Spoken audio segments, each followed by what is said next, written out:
all the people that are on standby just for a bit. Okay.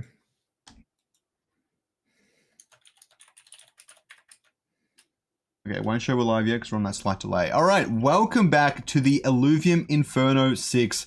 Today, we have got a really awesome single elimination tournament with a $500 prize pool. Jimbo's doing some crazy stuff with his eyes that I definitely do not know how to do. We've got some really cool streams lined up, some really great players, and even some players we haven't seen much of lately. So, very, very interesting. Also, I think the Aethless' tournament is just wrapping up. I think Smartass just said he finished the Aethless' tournament, so maybe it's completely finished now. So that's really, really interesting. Smartass is going to be doing 2 tournaments in one day, which is really cool to see. But I'm very excited to see how this one pans out. What do you think the meta is going to look like? And do you want to talk about kind of your thoughts for today's tournament? Yeah, we got a really exciting tournament. Before I let you go, did you hear if Smartass won? Did he win the tournament? Oh, okay, you didn't know. That would be really cool. Extra narrative on there too. Smartass winning everything. But yeah, as for the meta, I'm really excited for the tournament. I think we're going to have a little bit of variety today. I'm not exactly sure how much variety, but I've been playing a lot of the meta, or I've been playing a lot of ranked. I've been seeing a lot of Tsunami, you know, that with the Ranger having the 70 cost water gun, just doing disgusting amounts of damage with Tsunami, and the Enchanter. And if you get like the Enchanter augment, like you get an extra Enchanter, it's just busted. So yeah, the Tsunami with the Ranger, Tsunami Enchanter, I think we're gonna see a good bit of that. I think we're gonna see a lot of those fighter decks to counter the Tsunami Enchanter decks. Actually, I think we're gonna see a good amount of those fighter decks. I'm not sure how much we'll see them into like other team comps, but I think we're definitely going to see some of those as a direct response to the Tsunami Enchanter. I think we'll see the classic Phosphorus Arcanite build with the Arcanite Bloom, Phosphorus, Furiax. We probably won't see any Scoriax, so we'll see that Arcanite, Bulwark, Bloom build. What else are we going to be seeing? I think we'll probably see some of Ball and Hayes, that Scion build that he pulled out. A lot of people favoring just to use the Scions instead of pulling out that Ramfire last second, which I think is really interesting to see that those tiny Scion units have enough damage to actually take out some teams, especially early into the game. Like you can get just 4 straight wins using that Scion team and just eliminate any need to even use the Ramfire. So I definitely think we'll see that. And then other than that, I think we'll be seeing tons and tons of empath builds. I'm really excited for that. No, we won't see any empath builds. We'll see some toxic Colossus openings with mud. So we'll see a lot of the Rip Lance. I haven't had any trouble with mud lately. Like, Toxic is still a thing, and Riptorus and Riplance are being used, but I haven't seen a whole lot of influence from mud lately, or at least I've been crushing those teams with very little effort. Like, they're not taking me much at all. If you position poorly against them, they do pretty well. But as long as you position, like, decently, I haven't really had any issues. The Scions have been interesting, though, because we've actually seen them evolve over time. Now, I'm not sure if you're particularly across this, but when people were using 7 Scion builds to begin with, it was 525 cost Fleesh and stuff like that, right? And now they're so much more refined, it's actually really fascinating. And what I'm seeing is people are starting off with like a 50 cost Fleesh, and they're trying to get some greater Fleesh in there and stuff like that. And so their 5 Fleesh aren't the 25 drops. They're a mixture of a few different things among other stuff. And the Lynxes, the big thing with the Scion build is you've got to really get the Lynxes to target correctly. Although the problem is that they can cast a little bit too often, that their second cast is usually pretty good no matter what, because things might be on top of them and stuff like that. But that first cast, if your opponent doesn't position against it, you are going to lose to that Lynx first cast. And since there's so many grouped up comps right now, especially the one I'm playing, it makes it really hard to beat the Lynxes if you're not prepared for it. But I'm getting more. I'm excited to see the high level play and playing around those sorts of things. Yeah, that Scion build is tricky. Like I picked up the Tsunami Enchanter build for the first time today. I haven't been able to play a lot, but I picked it up for the first time today, and playing into the Scion build was a little tricky, you know, because you like have that big fat bull in the middle, so you have to place your ranger perfectly so he's not getting hit by the Felicia Omegas, and that he can actually hit a bunch of targets without accidentally hitting the Cardilocks in the way. So it'll be interesting. I'm excited to see what everybody has in store. But as for team comps, I think that's all. What's that, like 4 team comps? You're not very confident the mud will come out, but I think no, 5. So we got the Scion team comp, we got the Fighter team comp, that any kind of combination of Toxic Colossus openings. We have the Phosphorus, the Arcanite builds, and then we'll have some of those. What was the last one? The Tsunami build. Yep. Which I think we're going to see. Oh, we've got a Behemoth Enchanter Vanguard. I think I did see one of these once and I beat it. It doesn't look like it might be running Enchanter Tsunami. It's going to be hard to tell.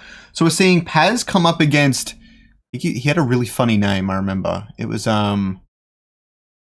Paz up against, I can't remember. We'll see it in a minute. And Jimbo, if you just want to quickly let the other people know that they can start their games, and we'll find we've got someone for round 2 as well already on the back burner. So looking forward to this. But yeah, this should be a really good game. We've got volume for this one, which I'm very excited for. Paz, obviously having hosted his own tournament already, is very familiar with the software, thankfully for us. Oh yeah, interesting to see he pulled out that rogue augment. I love to see that. It seems like he's got some cheesiness on his mind. I love pulling those out myself. I think that started becoming a lot more meta. I even came against one of the Scion teams. I didn't think of it at the time, and it was very much like after I chose what I did, I was then like, crap, I should have gone for the Revenant Augment. But fortunately for me, that was actually lucky on my end, because the guy with the Scion has probably seen it so often at this point. He put 3 bids into the Revenant Augment just to prevent me from getting my like monk here into the back line or whatever like that. So I was lucky I didn't bid on that, but at the same time, that is the play from now on, especially against things like Scion, because it can dismantle them or at least make your life way easier. But now they're starting to bid into it. So it's definitely becoming a lot less niche and a lot more obvious nowadays. And I'm liking how everyone's just getting better at the game, which is really exciting.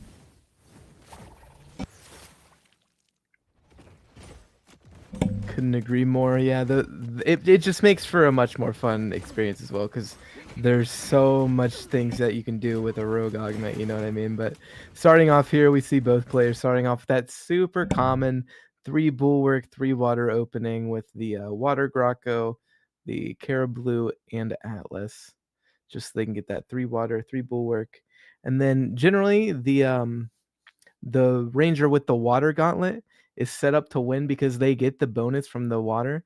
But yeah, so they get the extra regeneration faster, so they're able to pile up more damage in general. Yeah, opening Earth Gauntlet is interesting, but maybe he's got really specific things he needs for the slots. So this guy's called Show Must Go On, and he spelled his name wrong, which is interesting. But what's interesting with that is he's a very high elo player, and I've always wanted to make Behemoth work. So if he gets this to work, and like it's a good team, I'm absolutely going to draw inspiration from it and start building a new team, because I've really wanted to get Behemoth to work. Yeah, Behemoth is a fun trait, but they're just a little too expensive right now. But we'll see if he can make it work and make me eat my words. Already a little bit of an interesting placement from Illumination. He wants to show us the Illumination giving us the tour of Sanctum Mesa currently, right before this battle. Illumination also putting his Phosphorus directly in front. I'm not sure how I feel about that. I guess it doesn't hurt.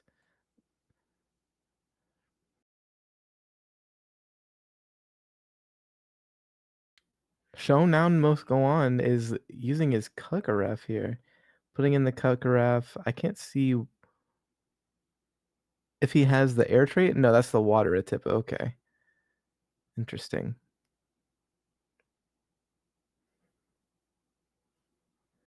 So what's the Ranger running right now? What do you mean? What's Show Must Go On's Ranger affinity and class? Are they stuck with water for now? Or are they into Enchanter? It's hard for me to tell. I think they're an enchanter, but I can't tell. Paz has the damage charts up on the side. Yeah.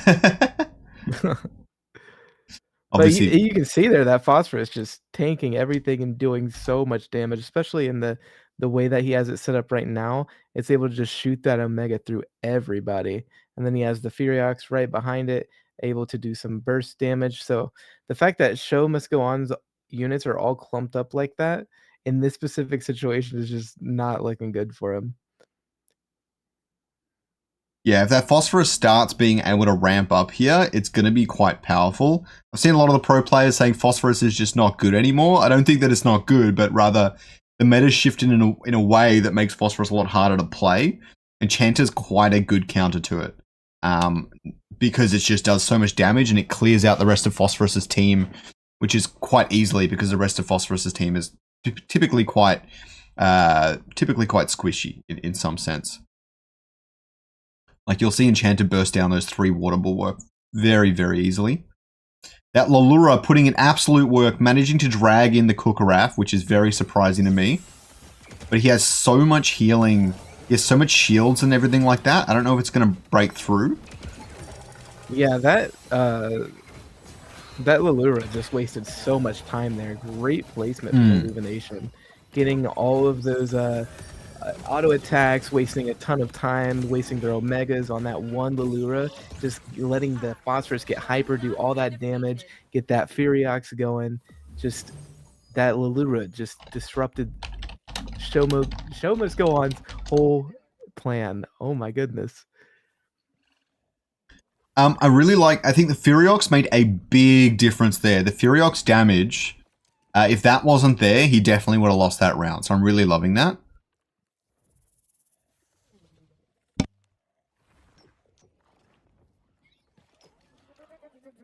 As Jamie pointed out, he actually put the 7 hyper onto the Phosphorus right off the bat, which I did not notice. But that is a very good reason to run Phosphorus into a team like this. There is a lot of water and a lot of air running around with these comps. And the Phosphorus can get hyper against it, I believe with... I want to say with nature. Oh, he's got the Earth Gauntlet, so it's got to be with nature. Which is a really big deal for Phosphorus. Phosphorus is like, if I had to rank it out of 10, I would say it's like an 8 or a 9 easily in terms of every Illuvial in the game. But when that thing is hyper, it's like a 12 or 13. It's like, it's quite literally the best thing in the game when it is hyper, even compared to everything else when they're hyper, for sure. Like, even like a hyper Ramfire is just, I mean, it's not that big of a difference, but hyper Phosphorus, hyper Scoriox, oof. It's wild. Oh yeah, it's just that fighter bonus in general when they get hyper is just huge. Yeah, Fighter's easily the best hyper activation. Maybe Bulwark's pretty good, but in a world right now where we're looking at a lot of pure damage, a lot of physical and energy resistance piercing, and a lot of burst damage, the resistance gains from Bulwark aren't as good. I mean, they're still good. But yeah, the Fighter is easily the best. We are seeing Phosphorus lose a little bit of energy here and there. I'm not exactly sure what that's coming from. I don't see any Techno Leeches, but right now it might be a little bit from Tempest. Yeah, speaking of Tempest, I forgot to mention during that Legendary Augment phase, Illumination was going back and forth between putting 2 points into the Tempest so that Show Must Go On couldn't get it, and it worked out perfectly for him. I just thought that was really funny. I'm surprised the Phosphorus lasted so long and then all of a sudden got taken out. I'm really not sure what eliminated Phosphorus when it seemed indestructible for like 20 seconds there. But yeah, if you put anything defensive on Phosphorus here, I think it's unkillable. But he's opting for the damage, and sometimes you need that to be able to cut through all the shields that you're coming up against. Show Must Go On is looking into 5 water 3 Tsunami. He's also got the Enchanter Tsunami Gauntlet. I am surprised he's clumping them all up in the corner, giving Phosphorus a way easier time if he If you drag them out, if you kept Phosphorus at bay with something like the Axodon or the Atlas, that would make more sense to me. And he's really making it hard for his Lalura as well. So I've never really seen someone play into this comp this way. At the same time, this is the best way for him to maximize Enchanter, which is damage he needs to be able to eliminate Phosphorus as quickly as he can so it doesn't scale. So he's quite literally backed into a bit of a corner where he's a little bit damned if you do, damned if you don't. But he could be fixing up the angles a bit better, maybe positioning everything to the left a bit more. So, although Phosphorus is looking to the left, so maybe that's intentional as well. Yeah, using the omnigenic modulator on Phosphorus, you know, giving the Omega power, will give him a little bit more damage on his Omega compared to if he were to scale up attack damage. It's just a little bit more, and since they're clumped up, he can use that Omega that goes through all of them, and it will actually do more damage over time. Well, it's actually not a little bit more, because the Phosphorus actually gains a benefit from Arcanite from the Omega power gain. And so the Omega power, although it seems like it's only 20 on Omega cast, God, does it have a big impact, especially when you've cast a few times in a row. It is a really big impact because it actually feeds into itself quite a bit. I believe the Omega power actually grants attack speed for the Arcanite. And what that does is with more attack speed, you actually gain more energy. And so more Omega power equals casting even faster. Less impactful in that way, but still impactful nonetheless.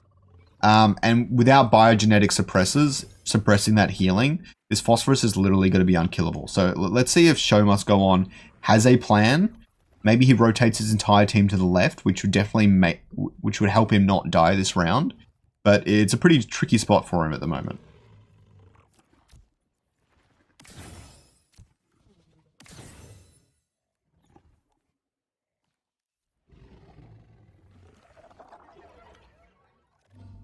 Illumination's still holding on to that rogue augment.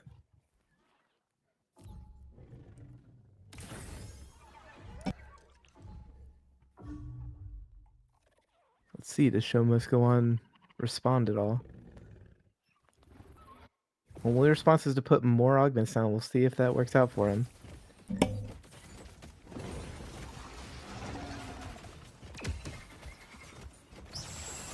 This Indomitable is pretty huge on Axodon. But I'm surprised it wasn't more impactful than it is. Which just shows just how hard it is to actually kill these Bloom Illuvials, for sure. He has so many little Grokkos and little Bulwarks. I kind of hate how Bulwark is just so good as a synergy.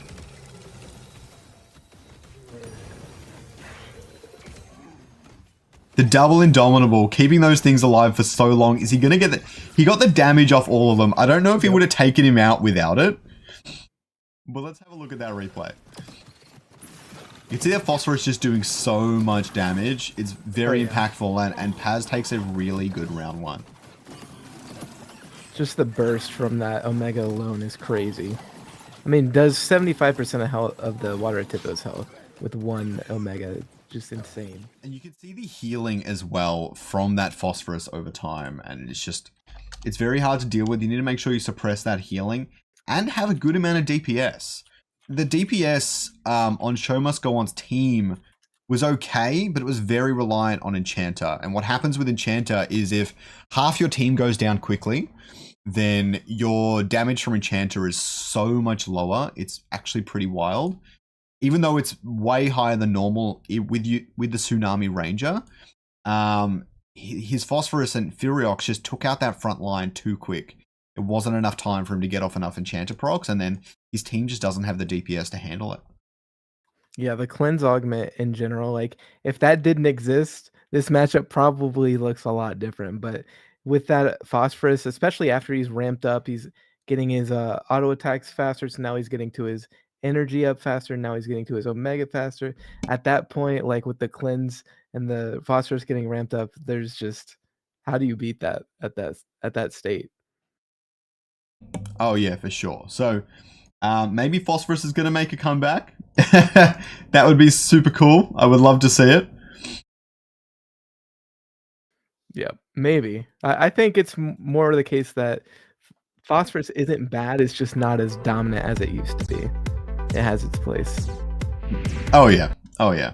So show must go on is choosing to change teams. It looks like our friend Paz is sticking with the same thing, but he has quite a bit, and he has like a Ramphie and stuff in his team.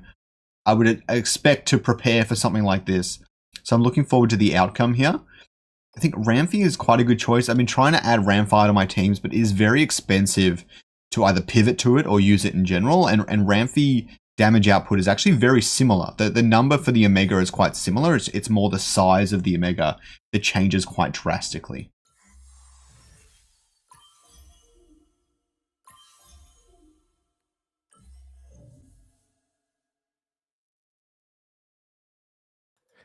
Yeah, Ramphia, one of those Illuvials that a lot of people just throw in their deck, especially the Phosphorus deck, so that if they need it, they just have an extra rogue to kill something in the back line. They get the rogue bonus with the Lulura. Just a situational pick you can throw in there if you need it.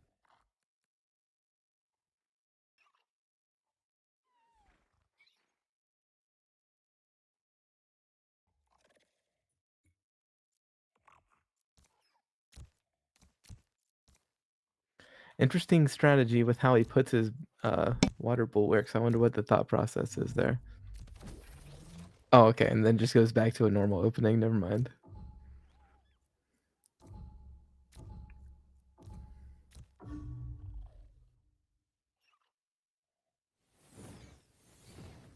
Yep. Show must go on. Starting the same exact way, except this time doesn't have the water gauntlet, so he's not going to be able to get his casts off as fast. This one should be a lot more even and kind of just random on who wins, to be honest. I think the Atlas in the middle is typically a lot better. And so I actually expect Illumination to potentially take this one out, especially with that Atlas getting that final cast and managing to taunt the other Atlas on this one. So it's going to be hard to tell. Maybe Paz is going to lose. I can never tell how you position that opener to who wins. It's just heavily RNG. It's not RNG, it's like mind games. That is a rock, paper, scissors for sure. But what is the way you play it to win it more often? Like, what is the correct formation? I would have thought that getting as many good taunts as you can wins it for you, but it didn't seem like the case there. So maybe it's just the more you can split the damage, the better, probably. Yeah, it just depends because like the way that Show has his bulwarks lined up, it just makes for such a random meet in the middle, you know what I mean? So it's like just super hard to predict.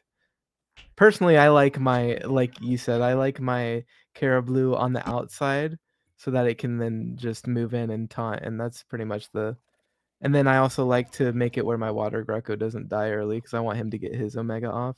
So these are all things I'm thinking about, how I'm placing my Ranger so that it's not just shooting its Omega at the other Ranger. I want it to hit the like bulwark Illuvials clumped up together so that I can maximize the amount of damage that my Illuvials do onto the others so that they can then move to the Ranger. I think Phosphorus is good here. It's very hard to beat the Phosphorus round 2, no matter what invokers you're dropping on the board. He's placing Dual F in a position that's not going to be able to target that Phosphorus easily. I don't know if Paz saw that coming. I really would have expected Show Must Go On to drop that in the other corner, although that might have set him up for some more difficulty later on in the tournament. I mean, later on in the rounds and stuff, right? Yeah, very good positioning we're on the seeing bird, though. invokers at all. I have not seen a lot of people use them effectively recently. It is difficult. I do maintain that they're quite good against a comp like Phosphorus. Unless that Phosphorus can break the front line quickly, a Fisto's can ramp up and really just like one-shot that thing later on. Because even though it grants a lot of regen and things like that, it doesn't grant immunity to damage. And so you can burst it down pretty quickly if you have to. The max health is pretty crazy, though, as a defensive point.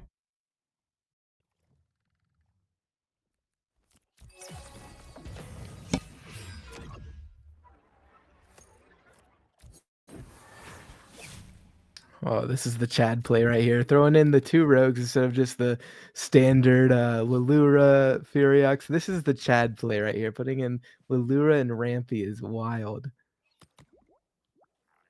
So now he also has the 3 bloom though. So his phosphorus is still super tanky, but it just loses some of that attack speed and extra bonuses from the Arcanite.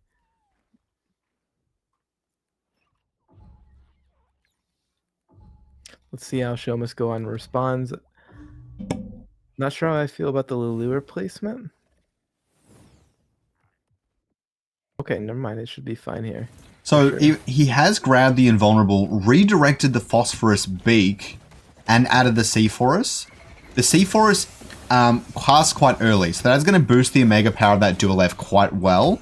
And the redirection from the phosphorus is going to be impactful as well. However, he did add double rogue in this white round. Yeah. Making those... I love that. Those invokers much less of a problem. I've done double rogue a lot of times with Lilura. I've never actually used it with Rampy, so I might start having to do that more often. Because it just seems good. I mean, as long as Rampy isn't tanking damage, it does good work. He's considering Inferno, but I don't think he has a Ramfire. I don't think either player does, but I could be wrong. He does have a Ramfire. He does? Fair enough. He does, but I doubt he uses it here. The way he played this is so nice because the Phosphorus is lined up perfectly to just shoot those Omegas through the front line, and then he has the Rogues in the back line just tearing them apart. Like, that was such a good play. Yeah, so Show Must Go On is either going to have to really transition where he places his Illuvials, or he's going to have to start giving them Indomitable, or just like place something at the back line. He has to do something. He cannot take those rogues on a second time. He might even lose this round if he does.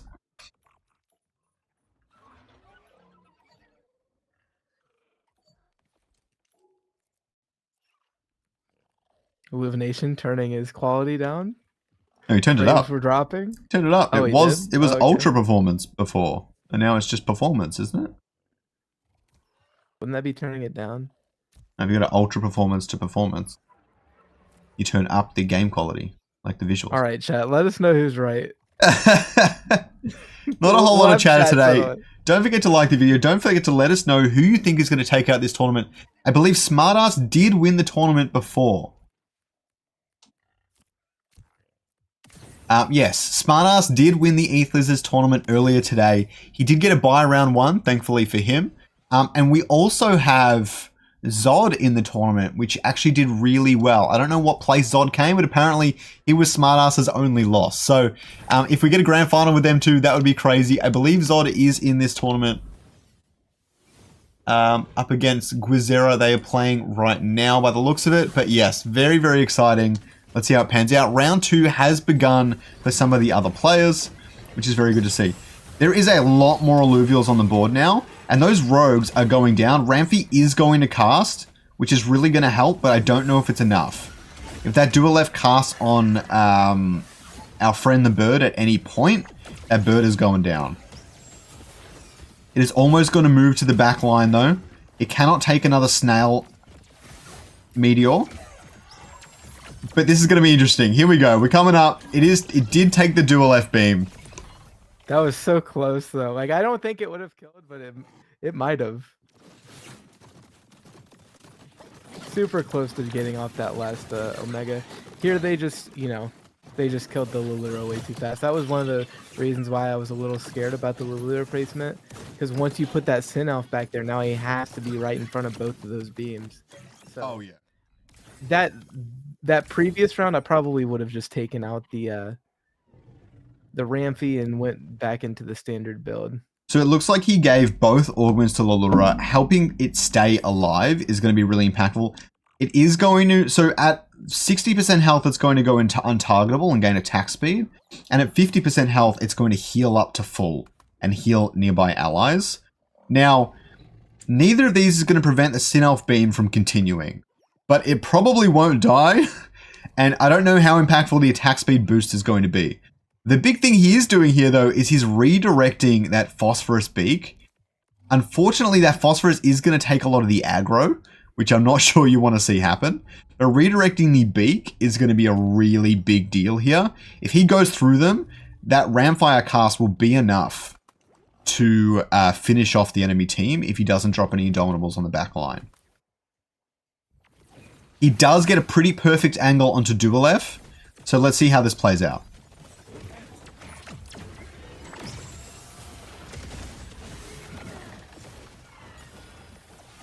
Oh my gosh. Lura is just going to survive. What? That is wild. If he wins this round, I would be pissed. That's insane. It doesn't just stop like that, right? It keeps doing damage while he's under there doing the animation for his Omega. I believe so. At least that's what I've seen. So he just... Oh my god. He got taunted away at the last second. It's not going to matter. What? What? Oh my Did they tie? Is that even possible? What the heck? They both went down. I've never, ever seen that before. I didn't think that was possible. Round I've ever seen of a Did they literally arena match. So 640 and 515 health. Let's see who lost health.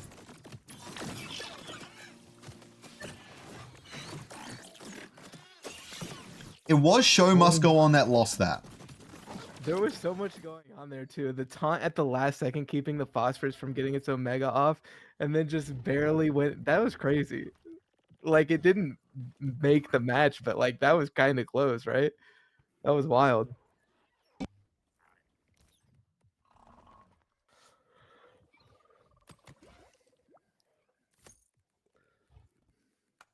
All right, Illumination here, taking it out. Now putting in the Ramfire, going to try and stack those Omegas so he can do burst damage all at once on top of those Invokers in the back line. Puts in the energy reduction augment on top of him instead of something like the extra energy to get his Omega off faster. I guess just because he has that invulnerable, feels super comfortable just, you know, taking it easy, just making sure he gets that one Omega off.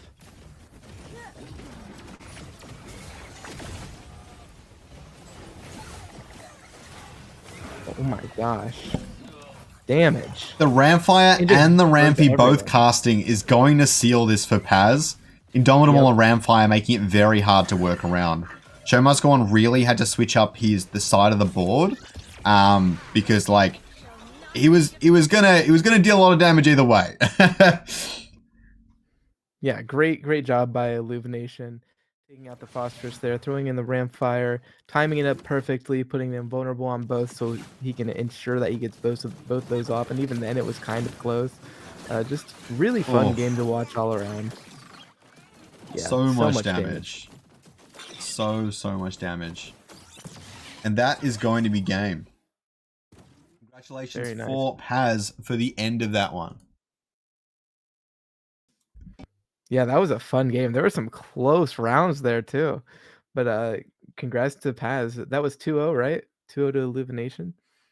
That was 2-0. Yep. Paz. I'm just getting Caveman set up and we'll go into that.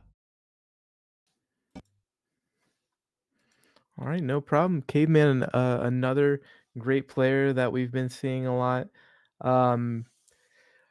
Man, I actually think it's been a while since we've seen Caveman. I'm excited to see him, excited to see what we're working with. Really cool seeing that Phosphorus team comp with the Rampy and Ramfire. I didn't know why people did that. I see now, it makes sense. Because when you just have that Ramfire, it does that burst damage, but it's not enough to like really feel like it makes a difference. But adding that Rampy and stacking them on top of each other, that makes the difference. I think that's really smart. Love to see that. I know that's like not groundbreaking. I know people have done it for a while, but still really cool to see.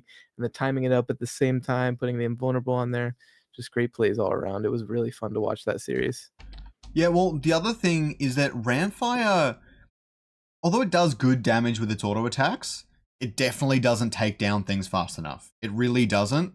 And sometimes that's what you need, especially against something like a Tsunami Enchanter, you can't be waiting 10 seconds for the Ramfire to cast. Even with a lot of augments, it takes quite some time. And so Ramfire and Rampy being together, Rampy getting all the buffs from Rogue, which is a big increase to auto attack damage that Ramfire doesn't benefit from. It gets a bit from Phantom, but it's not quite the same. It just doesn't quite benefit from it, and Ramfy can actually probably out-damage with auto attacks with the 2 Rogue Synergy buff. We are going to go into the Caveman game right now.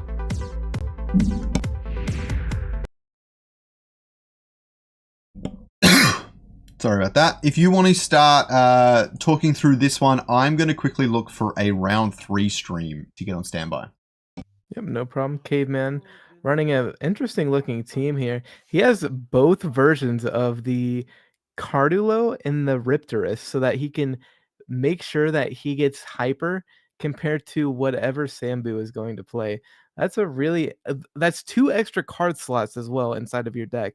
So is that worth it? Wouldn't you rather have some more augments? Wouldn't you rather just make sure you have some maybe more weapons or different, just compact those Illuvials?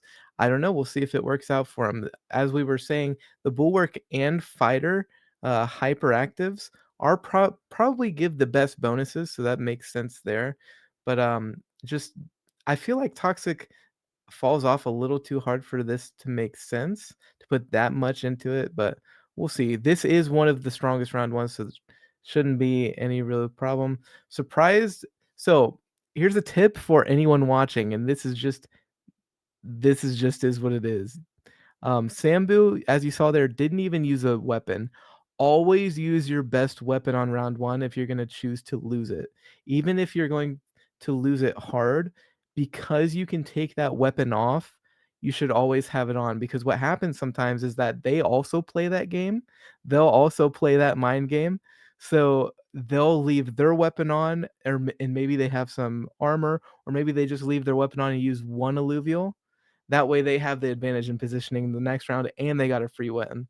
So a little tip there for you. Don't ever go in round 1 without a weapon. This just doesn't make sense.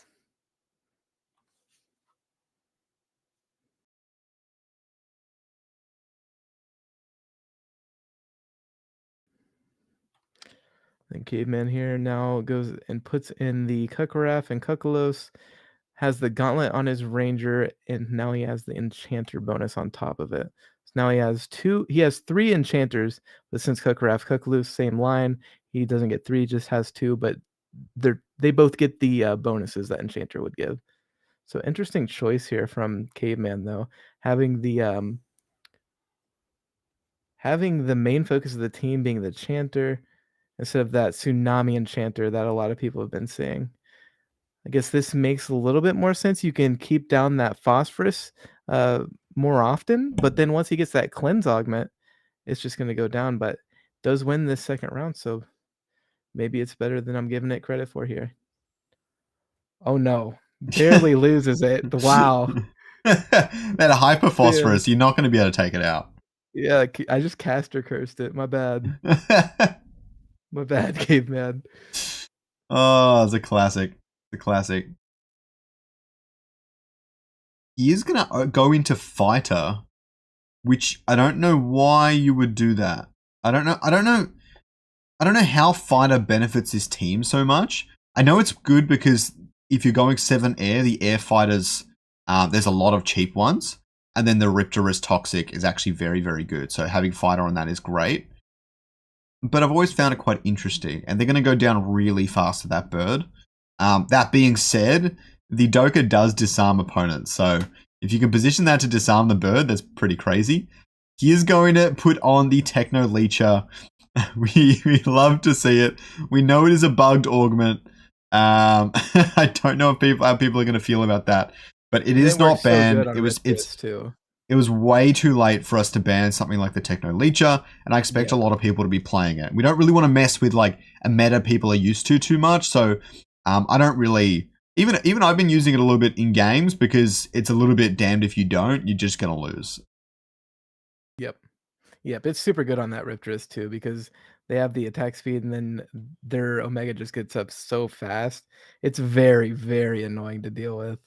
I will say it's particularly good against things like enchanters, but not so good against a Bloom Arcanite comp like Sambo is running. So I don't think it's going to be a big advantage here. Yeah, the only thing I can think of is that He's trying to keep that phosphorus from getting his Omega off It's pretty negligible. constantly. The thing casts Yeah, too fast. I was thinking that, but I was like, maybe that's the angle. But Well, no, that I doesn't think make sense to it's me. actually significantly worse against phosphorus specifically. That might be the one Illuvial it's the worst against, because if you think about it, if you use Techno Leecher, let's say Riptor is cast 4 times before an Adorius, it's going to subtract about half of that Adorius's energy pool in that time. However, if it does, say, 2 casts before a phosphorus cast, it's barely 10-20%, but it's barely any energy at all, because phosphorus has 70 energy to cast, and it's going to reduce about 7 each time, but phosphorus is gaining about 15 energy on attack, and so Yeah, exactly. you're So really not it doesn't even reducing do anything. much. But you are reducing 5-6 auto attacks worth of stuff sometimes against the bigger units. The board-wide elements of it are pretty big, so if Sambo was running a lot of an Adorius behind the phosphorus, then it's very beneficial there. But for phosphorus itself, not impactful. And I would argue Theriax actually wants to cast less, because the cast time is so long and it's trying to focus on using the attack speed from the cast. And so it might be benefiting Theriax, at least a little bit.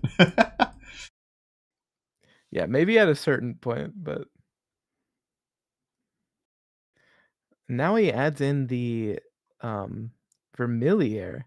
Really interesting. Just throws that on top of either the Ranger, or if he decides to move his Ranger, that would be really bad because then it goes on top of the Firiax. But interesting play there. I do believe his Omega should hit where the Firiax is. So that will reduce the Omega power by a little bit. Great cinematic pose by content creator Caveman.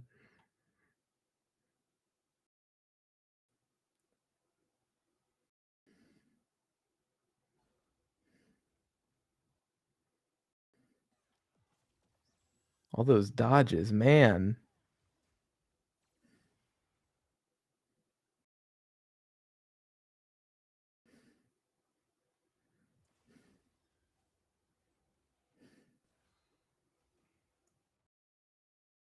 I have not seen this team comp before, but it looks pretty damn good so far. It's very good against casters, things like Scion and all the rest of it.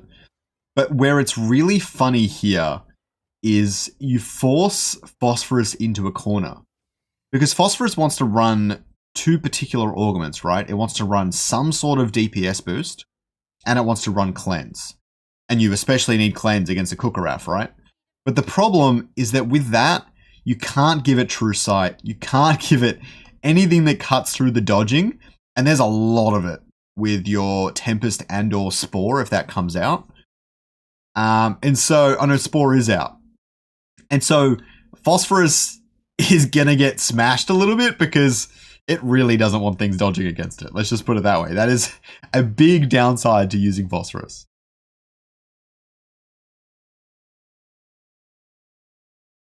Puts both tank items here on this Vermilier, which has just been dodging like crazy. So now not only does it have the crazy dodge from the Spore, it has that 80 physical and energy resist, plus it has a nano sequencer, which is going to build that up over time even more. So this thing is just looking like a tank.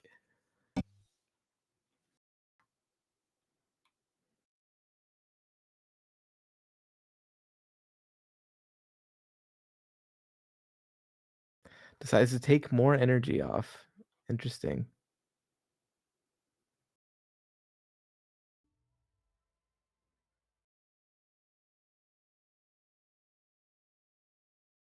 Phosphorus now has the cleanse augment. We'll see if that's enough to make a difference or not.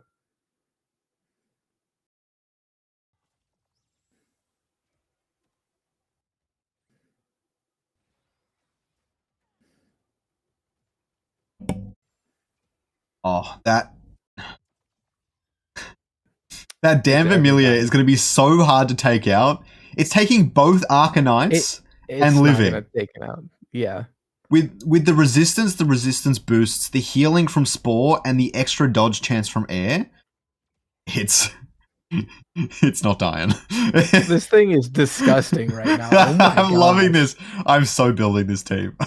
This is like how old Phosphorus was when the game first came out. Is like watching this Vermilion right now. That is wild. That Oh, is gross. wild. And that's why Caveman is Disgusting. at a very, very, very high rank. Oh my god. That was nasty. Oh. Good job, Caveman. Good job, man. I have started adding True Sight to a lot of my teams.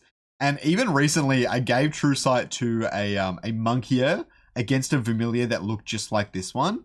And Monkier actually tore through it. If it weren't for like the Adore at the opponent's backline healing it, I would have actually taken it out in like 5 seconds. Like True Sight makes a big difference here. It doesn't have that much health. Like it doesn't survive that long without the dodge. But with things like heals and well, the dodge, obviously the healing from Spore, and more importantly, he gave it the physical and energy resistance augment, which is going to have a pretty big impact. So that was really cool to see. And without Clumsy or True Sight, because that's the only way I can see Sambo being able to take that thing out. If Sambo can give the augment to a different ally that actually inflicts Clumsy on that Illuvial, so he doesn't have to take up a slot in Phosphorus, he can give it Clumsy, and then Phosphorus should be able to take it down.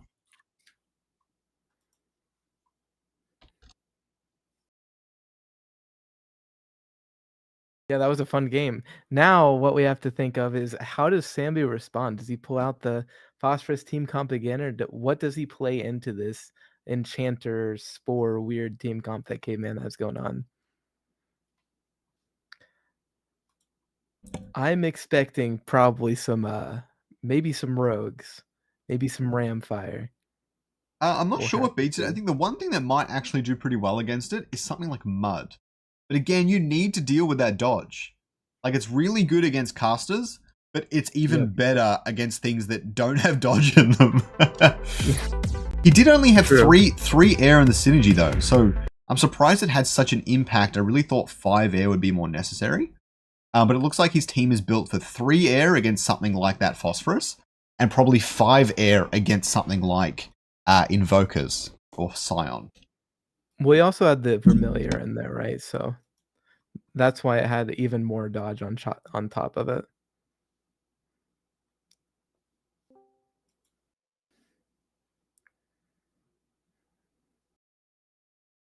All right, Caveman going for that Bulwark Augment and Sucker's Gift. We'll see here in just 1 second how Sambo responded. Unfortunately, I didn't see what Caveman's team was, so I'm not sure how this works for him.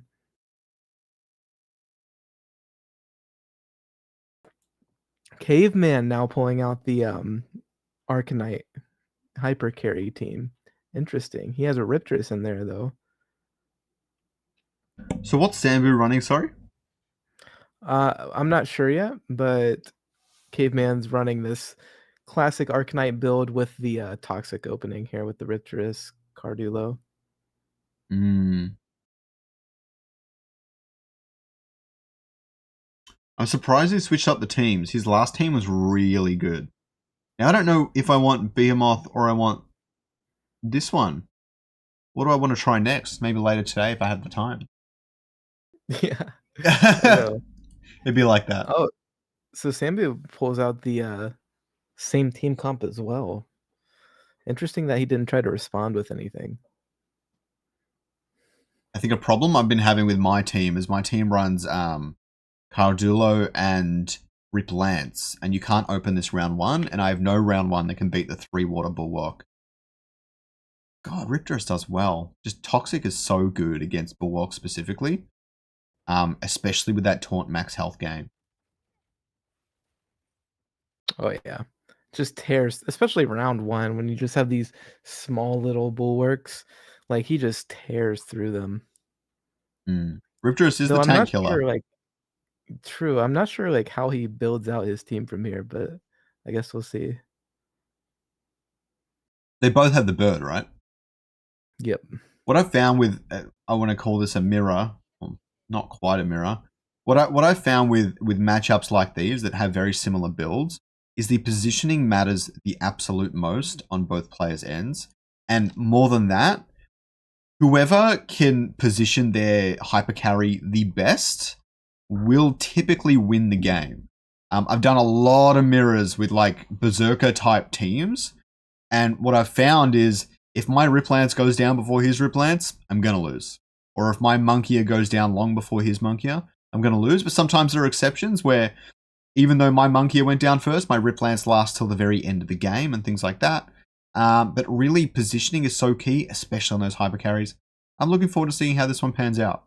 He does choose the Nature Gauntlet. I don't know if he's going to change that later. Obviously, he would be free to do so. He doesn't have a 70 cost gauntlet, does he? I'm not sure. I don't think he does. He has 2 phosphoruses, doesn't want to take up the deck space. Makes sense.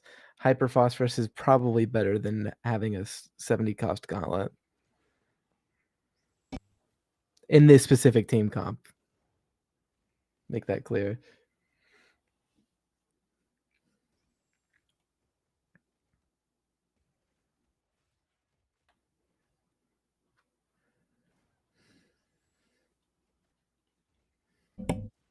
The early phosphorus is going to go down to the toxic. Maybe. That taunt form should be enough. Oh. But Sambu's Ranger is Bloom, so I don't think you're going to be able to beat that. Yep, unfortunate. I really like the aesthetic of the projectile that comes out of the Nature Gauntlet. I'm loving it. I am loving it.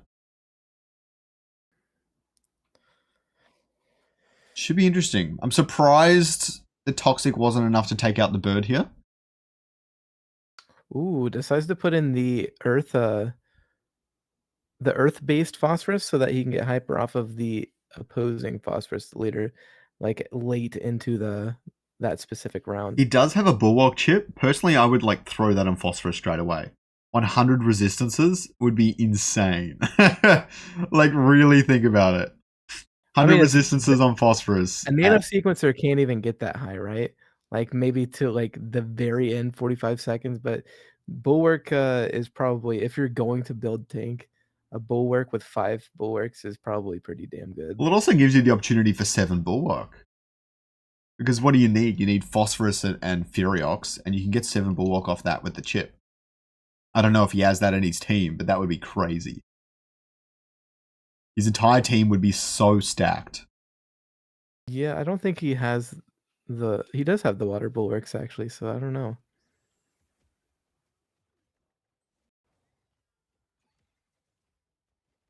Your other option is definitely giving it to Riptorus. Riptorus could use the survivability a lot more than Phosphorus could. I just like making Phosphorus even stronger. I completely agree, actually. You already have too much to give Phosphorus, so maybe giving it to Riptorus makes sense. Yeah, I'm not sure Caveman's team comp beats the normal version of this deck. I could be wrong. Maybe it outscales, but from what I know about that toxic opening is like if you're opening with toxic, it's because you want to win early. Not saying that he gets outscaled. I think his late game deck is fine because he has so many Illuvials, but still I don't really see what the angle is.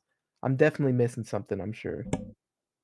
Yeah, I think in my opinion, the disadvantage on this sort of matchup is so small. Even if one player had a slightly better team in the matchup, I'd say it's a 10% swing, right? And really, the positioning is going to make the entirety of the difference here. Whoever plays this matchup better is going to win. You can see they've played it quite differently. There's a lot more clumping on Sambu's side, which I think is going to be a lot easier to force the Phosphorus to do what you want to do for Caveman. Like, imagine if he chucks Invulnerable and Indomitable on his Fire Grocko right now. He's going to be able to stall that Phosphorus for ages. For ages. I mean, that does technically go the other way with the Water Grocko for Sambu. But, yeah, I don't know. Caveman deciding to put that bulwark augment on his Lilura. This is usually what I do, really, because then you can put that Lilura there, especially if like the phosphorus is on opposite sides. You can do this where you put the Lilura there. It's super, super tanky, and now the phosphorus is aggroed on your Lilura, which is like can't die for at least 20 seconds, and your phosphorus is just tearing through the rest of their team. There at the end, it's just a numbers game, and then you take them out that way. So I'm not I don't hate that decision by Caveman at all. Oh yeah, there's I don't know how long it's going to take Phosphorus to cut through that. If he gives it pure damage or something, it wouldn't actually take as long as you might think, but it's gonna be a wall. Unfortunately for him, the Phosphorus doesn't target onto it, but it's gonna run it back now. It was going down really fast though. That's very surprising to me. It's gonna probably take out the Ranger. I don't know how impactful that really is. But the Phosphorus on Caveman's side had a better angle for one cast.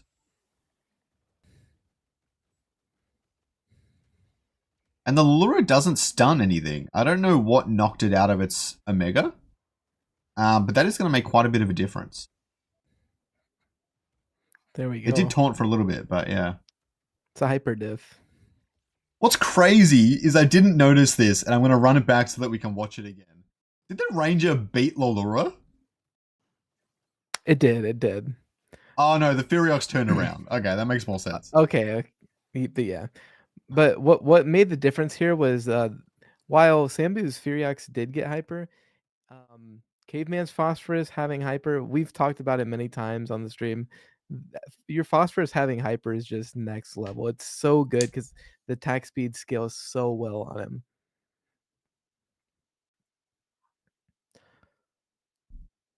That's why so many people, especially in the mirrors, will bring this like two phosphorus, the base affinity phosphoruses, so that they can have the hyper depending on what their opponent's playing.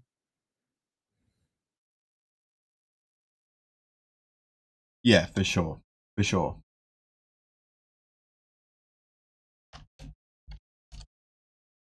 Headbun Hay in the chat said that he is a bit tired. He's going to go to bed at some point. It looks like he played in the Aetherless's tournament, probably.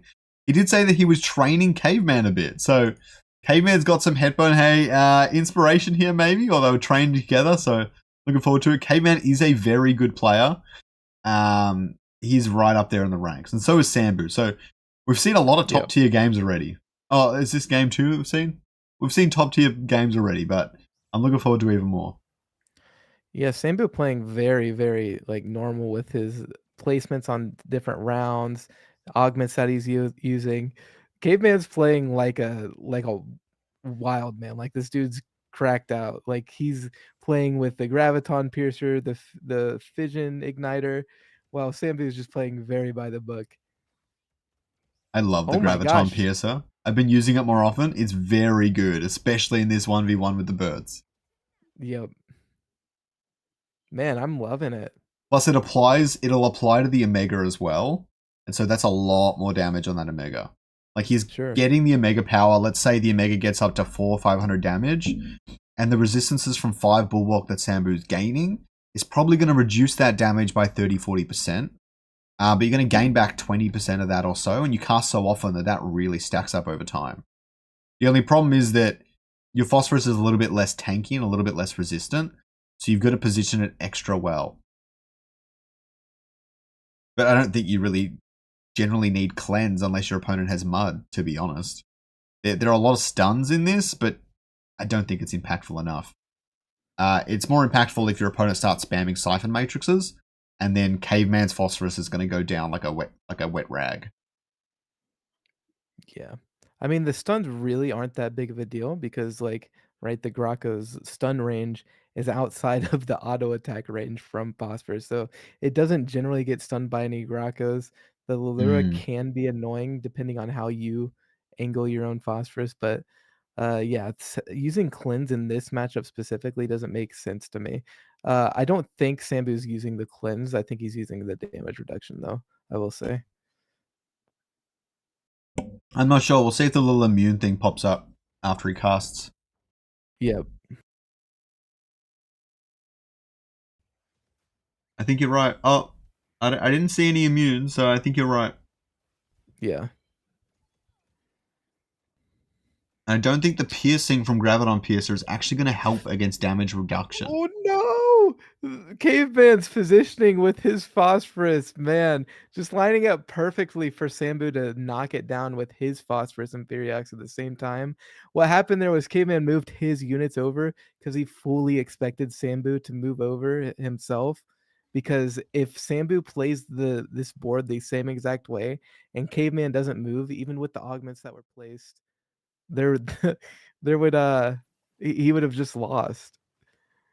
So, So I don't know if that was some kind of reverse psychology there, or if Sambu just accepted his fate or what was going on. I think it was intentional, personally. The problem is that Sambu moves the Grotto across. But I think he was just trying to get early damage onto that front line on the left, the Furiox and the Phosphorus. I'm very surprised it took him so long to go through Caribou. That really shocks me and cost him that game. He couldn't get onto it fast enough, and the Phosphorus had such a good angle against Caveman and not really the other way around. But I don't know how he plays this now. He's even though the Phosphorus going with Graviton Piercer is great in round 4 and 5, the resistance, the overall resistances are going to scale out of Caveman's control. It's a tricky one to expect. How's it going, Zaleth? How's it going?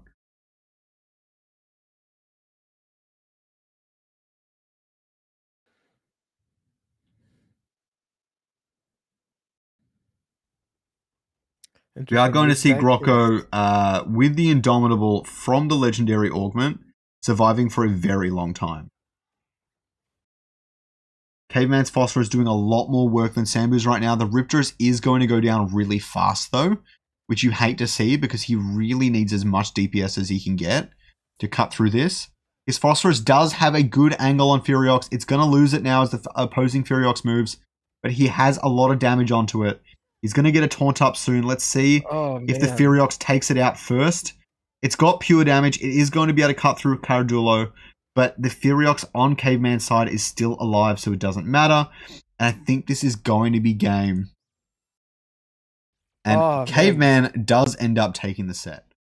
So if we really analyze what happened here, the Furiox just did so much more overall damage at the start of this for Caveman, and his team was just a little bit more tanky, to be honest. The Furiox also had much better targeting. The Furiox on Sambu was wasted very start of the game, and for the most part, and the resistances on the Caradulo probably had a pretty big impact as well. So overall, really well played by Caveman. I don't think he could have really played it better on that last round. Yeah, that was great plays from both players. Super close game, actually, back and forth the entire time. Love to see it. I think Caveman that last round even was he kind of poorly positioned his Furiax, and I think he still would have won if he moved it over to the right. But yeah, great plays from both players.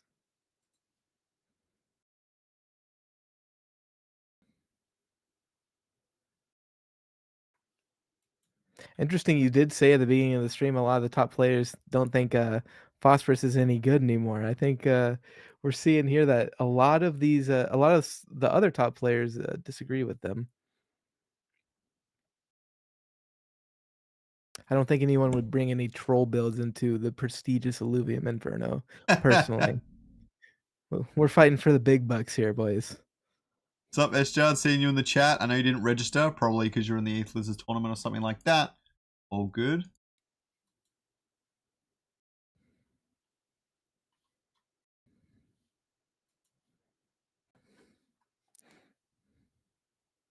How are we doing in the chat so far, guys? Are you enjoying yourselves? Have you learned anything new? Again, if you guys have not already, make sure you like the stream, share it around on different social media platforms. That helps get out the word for the Illuvium Inferno. So we have even more competitors.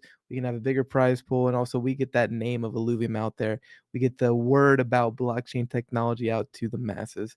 So make sure to share Illuvium Inferno on all of your social media platforms. The sake of cryptocurrency is in your hands. Clip it and ship it, boys. put some epic music behind that. That would be a killer ad for the Inferno. But again, thank you guys. Thanks everybody for hanging out. Web3 Gaming TV. Always cool seeing you here. If you haven't watched his content, by the way, go subscribe to Web3 Gaming TV. He makes really good explainers and guide videos on how to play Illuvium. Sup, Estra and Philo. Counterplayed the counterplay. True.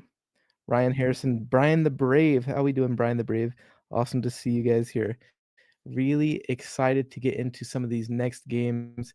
And again, thank you guys so much for showing up and showing us some love, boy.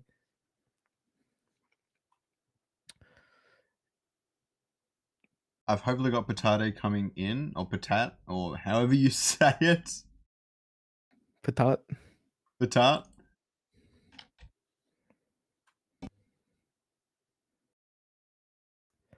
Update on the bracket. Smartass has won 3 series in a row, 2 by DQ. So in other words, he's been undefeated today.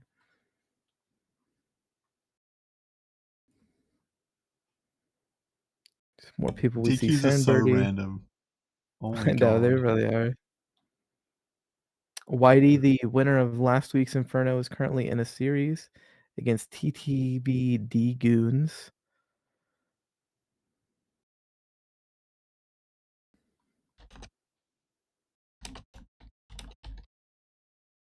B-Banks, Nefer, Zod just like DQ'd his way into the semifinals. Or round 4, rather. But yeah, great tournament so far. Those were actually 2 really fun series to watch, too. That was great. Oh yeah, they were really good games. For anyone who wants to see the bracket, this is what we're looking at right now. Very quick tournament. This might be the fastest one we can wrap up. That could be really interesting. I think the reason it's going so fast is the way the meta is shifted, but at the same time, we've got a lot of really competent players, and the community in general way better understands the process for these tournaments now. And so it's all running a lot more smoothly. Obviously, Ricky Tan doing the Lord's work in the back end as well when he has the chance. Again, big shout out to the Wildfire Guild. If it wasn't for them, this wouldn't be possible. You guys wouldn't be able to compete every week and play the game. Or for those of you who don't compete, you guys wouldn't be able to watch this. They are the backbone of this tournament. If we didn't have them, we wouldn't have a tournament. So shout out to the Wildfire tournament admins. You guys are awesome. Appreciate you.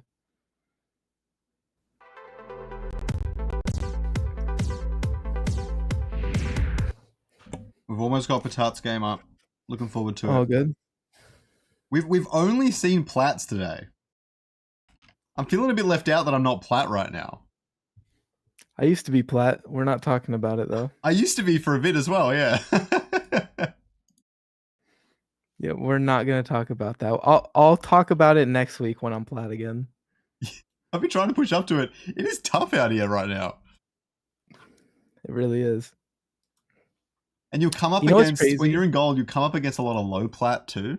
And when you beat them, you get a lot of points, but they're not easy to beat. I'll tell you that much. Yeah, and it's funny too, because right now the game is in like a somewhat healthy meta where there's a bunch of different decks that work. But like that actually kind of hurts you sometimes because now you don't know which deck someone's bringing in, and you could just take one that gets completely countered. So there's a lot of stuff going on. That's a bit of an excuse, chat. I understand, but we're gonna just act like I'm the best player in the world. So appreciate you guys. I score X and Jimbo. I'm out. So in the chat, what's up, Brambo? How you doing, buddy? Another awesome Inferno stream. Kurito, how you doing, buddy? I like how everybody just wants a shout out on stream, so they're going off in chat now. No, I'm just playing. I appreciate the hype, boys. Shout out to Hype. Hype, the guild in general, has actually been performing pretty good lately, right? Mendia did really well. Soda's done really well multiple times. Hype seems like the guild to beat right now. Xborg was super, super hot at the beginning of the release of Illuvium PvP. They, per their words, saying that they're not taking it as seriously right now. I want to wait till the meta gets a little bit more in their a place where they want it, but still obviously smartass winning the last tournament, and now currently into the quarterfinals for the Inferno. Doesn't seem like he's fallen off at all.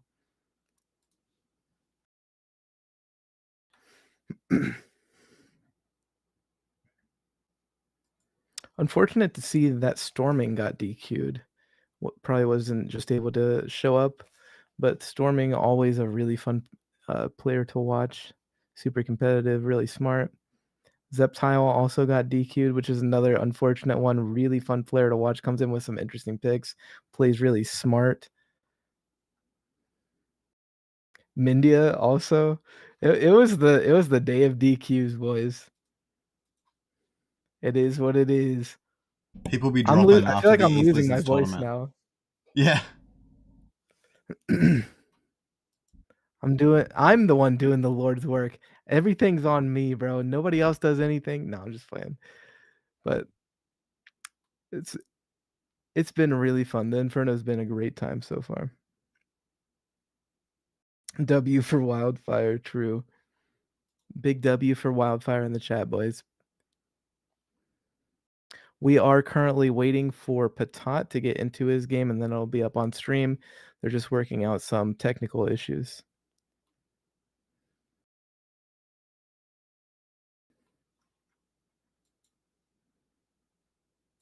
But yeah, so far we were talking about seeing that mud comp more. I think we only saw it once though. Saw a bunch of the Arcanite Bloom, and then we saw Caveman's weird Enchanter build, which was super fun. It had like the Enchanter, the Tempest, and Spore, I believe, and that Vermilion was just stupid.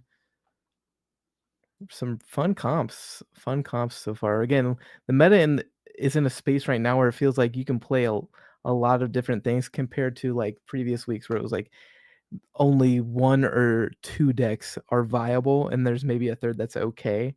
Seems like there's 4 or 5 decks in the meta right now that could work.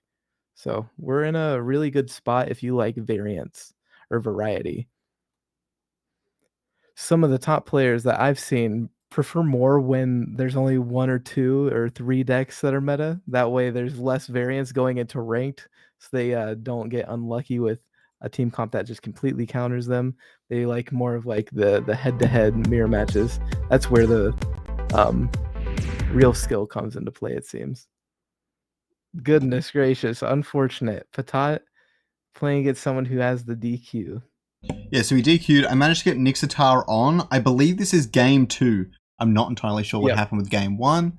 I will see if I can figure that out. Nixsatara is up 1. All right, there we go. I'm going to start looking for round 4 streams then. I think I've got one. Oh, though. good.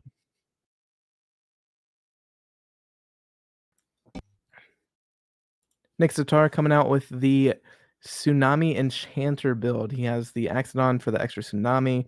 He has the Flood so he can get the Empath with his Gauntlet. Now, the reason why the Water Gauntlet is so strong is inherently you get to your Omega faster because it's a water weapon. On top of that, the Tsunami gives you back, I think, I don't want to say it wrong, but I think it's like 40% after you use your Omega. I could be completely wrong on that, but in general, the Tsunami gives you more of your Omega faster. So like all these compounding effects, your Ranger is just doing so much damage. Really, the problem is your Ranger does so much damage, but it's also super squishy, and you have to line it up perfectly because of the way that the Gauntlet's Omega works. You want to be able to get that line of sight so that you can shoot it into a priority clump of enemy units. That's the hardest part about that. But the thing that's good about this build is because your Ranger is your carry, and because you can move your Ranger around for free, it's really nice. You can catch your opponent off guard in some circumstances just because instead of having to move this phosphorus around each round and that costing you 15 mastery points just to move it, you can move your Ranger around for free.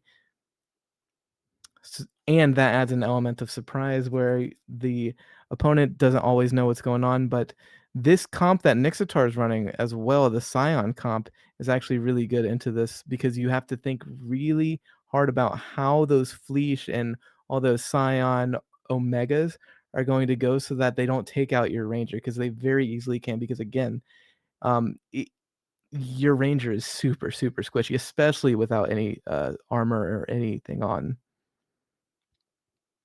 So let's see how... Just standard play from this deck by Nixsatara so far. Ninja, on the other hand, putting in the 3 Scion now, or now he has 5? Yeah, he has 5 Scion because of the Ranger, so 3 Bulwark, 5 Scion.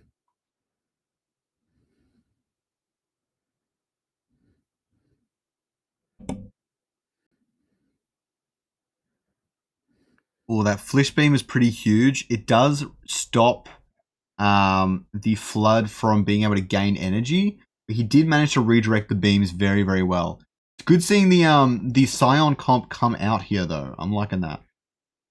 Yeah, it feels good to win these first 2 rounds as well, especially round 2.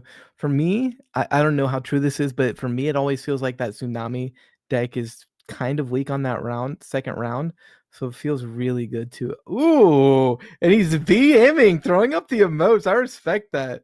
But yeah, dude, I love that. I can't help but be noticing recently that the Gauntlet just doesn't do quite enough damage. I don't know why it is or what I'm noticing, but even on, because it gains a mega power every cast, even on your later cast, say your 5th or 6th one, you're still not one-shotting a Bulwark. Like, even like that 25 Grocko might not get one shot, a 35 just won't, even on the 5th or 6th cast. So if you're not clumping up your units, the Tsunami Gauntlet doesn't actually do that much damage. It really is the Enchanter that you're betting on, and as soon as you eliminate a lot of his team, the Enchanter isn't having that much impact. The Gauntlet is looking like it's going to go through the slot onto the Ophisto, though. The perfect angle, quite literally the perfect angle. There's nowhere else you could have placed that Ranger to be getting these casts on Ophisto. That being said, he's not going to be able to eliminate it, which is probably going to cost him the round. We've been caster cursing so many things today. That's crazy. As I said, the Gauntlet is not doing that much damage. Right now, the only resistance that Ophisto has is its natural resistance, which is hovering around 50, I believe. And the 25 from Bullbox, so only about 60. Which means that it's reducing the damage by about 30 to 40%. And still, 2 casts was not enough from what I assume is quite a big Gauntlet right now. Let's say 60 or 70 cost. Very, very surprising. 55% with 3. I'm not sure exactly what you're referring to, Kirito. But if you know, let me know.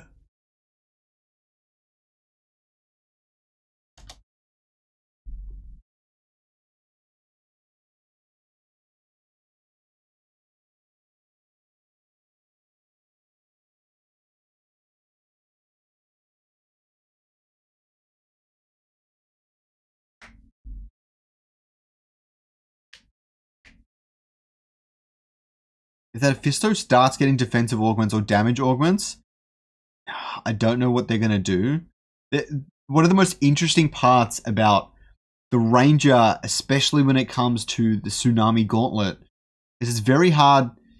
It's hard to commit to armor that's going to boost the resistances, because without that, Shock is going to target you, and then probably the Ophisto Omega itself.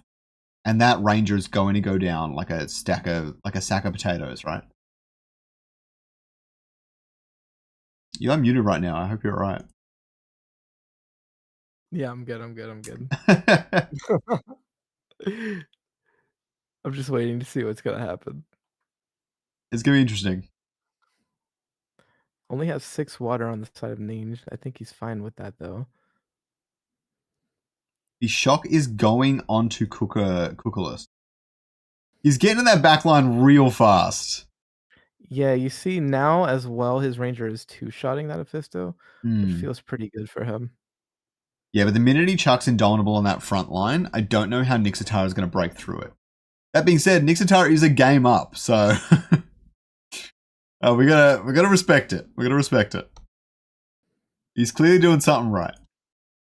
Yeah, I think he definitely can win this. I don't think he's at all out of it. He just needs to position, and the positioning on this build specifically is a lot different than some of the other team comps. You have to be really mindful of that ranger.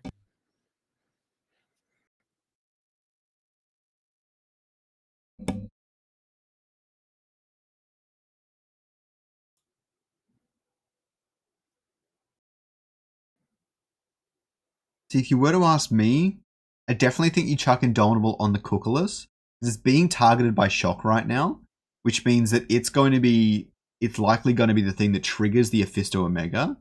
If you can figure out what that is and deny that Omega for Ophisto, you can get some serious momentum. That being said, he does have 3 Invoker, and so denying that Omega is a really big deal. Oh, 55% of energy cost gain with 3 Tsunami. Yeah, it's pretty insane. I definitely think Tsunami needs a nerf in general. It's got nothing to do with the gauntlet for me. 55% energy refund is a lot of energy refund.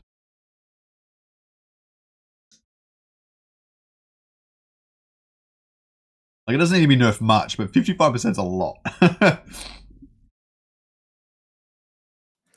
As we see, moved in the Goliath right there in front of him, so that's just tanking the whole shot, but still takes him out in 2 Omegas from the Ranger. That's going to feel pretty good from Nixsatara. Let's see if he can do the same on top of that Ophisto. Yep. It looks like this should be a pretty easy win this round for Nixsatara.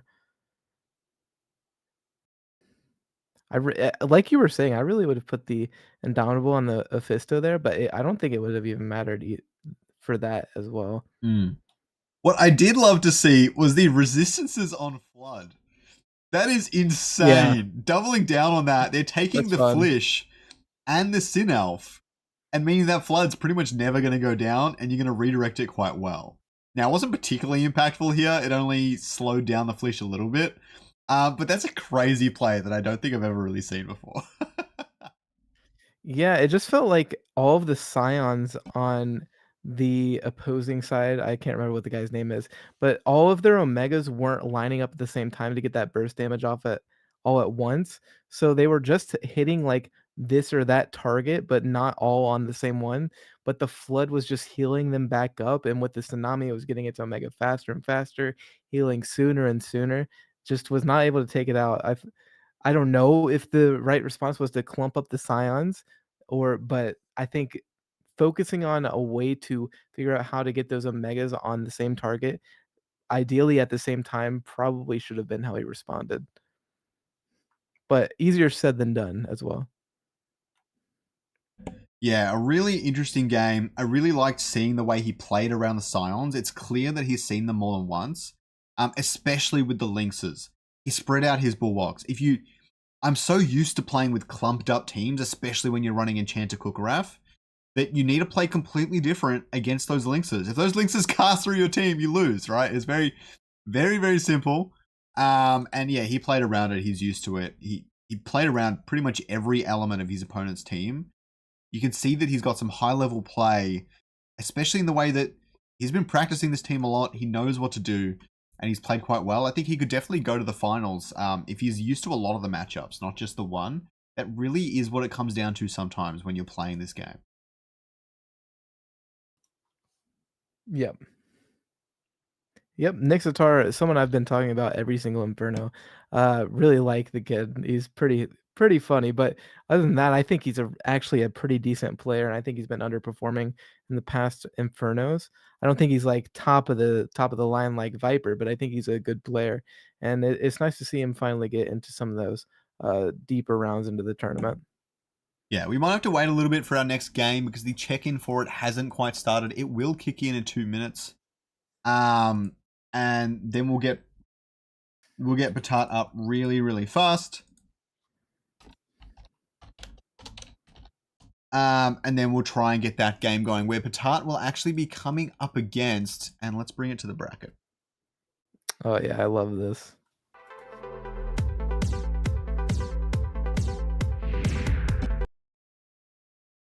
Batat will actually be coming up against Leo Main in round 4, which should be a really good game We've got some people wrapping up some of our other games.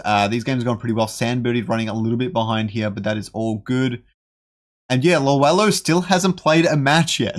He got an auto DQ all the way through to round 4, which is crazy. We've never seen that before. Maybe I should have jumped in and played him on one of those games or something.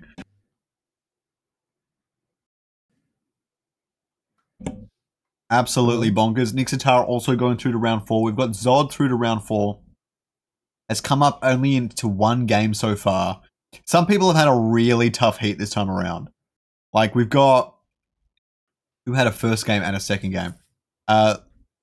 Ores got defeated by Leomane. Leomane has taken out one game and then a DQ, and now he's up against this match here. Patat had a particularly hard run. He had one match. So everyone's pretty much only played one match. Some have played 2 matches. A very weird tournament today. We might have to switch it back to 64, but I'd like to keep it with 128 for a little bit longer because I have a feeling part of this. I did it again. Oh my god. Sorry, I hit the wrong button. I do that sometimes. A part of this is to do with the Aetherliz's tournament before. I know quite a few people had some issues where they were tired, they had to go to sleep and things like that. So that one's on me. I will definitely be more mindful of that sort of stuff in the future. We are planning on putting out a month-long schedule very, very soon. So looking forward to that.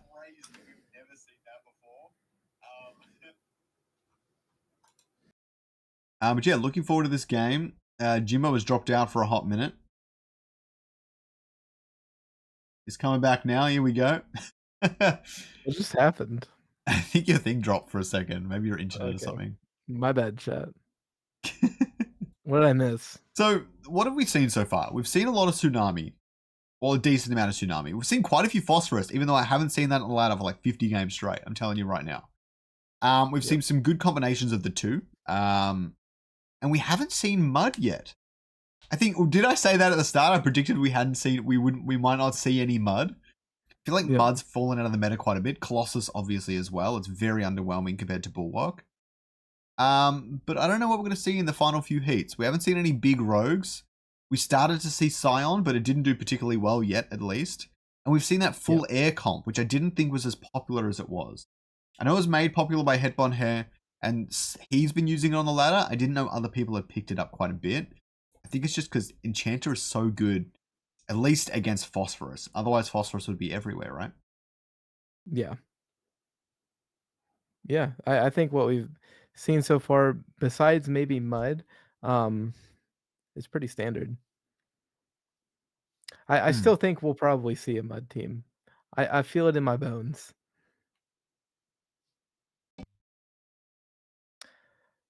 So we're going into Leomane and Patat still, correct? That's going to be a really good game. Leomane, I think he had a first place finish. I know for sure he had a second place, but really good Brazilian player, really good at the Phosphorus Arcanite team comp. Patat, really good player from Hype. Your previous game sub council member, worked with him on council previously in the previous epoch. Great player, great person. Really excited to see what Patat has, because I don't think we've seen him play in the Inferno yet. I could be wrong, but we might have seen him once, but I don't think we saw his stream itself. Although we did see him for a game recently. Didn't we stream his game? No, we didn't stream his game before because he had the DQ. Yeah, I'm looking forward. I'm looking forward to seeing this. I don't remember seeing him, at least. I think we might have, though. Yep. Yeah, I'm not sure if we've seen him once, but it'll be exciting to see. We've seen a lot of Leomane, I'll say that. Leomane's been doing really good recently, and always a really fun player to watch, and a great player to work with as well.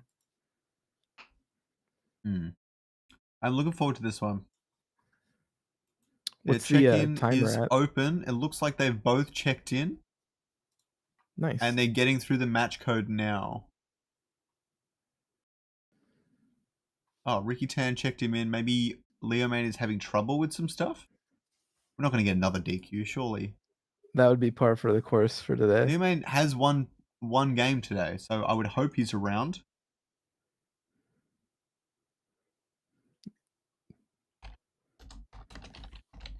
It says he's on Discord. Hopefully it's fine.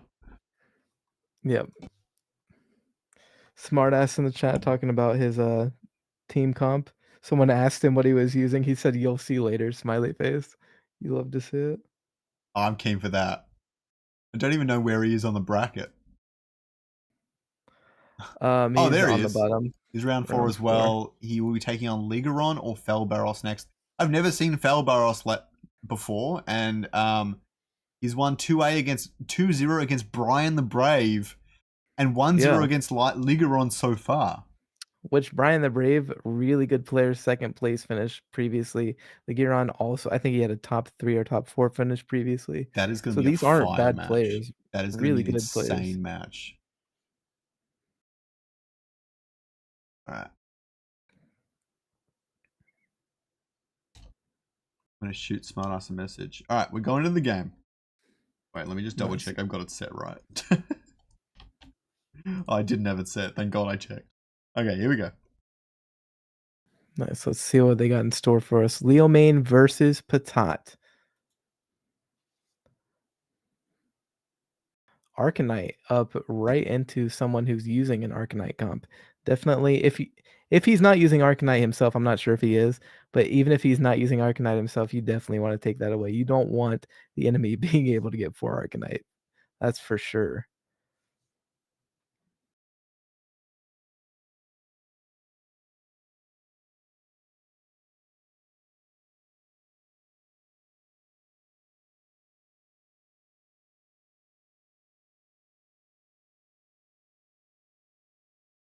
Okay, looks like it's a bit of a mirror. I don't think Leomane has a Ramfire in his team comp. Doesn't usually bring one, if I remember correctly. Patat going, starting off, normal way that you would start off into this comp. Has the 3 water bulwarks, spreads them out pretty far apart. About as far as you can get if they're on the front line. Yeah. Crazy. Yeah, it's funny seeing how people like to line up their 3 bulwarks at the start. Everybody has a different way. Oh, for sure. But look how many different guns he has. Really he even has the 70 cost. So this is like taking that I want my phosphorus to get hyper to the extreme, because not only does he have the 10 cost, he has the 70 cost and 70 fire cost. So he can have it with Ramfire if he needs it. But everything here starting off pretty even.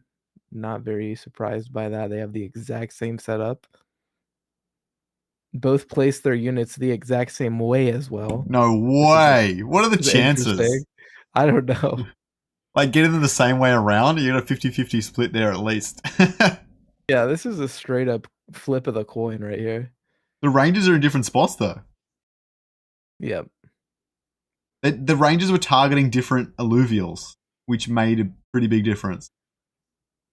And the Atlas also, definitely beats Caribou here, so the fact that his Ranger is closer to the front line is going to mean that he's going to be able to get more damage off, because you can see he also got hyper.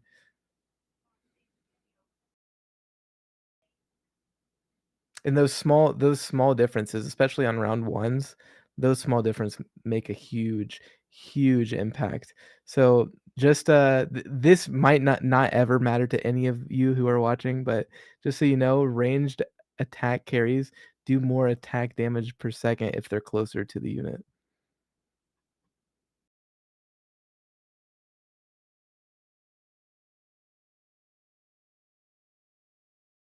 Going to be an interesting game. You know the players much better than I do. What has Leomane's history been like in the past Infernos? I know I've seen the name a lot. He's a Brazil player, right? Yeah, he's a Brazilian player. He was who was playing against man, I can't remember his name now. Storming. He's the one who played against Storming. And we were talking about Leo being the best Arcanite player in the world. And Storming said, I'm going to play Arcanite and prove that I'm better. So he did end up beating Leomane, but Storming himself admitting that Leo is probably the best Arcanite player in the world. Okay. Leo's really, really good at this team comp. He's like insane.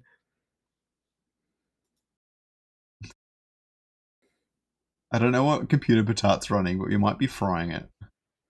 It definitely seems like it. Oh god. Everything been like super random so far, just all coin tosses. Not gonna win this though now because he has the bloom bonus. Just doesn't have enough.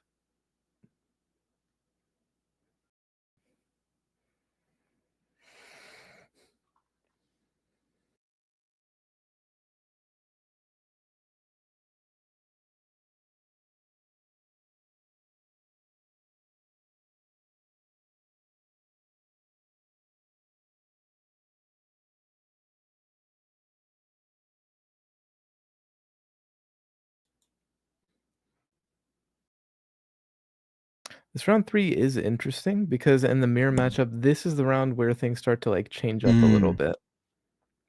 So you can either put in the extra bulwark, you can put in Lulura, no Lulura, just put in the Priox for extra Arcanite. It just really depends on how you think your opponent's going to play and how you want to set up your Phosphorus for success. He's definitely grabbing the 5 Bulwark. I don't know. I think Furiox is the play here, but if your opponent goes 5 Bulwark, you're a little bit stuffed because Furiox, you can't get the augments onto it yet. And so you're not quite getting that damage up. Yep, I think in this case, it's probably good. We'll have to see. He doesn't have any huge clumps, and his Phosphorus should be able to move down the line there. The only problem from Patate's side is if it aggroes onto that Lolura, which shouldn't happen, I don't think. Oh, it does.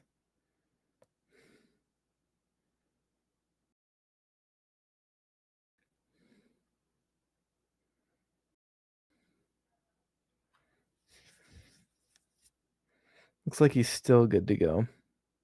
Yeah, that Lolura redirecting the Phosphorus is a lot. But at the same time, I can't tell what's happening here. Is Phosphorus going to lose? Oh, we're going to get the taunt up, which is going to have quite an impact. Yeah, his Phosphorus just had the extra bulwark bonus, so it was way tankier. And Leo's side, he was just Patate played it good. The extra 5 bulwarks the move here because especially that since they're not clumped up, the Furiax isn't getting all of the value that it could. Yeah, this one's Visionary Vanguard and Meteoric. Visionary is not as good as the one that grants it to 2 allies. And I had that come up the other day with a Meteor and the 2 allies one, and I'm like, crap. I took 2 allies. I think it was the right call in the end, but it's tough. But It's Meteor's so cool definitely... to just see the meteors going down onto the board in general. Like that's so sick. And the wave. I love the wave. Oh yeah, that one's super cool too. More augments like that with animations that are super cool. That's awesome.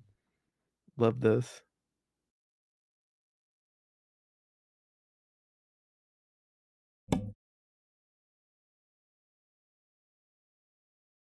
Now, do you think that's too early for Omnivamp? Wouldn't you be spamming pure damage here? Because Leomain's going to rack up to the 5 Bulwark, and you've also got the Lolura problem.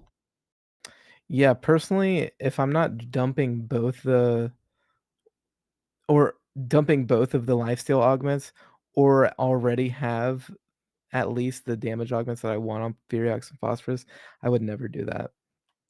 I'm not mad about the nano sequencer, but I agree with you. I think yeah, I don't know. Nano sequencer is good.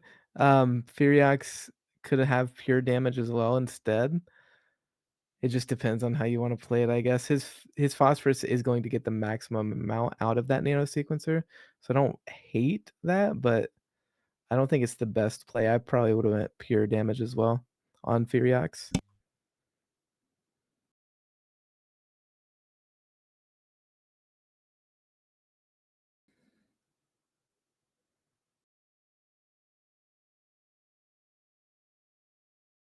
Well, we're about to see who was right.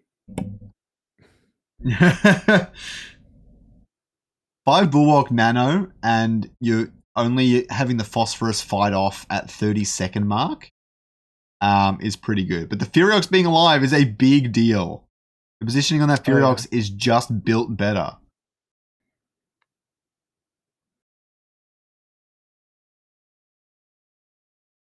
And the healing was pretty good too, to be honest. Yeah, it was really good.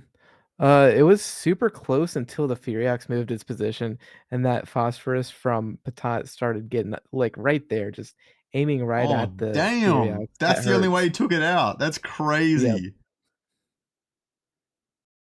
Yeah, but between the nano sequencer play here on the phosphorus or the pure damage on your Furiox, it didn't seem like there was much of a difference either way. Well, I think if that Ferox didn't go down to the Omega on Leo main's side, it would have taken out Patat's Phosphorus way earlier than Patat's Phosphorus was going to, Ferriox was going to take out Maybe. the other Phosphorus for sure. It seemed like it was more like it seemed to me like it was very even. Like I see what you're saying, but I think it would have been closer than you might think. I could be wrong. Quite possibly. We did notice that the Lalura from Patat went down way before Leo main. I think that's because of the pure damage, which could have had quite an impact too. We're not seeing any Siphon Matrixes yet. The Lalura is a lot less targeted this time for Patat, which is quite surprising. Ooh, this is really good for Patat as well. The fact that his phosphorus moved up. He has the double pure damage on his Firax to just tear through that Lalura. They have clumped up for the Furiox on Leo main's side though. Double pure damage on Patat, but I'm not sure if that's the right choice. Yeah, He's got the attack I speed think, and pure damage for Leo main. I think you get more DPS down if you have the attack speed. I could be wrong on that, but I'm pretty confident. Maybe feeling like the 5 bulwark is too much. He can't do it that way, but it works out Again, for him. the So Phosphorus had the angle again. Like, I'm not convinced you can really play for that sort of stuff. Like, you're not setting it up as like, eventually the Phosphorus is going to hit that Furiox with the Omega. But he did. That's the only way he took out the Furiox. And that's so hard to watch. That is like, that feels like lucky in some sense. You know what I mean? But what that tells me is that Leon Mean needs to move that freaking thing. It's in the wrong spot. It's just, it needs to go somewhere else. I don't care where. Oh my god. That's too funny. What do you like better though? Attack speed pure or double pure? I don't know. I feel like into 5 bulwark, I see how it makes sense. But in my head just in my heart tells me that attack speed would do more over time. Especially if they're clumped up and you wanna get the AoE damage. I think that's the better play, but maybe if it's like a one-on-one versus Lalura, the pure attack damage is better, but I don't know. That's the play. Look at that Siphon Matrix on Caribou expecting the swap. Does not get it. Which is huge. I don't think Patat's positioned quite right for this. He was really betting on that Siphon Matrix. Yep. And his Leo's lined up perfectly for his Oh yeah. that's gonna hurt. Leo is going to lose his Furiox before he takes out the Phosphorus though. Yeah, we'll see how that affects him. The rest of the board is looking really even. It's really hard to tell. The Lalura on the Ranger is quite interesting, but the Ranger for Patat's already down. Now the Lalura is going to be able to, or probably not going to be able to stun the Phosphorus because of the immune. Or it does manage to catch it though. Managed to catch it outside of the window of immune, which is so fascinating. And Leo Main takes that round. Yeah, Leo Main on his last life for sure. Just, lives out Patat's onslaught, is able to go into that overtime, take it out before it's able to scale too high, but super close. Leo Main's back at the wall, but as we said, he could be the best Arcanite player in the world, so we'll have to see if he can come back. So the Furiox for Leo Main is really far forward. Obviously to try and avoid Lalura. And the shenanigans that happen here now is he has the Siphon Matrix at the very front of his board for Patat. And the Siphon Matrix isn't a whole lot onto the Phosphorus because it has the Augment. But if that thing hits Furiox, it's going to seriously impact his ability to win this game. And so do you move it back and risk the Lalura moving? Or how do you play that out? You know what I mean? I think just in general, the Furiax is up too close, especially if he has the opponent with the Phosphorus and his Furiax so close. I would move that Furiax where it's not getting hit AoE splash, at least from the enemy Furiax. And I don't feel like if I was in Leo Main's shoes, I don't think I would feel like he's moving his Lilura around because it's just gonna get caught by the flare. So I'm confident moving it back a little bit, in my opinion. Yeah, it's going to be quite an interesting one. The Furiox was at the front and is going to cop that Siphon Matrix. Although they might have both copped it, but it feels like the Furiox for Patat is a lot further away. And the Lilura has been dragged to the front of the board, which is something you really don't want. So it looks like Liam is probably going to take this round. It's hard to say if he's going to take the entire match. Now, Furiox does go down, though. Yeah, this is going to be well, it probably won't be huge damage, Nah. really. I think the damage will be big. The damage will be big, but it's not going to be enough to kill him. I think Patat probably pretty comfortably has another shot. If that Lilura had augments, I think it's game over. But it does not, so...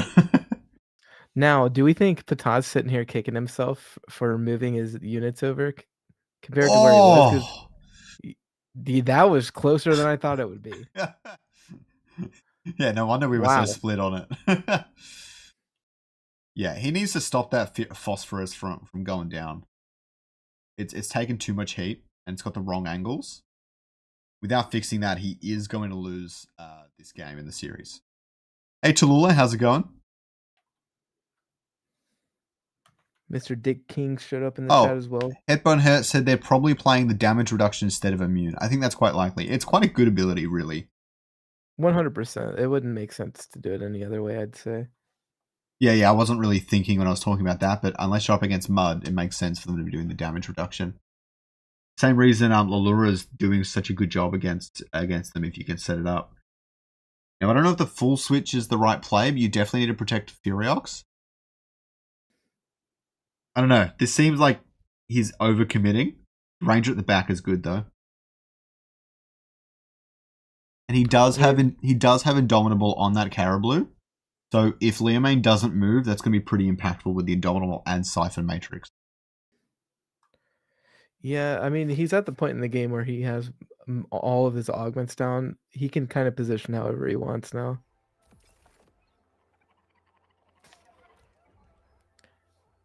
Liamane grinding his way back into this game, though. How crazy is that? Oh, yeah, it's real close. It's actually a very exciting game. This is so bad for him, I think. We'll see. Patat, I'm not sure, gets the Siphon Matrix.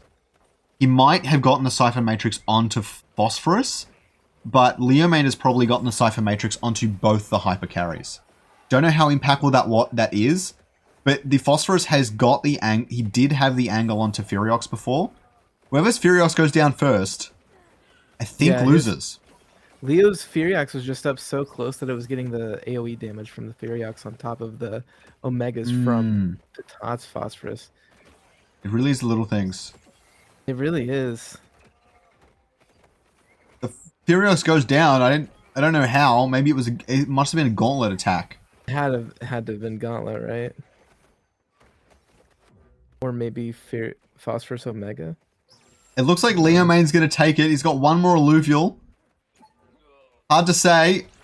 Oh, man. Heartbreaker for Patat. Oh, damn. Man. Patat bringing Leo down to 70 health and then losing 3 in a row to lose in the late game. That's really rough. That's got to be the worst feeling. One of the worst feelings in the world. I mean, we said it before this series even started, though. Leo's one of the best, if not the best, Arcanite team players. So we'll see. Does Patat switch it up again? Does Leo main switch it up to play some mind games? I don't know. It'll be really interesting to see how this series turns out. Luello hasn't checked in.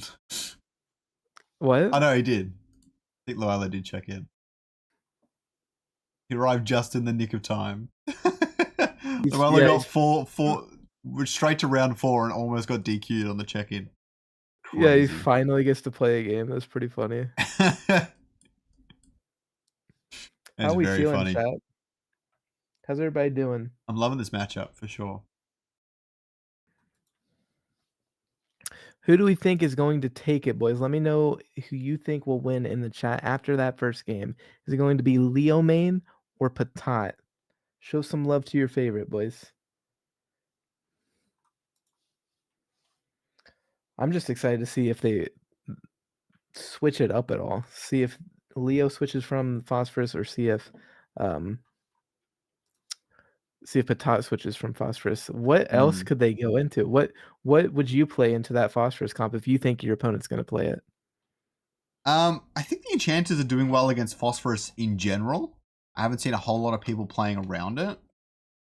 But at the same time, I think Invoker does a pretty good job as well. But it's, yeah, I don't know. But maybe you're just so confident in the matchup that you play the matchup into it, you play the mirror. Also very possible. Okay, might be a run back. Leo, not surprisingly, runs the same team comp, Phosphorus, Arcanite, blah, blah, blah. We've heard it 1,000 times. Let's see if Patat switched it up at all. The Carbonite Protocol is an interesting one because it's the best invulnerable you can get at the beginning, and it's only 25 mastery points.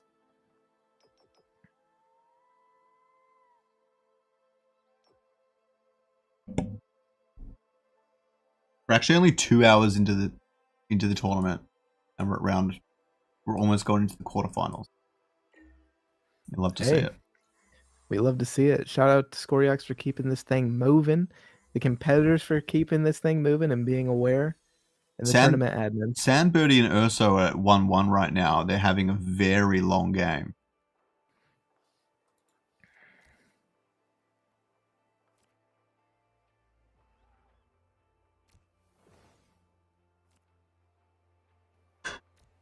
Is it the mirror? Is it the mirror again? Yeah, puts the Grocko in the middle this time. What kind of weird tech is this? Yeah, he moves it up a little bit because he remembers what happened. Last time, if you remember round 1, Leo main had his ranger up a little bit. Patat had his all the way back. And because he had a nature gauntlet, his ranger got hyper off of the water alluvials up front. True. Which gave him the win. So Patat learning from his past mistakes. You love to see it.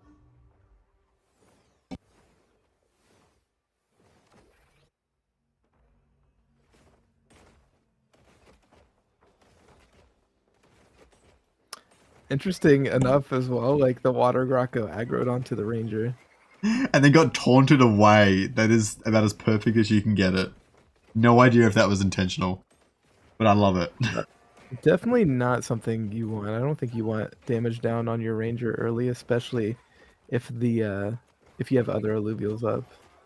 It's really about splitting the damage. You want to take some damage on your ranger and then for them to transition. Yep. But your ranger is that constant damage dealer, and like your frontline, obviously those are the frontline tanks. So you want your damage dealer doing that DPS over time consistently throughout the whole round instead of getting piled on too early. So learning from the mistake of not getting hyper, but overconfident about how close he put his ranger up. How funny would it be if Leo predicted that? That was like a prediction. That'd be wild. Leo definitely clumped up his team more. And I would argue that the clumped up bulwarks are going to beat the spread out ones every single time. But the spread out ones are probably better against different compositions anyways. And maybe they're better late game as well. So I think that was really a big difference there. Definitely getting aggroed by the Grocko was super weird and funny and not a good thing. But pretty interesting for sure.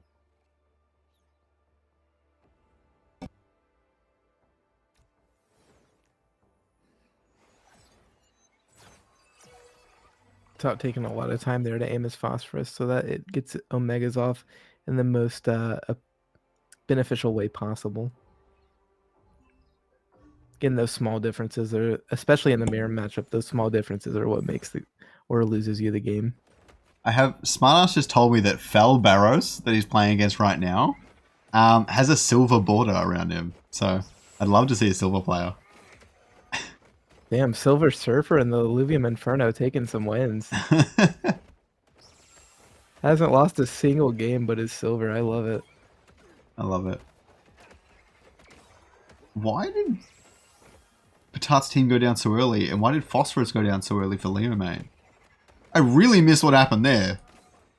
Patat's Phosphorus aggroed onto Leo's Phosphorus.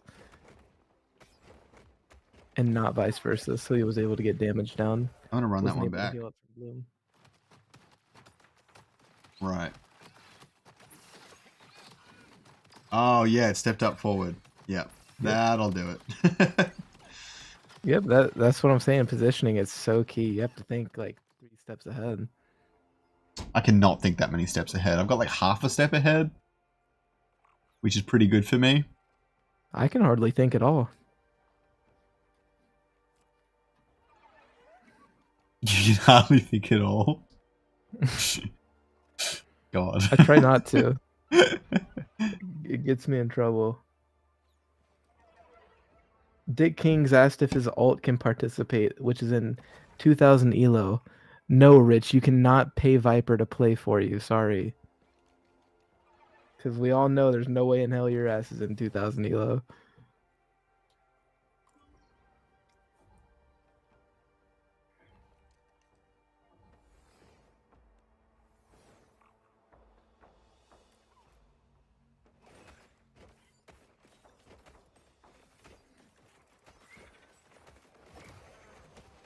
Ramza with the book recommendations in chat.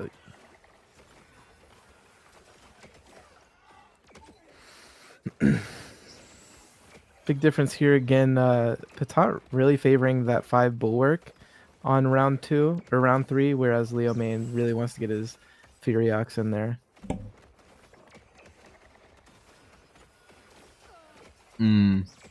So far, working out for Leo main. I think the 5 bulwark is generally better, but because of the positioning, it just worked out better for him. He nailed the positioning. If the Lallura can catch Furiox, though, I think it does take it out. It's not going to be able to. Too squishy, even if it was, for it to have mattered.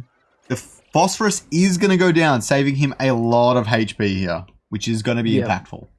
That's huge. Getting that Phosphorus down at the last second, not taking all that damage for nothing, it feels great, especially after how the round was looking.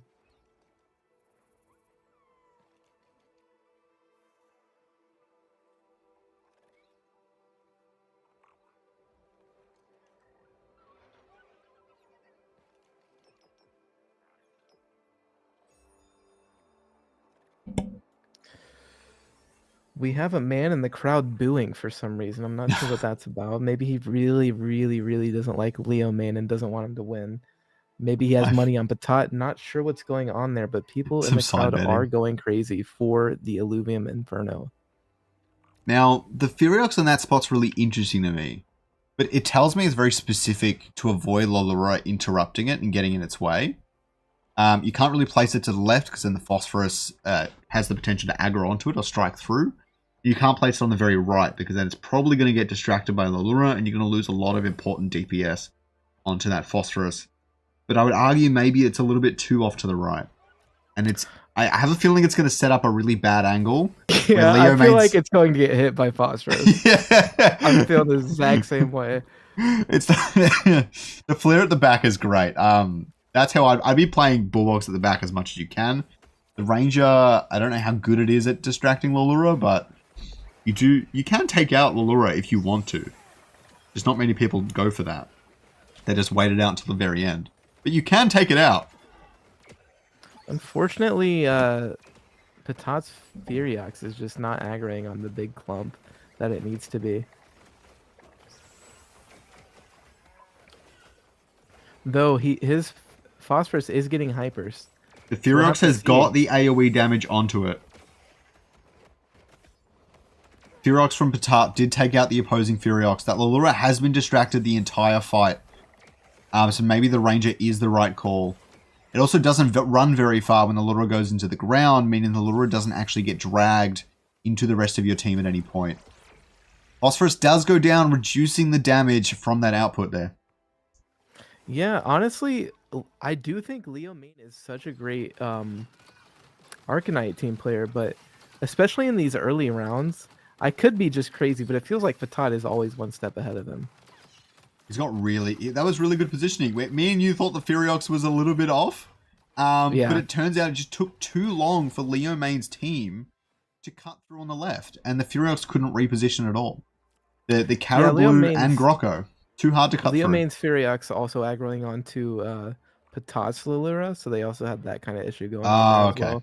Also, Patat's Phosphorus going hyper, that's kind of the game changer. You know, you're getting 35% attack speed. That's freaking huge. It's incredible.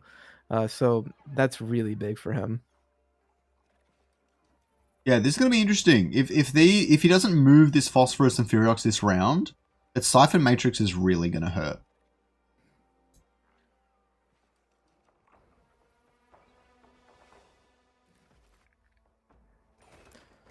Though they do have all of those augments, so they're just going to kill him like right off the bat. It'll only go to 12 seconds. And then I think it's pretty favored. We'll have to see.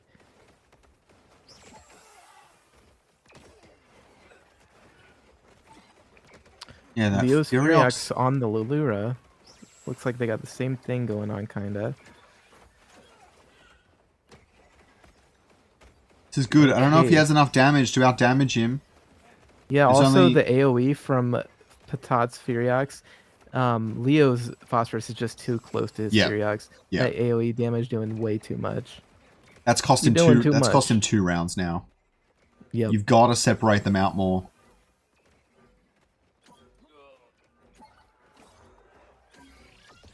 Oh, Leo Main actually going to take it.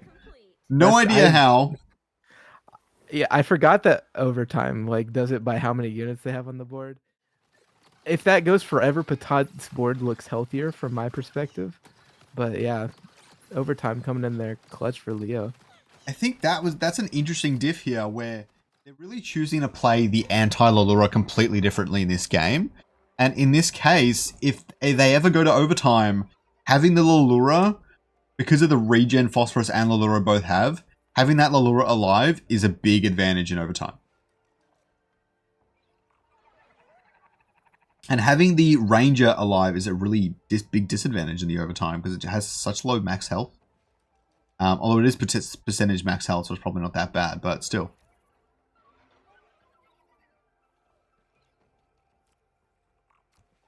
This change did not bode well for Patat last time. So I don't know what to expect. He's putting the Furiox really close to it. So it's going to be a battle of the Furiox aggro and the splash damage, but we'll see. If you can drag the Lilura to the front of his team, it's going to be knocked out for quite some time. Indomitable on Grocko is really interesting in case Leo Man switches up. Otherwise, it's a little bit wasted. Ooh, he puts all of those mastery points into putting the Indomitable and Invulnerable on those 2 units, and Patat's carries aren't even close to them. Yeah, yeah. And he's getting all the splash damage from Furiox here, which does a lot if you pull it off. That with the feels double so pure bad damage. For Leo Main, though. It's such a high risk play to put your augments and set your board up that way. It makes so much sense though, but you don't think about them switching back over. Unlucky for Leo and great plays from Patat.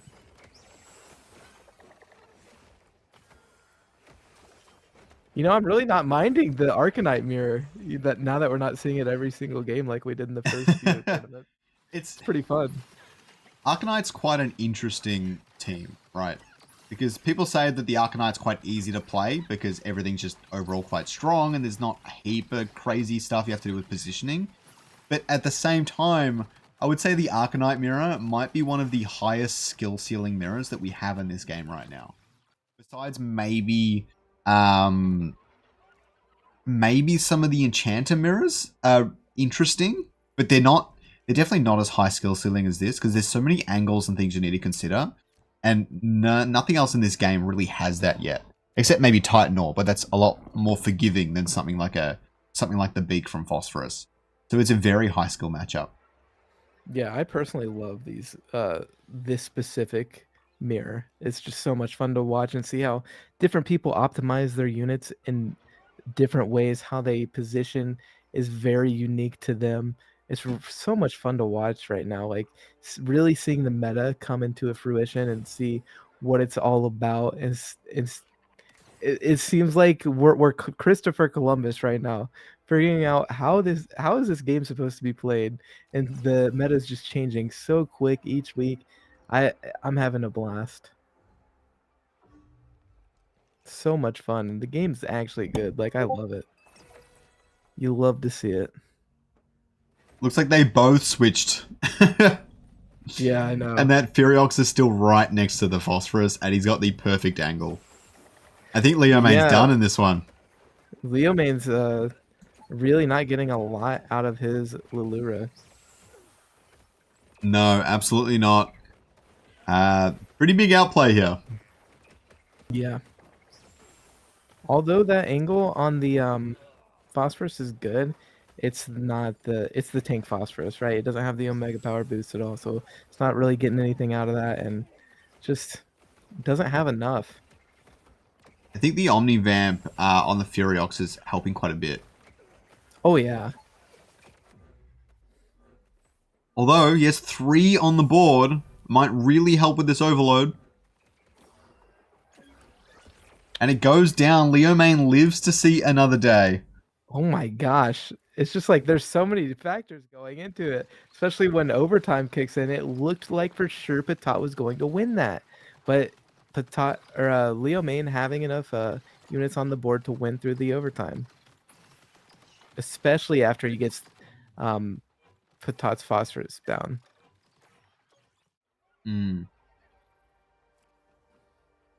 Yeah, I don't even know what to think of this game anymore. Scion mirrors are way more complex, Headbone Hair says. I think you're right. I forgot about Scion. All the beams and everything. They're definitely funny to watch. They're very quick though. Yeah, mirrors in general are almost always super technical. The Tsunami Enchanter one, for example, I was coming into those mirrors a lot in ranked, and that was the most fun I had playing the team comp, to be honest.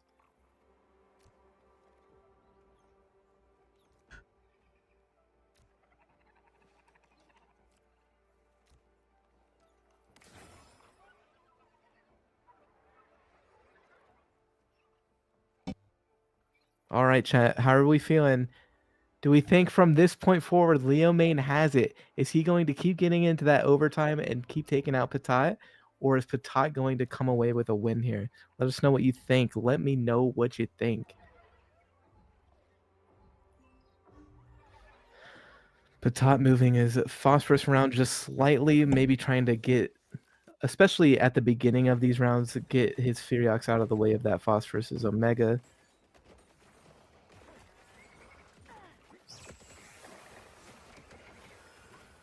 The Caribou in the front really taking up some time here.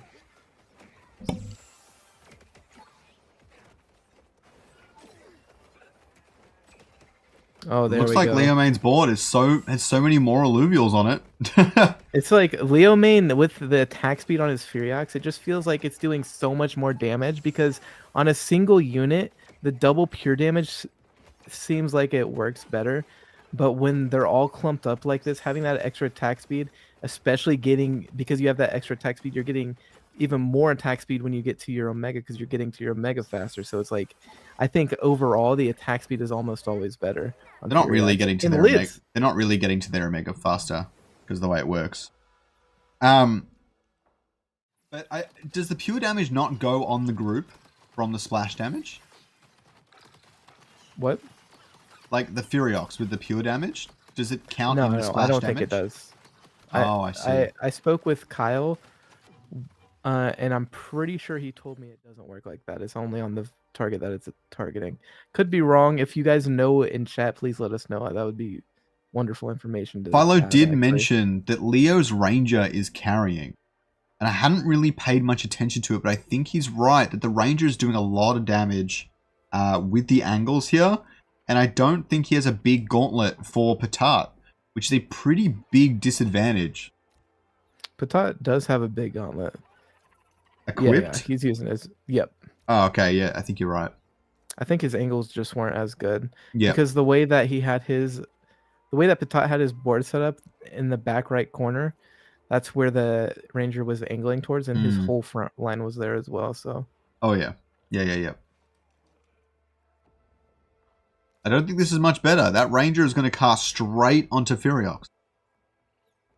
Yeah, which with the 70 cost gauntlet only takes 2 direct Omegas. And then think about what if he gets some extra damage on him somehow, maybe from Phosphorus. And then 2 Phosphorus Omegas, 1 Ranger Omega, your Phosphorus is down. So having it there in the corner where it's the furthest thing away, I don't think that's the best move. Oh, it moves forward. I forgot its attack range. But yeah, if Leo Main had something right in front of it, it wouldn't have been bad, but it looks fine here. That's a big gauntlet. That is going to cause some serious havoc. If that Phosphorus moves out of the way, it's going straight to Furiox. It's going to hit Phosphorus at the moment, protecting the Furiox. And that Allura is going to take out the Flare. So so Patat's Ranger is hitting Leo Main's Ranger, which is not good for him. No. Oh, it's going to hit the Allura this time, right? Ooh, fortunate.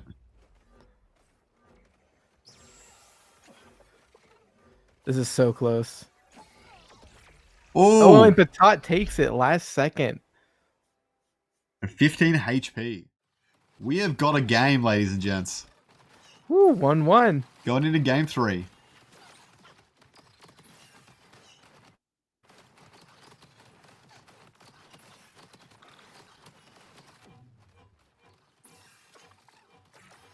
Man, that was so close.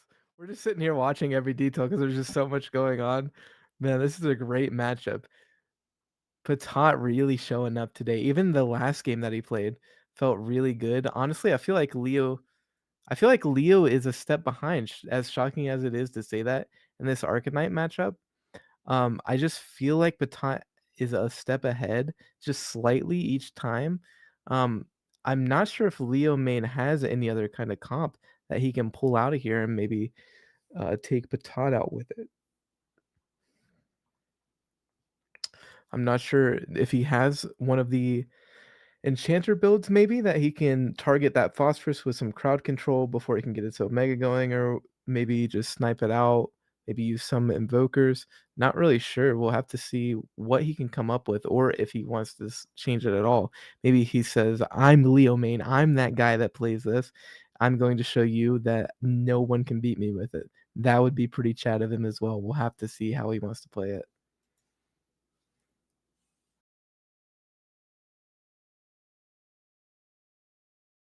Ramses says, "Come to Brazil." Maybe one day. That would be a really cool meetup. The Illuvium Brazil meetup. That would be pretty sick. We can have some fun, play Illuvium in the favelas.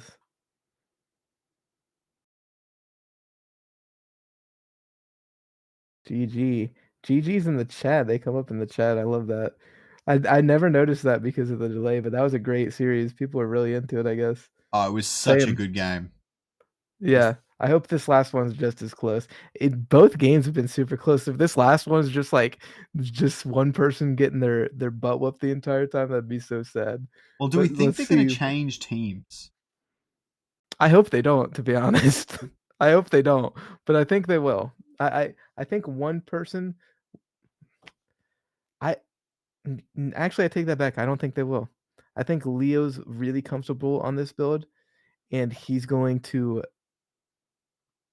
that he's going to be able to beat Patat because he's better with this build. And I feel like Patat is feeling what I'm feeling, where it's like, even though he lost that first game, it felt like he was a little bit ahead the entire time, just a little bit. And that could just be biased because I'm seeing it from his screen, but it always feels like he's a little bit ahead. So I wouldn't be surprised if we saw a run back. Interesting. We don't see a run back. Leo Main pulling out this is kind of like the mud build, but instead of having mud, they have earth, so they're getting the extra resistances there. It has the Ramfire and Rip Lance. Really interesting team. I played up against it a little bit. I personally think the mud version is a little bit stronger from what I've seen. But yeah, it'll be interesting to see how Leo wants to pilot this comp.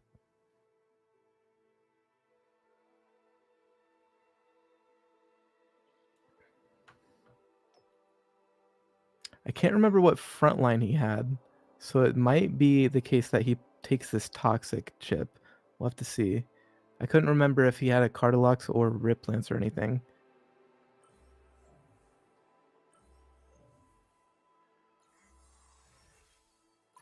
Interesting choice. He must be AFK.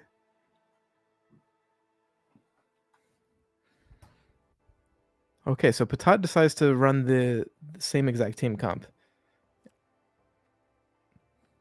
compared to Leo, which I was really, really not expecting Leo to switch out from that comp because he's played it so well, so efficiently, so many times. I honestly don't think I've ever even seen him play a different team comp. So this will be the deciding factor. Is Leo a one-trick pony, or when times get tough, can he pull out something crazy?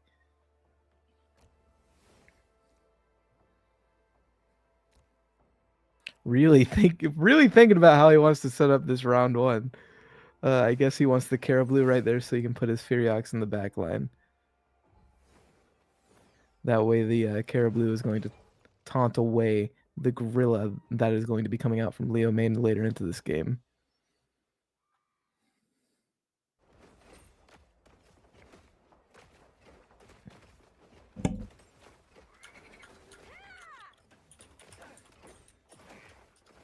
This is another turn one that's becoming pretty popular. It seems like some kind of version of the Earth Grocko with this Cardulo and your Ranger. I've never seen that before. It's a first for me. Bit. What team is Leo main using? Leo main is using a he's using like Ramfire, Rip Lance, and then he's using the Gorilla and Monkey Ear, but they're Earth. Yeah. So he has 5 Earth.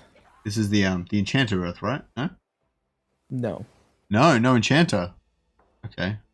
So I use a 4 Earth Enchanter. My flavor of the month. Yeah, Tell me more about your flavors. I love all the flavors. Strawberry, rainbow ice cream. Sherbet's pretty good too. I love sherbet. I haven't had ice cream for like 10 years because I grew into lactose intolerance. That doesn't surprise me. I don't know what that even means. My God. Never mind. I love you.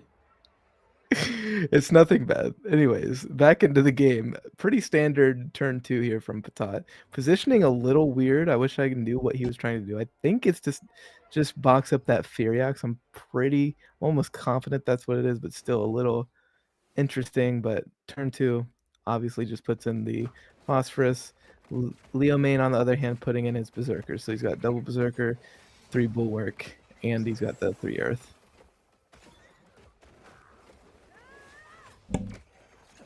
I do think Leo's looking pretty good here, though. Before you get in that extra bloom or an extra Arcanite, Phosphorus can get beat pretty easy on this turn if you have strong early game units. I think what's interesting about not having Cleanse Immune is Toxic does prevent healing. And if you add enough Biogenetic, you'd be surprised how good Riplants can actually take on a Phosphorus. As long as the Phosphorus isn't like hard aggroed onto the Riplants, Riplants can take it down in due time. It does a pretty good job. So the other thing is that Riplants and Monkey and that sort of, all the Berserker and all that sort of setup takes out front lines really well. And Phosphorus takes a little while to take out a front line, especially if they have any Indomitable setup. So it really does come down to how you play up the matchup. But it's definitely winnable for Leo main. I think he knows that. Yeah, I agree. I do think the Phosphorus comp for me personally is probably a little bit better. I've not played into Leo main's comp much. I've probably played into something like this once. Like he has a lot of similar units that work together that are in other comps, but never played into something like this. But I feel like I favor Patats personally. He's going to take the 2 rogue. Yep. 2 rogue, giving him even more earth. He's up to 6 now. 6 earth is very good against phosphorus until phosphorus starts stacking Omega power. Yep. Yeah, before he gets any augments that can either keep him alive, like the nano sequencer or omnigenic, he needs some kind of, or he needs like extra attack to be able to pull through those tanks and the tankiness in general.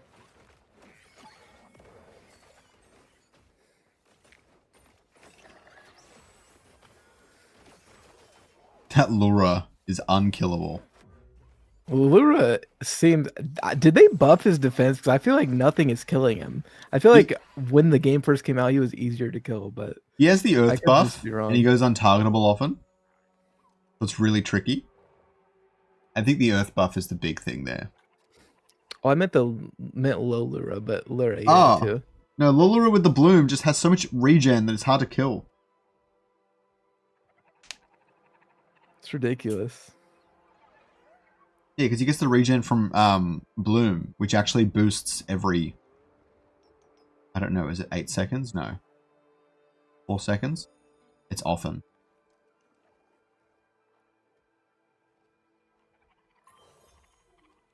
Interesting he didn't try to take away Toxic there. Oh, I didn't even see that Inferno was up. Inferno would have been really good for Leo main to have. Not a huge deal, though. There we go. Patat slots in his Furiox. Moves his Ranger over so he can delay the Phosphorus getting to the front line because he wants Leo main's Berserkers to reach the front line before his Phosphorus.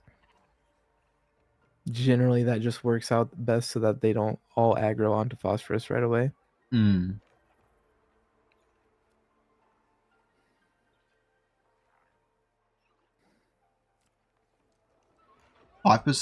max health damage. I don't know if that applies on the spread, but either way, Leo main is a very defensive comp right now. Yeah, taking the 5% max health is a pretty big deal. Yeah, that feels pretty good from where I'm sitting. That feels and looks good. And it's a 30 cost augment, whereas like if he wanted to just go pure damage, he would have to use 40, and it's really small, but on this one turn 4, you can only, the way this team comp set up, you can only use 140, 130, so that feels good as well. The Ramfire is a big deal here. He's going to be able to take out that Furiox, I think, pretty confidently between that and the Lura. Yeah, it'll stay alive, and the Lura's Omega got delayed. He got stunned out of it, thankfully. It is going to drop to Inferno. Lucky.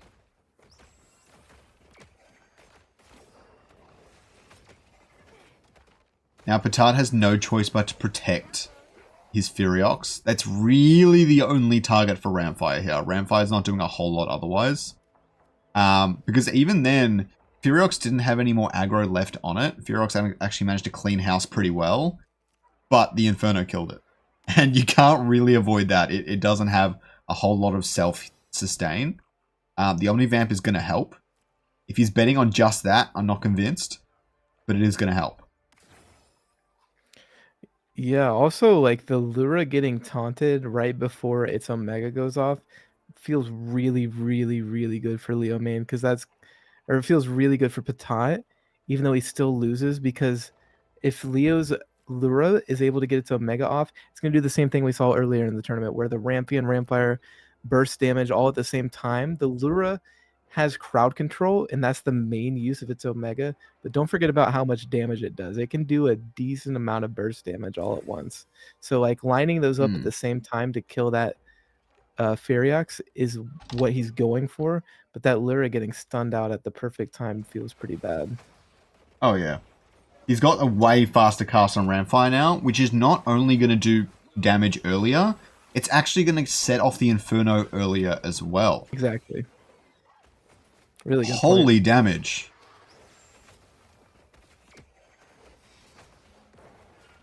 Now can his Ranger get that Furiox out of there? No way.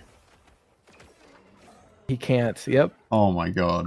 If that was the upgraded gauntlet, he would have been able to kill the Furiox, and then the damage would have lined up on the Phosphorus last thing. But that Furiox taking him out, having his bodyguard Phosphorus right there in front of him, that's like the best feeling as an Arcanite player when you have just your Furiox and Phosphorus left, and that Phosphorus is tanking all the damage. You got the AoE damage going. Man, that'll make you an Illuvium player for sure. That feels good. It looks like he's transitioned it all to the right. If Leomane doesn't see that coming, that Ramfire's going to have a pretty wasted first Omega, which is going to be a big difference in this fight. And Leomane really should have done more damage by now. It's really unfortunate that he hasn't been able to clean up those rounds faster than he has, or with more Illuvials left over, which is going to make it's going to make it a bit harder for him moving into these later rounds. Yeah, his team, it feels like it'll fall off pretty hard here pretty soon. He has a bunch of small units, doesn't have anything to replace them with. I don't know. We'll have to see. He has to win in these next 2 rounds, it feels like.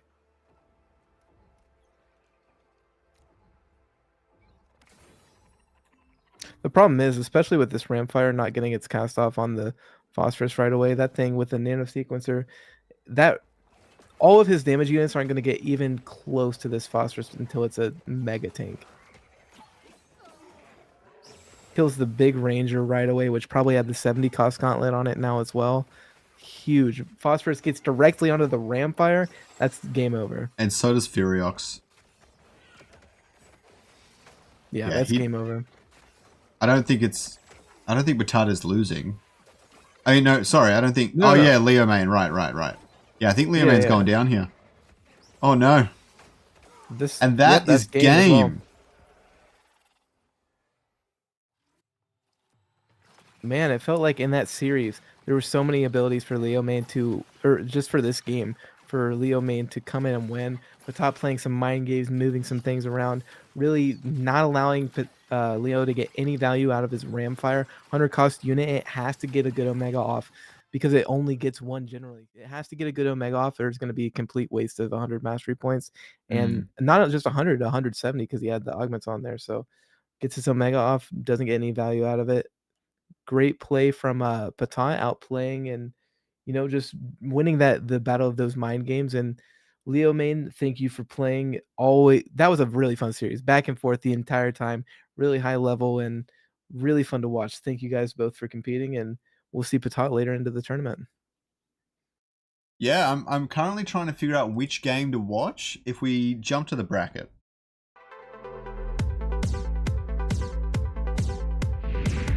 So if we look right over here, we've got Smartass and Fell at 1-1, Whitey and Sandbirdie at 1-1. Seems like a no-brainer to watch this game next, but I have no idea when it's going to start. Coyote, I've got him on standby if we want to watch him against whoever he comes up against. And then we've got Nano and Luello have kicked it off, but I believe they're both into their first games already. Nano versus Zod seems like a really fun matchup. Unfortunate we won't be able to get to see that one. On the bright side, if Smartass wins and then we see Whitey win, we'll have Whitey, the winner from the previous tournament, versus Smartass, who just won the ETH Lizards tournament and has won previous Inferno tournaments. So that'll be a really fun game. If not, we'll see Felberos if he beats Smartass. That would be really fun as well. See some kind of super upset there. That'd be really cool. But yeah, so far, Leomane versus Patat, that one brought it. That was a great series. Loved every second of that one. Again, thank you, boys, for signing up and competing. That was really fun to watch. And I hope you guys had as much fun playing in it as we had watching. So I want to reach out to some of them and let them know that we want their game next. Whoever it is that ends up being in the game. Yep. Really cool just from Leomane to see just that random comp. I think I've seen it once or twice, but not super common, but cool to see him try and pull something out of the fire there. Last game of the series. I personally wouldn't have been mad if he played the same exact comp, just played Phosphorus again. I still think he's, if not the best, one of the best Phosphorus players in the world. it would have been fun to see him run that back, but maybe he thought he had a better chance with that next team comp. Maybe he thought Patat was going to switch out. Man, that another mirror match that with those two players would have been so much fun. That was a great series. Not really sure what the thought process behind using that Earth comp with the Ramfire was. Maybe he just thought he could burst down Phosphorus before it could really get going, and Furiox before it could really get going. That makes sense, but I don't know. I think I would have played a different team comp into it, but that's easier to say when you're the one commentating. But really fun series, back and forth the entire time. Really good for both players. Said it like 5 times already, but thank you guys for playing. That was really cool.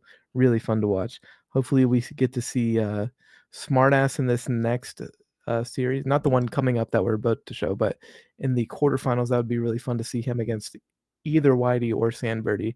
Sandbirdie, another player that's been competing and doing really well. It would be the quarterfinals. And yes, I've got Smartass ready. I'm just waiting for his opponent to finish up their game. Is that the next one we're going into? Yeah, I think we'll go into that one. Cody's running a little bit behind, so I'm just going to let them play it out. Okay, nice. Guess. Never heard of him, but beating Proto 2-1. So Smartass did win. Yes, he lost game 1. Came back. I don't really want to comment too much on why that was and things like that. I think it's fine. just kind of that's why we do best of 3, right? Like Exactly. if something goes a bit weird or you play a bit off, you have a chance to use different teams to play against your opponent properly, and I quite like that. So yeah, I'm not going to overthink it there. Also, something that's really cool too is, like, I joke about the huge Inferno prize pools, which it is really cool to have a good prize pool, though, to be fair. But think about it this way: all these players competing in these tournaments right now, getting that experience, learning the game, putting all that effort into it. Do you think the people who hear about the Team Liquid tournament with that massive prize pool are going to come in late and be better than anybody that's here right now that's competing consistently and learning, like our top players? I mean, if you really want to be doing huge things in Illuvium, just in the PvP space, you should be competing now. Like, now is the time to learn, get ahead of the other people, and make that bank when we have the Team Liquid tournament. Yeah, That would be my advice. What's been so interesting for me is the more the meta changes and you are forced to adapt to it. You can't just like better teams keep coming out, right? But the beauty of it is that they're always a different composition and a different synergy. And so it's helping you really learn what all the synergies do and how to play them. Yeah. Yeah, exactly, that as well. And just getting in Illuvium's such a complex game as well. Like, I feel like entering it, a lot of it can make sense, but mastering it takes so long. You really want to be learning now and be like, you want to get ahead of those people who come in late. You need to FOMO into learning. Learning is life. FOMO into the ILV token? Nah, FOMO into playing the game 16 hours a day until TL tournament.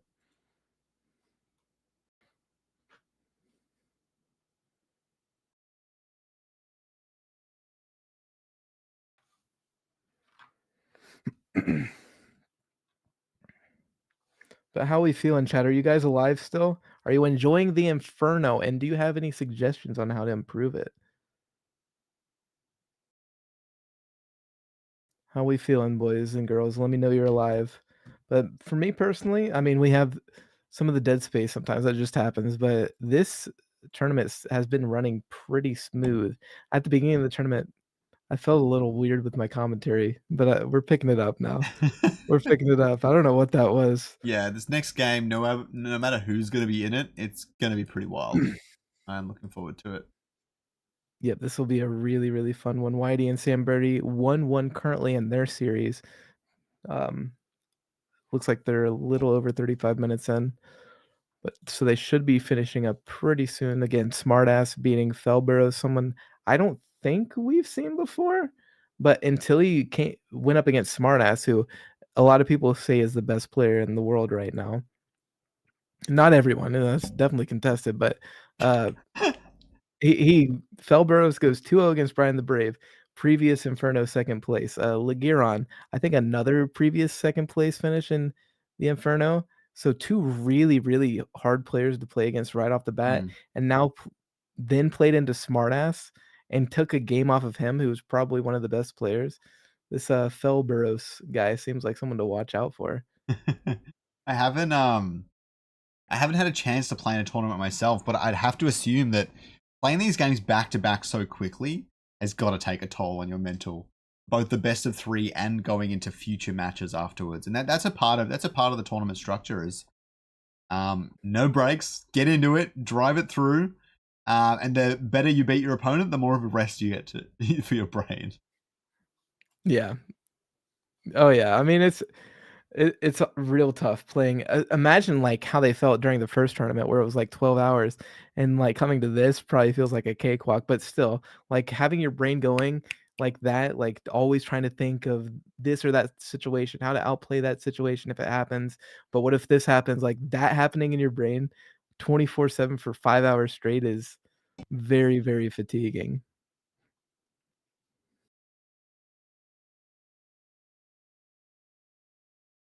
Some would even say these people are like athletes. These are the top quality, highest testosterone athletes in the game. I mean, they're training in the gym day and night so they can get that reaction time so that they don't miss that augment the last few seconds before the round ends. I mean, what can I say about the Illuvium community? Not much you can say, Jimbo. They're just pretty amazing. It You're looks like damn right. Whitey. It looks like Whitey is going through here. Going to take on Smartass. Woo! Let's go. It's about as hype as it Whitey, gets. no offense, Sam Birdie, but Whitey winning the last tournament, now coming up against Smartass, who just won the ETH Lizard tournament. Imagine Smartass beats him and then wins 2 tournaments in the same day. That's Oh what my gosh, Smartass the is going ego on that for. boy. Smartass hasn't, ever since we moved to Start GG, obviously he won the very first tournament ever, the Illuvium Inferno 1. But ever since we moved to Start GG, we either haven't seen him in a lot of the tournaments, or he's been a bit unlucky in the earlier rounds. So this would be his first win on Start GG and in these single elim tournaments, and that would be really interesting. Yeah, I'm excited to see it. I can't wait to see the ego on this guy if he wins. Like, man, that will be wild. This guy is so much fun, and what a character. You either love him or you hate him. It doesn't seem like there's any in between. We've got Nano Personally, is I now love up everyone. 1-0 up against Zod. We're going to go to the bracket quickly. We've got Nano is up 1-0 against Zod. Luello and Riplance are in the thick of it. I don't believe their first game has been reported. Nope, not yet. Sometimes it gets reported and it doesn't come through quite yet. We've got Patat, which we just watched, coming up against the winner of this match, which is running a bit behind, unfortunately.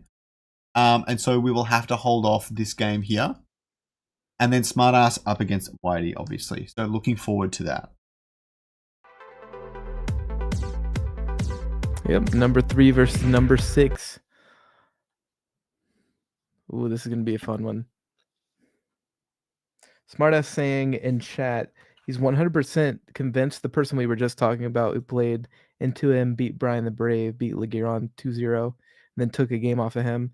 He said he's convinced it's a Smurf, especially considering how he switches through decks while playing. So I wouldn't be surprised if it was a Smurf. There's possibly some people in here that like don't want their names getting dragged through the mud if they lose early in a tournament, especially in a single elim.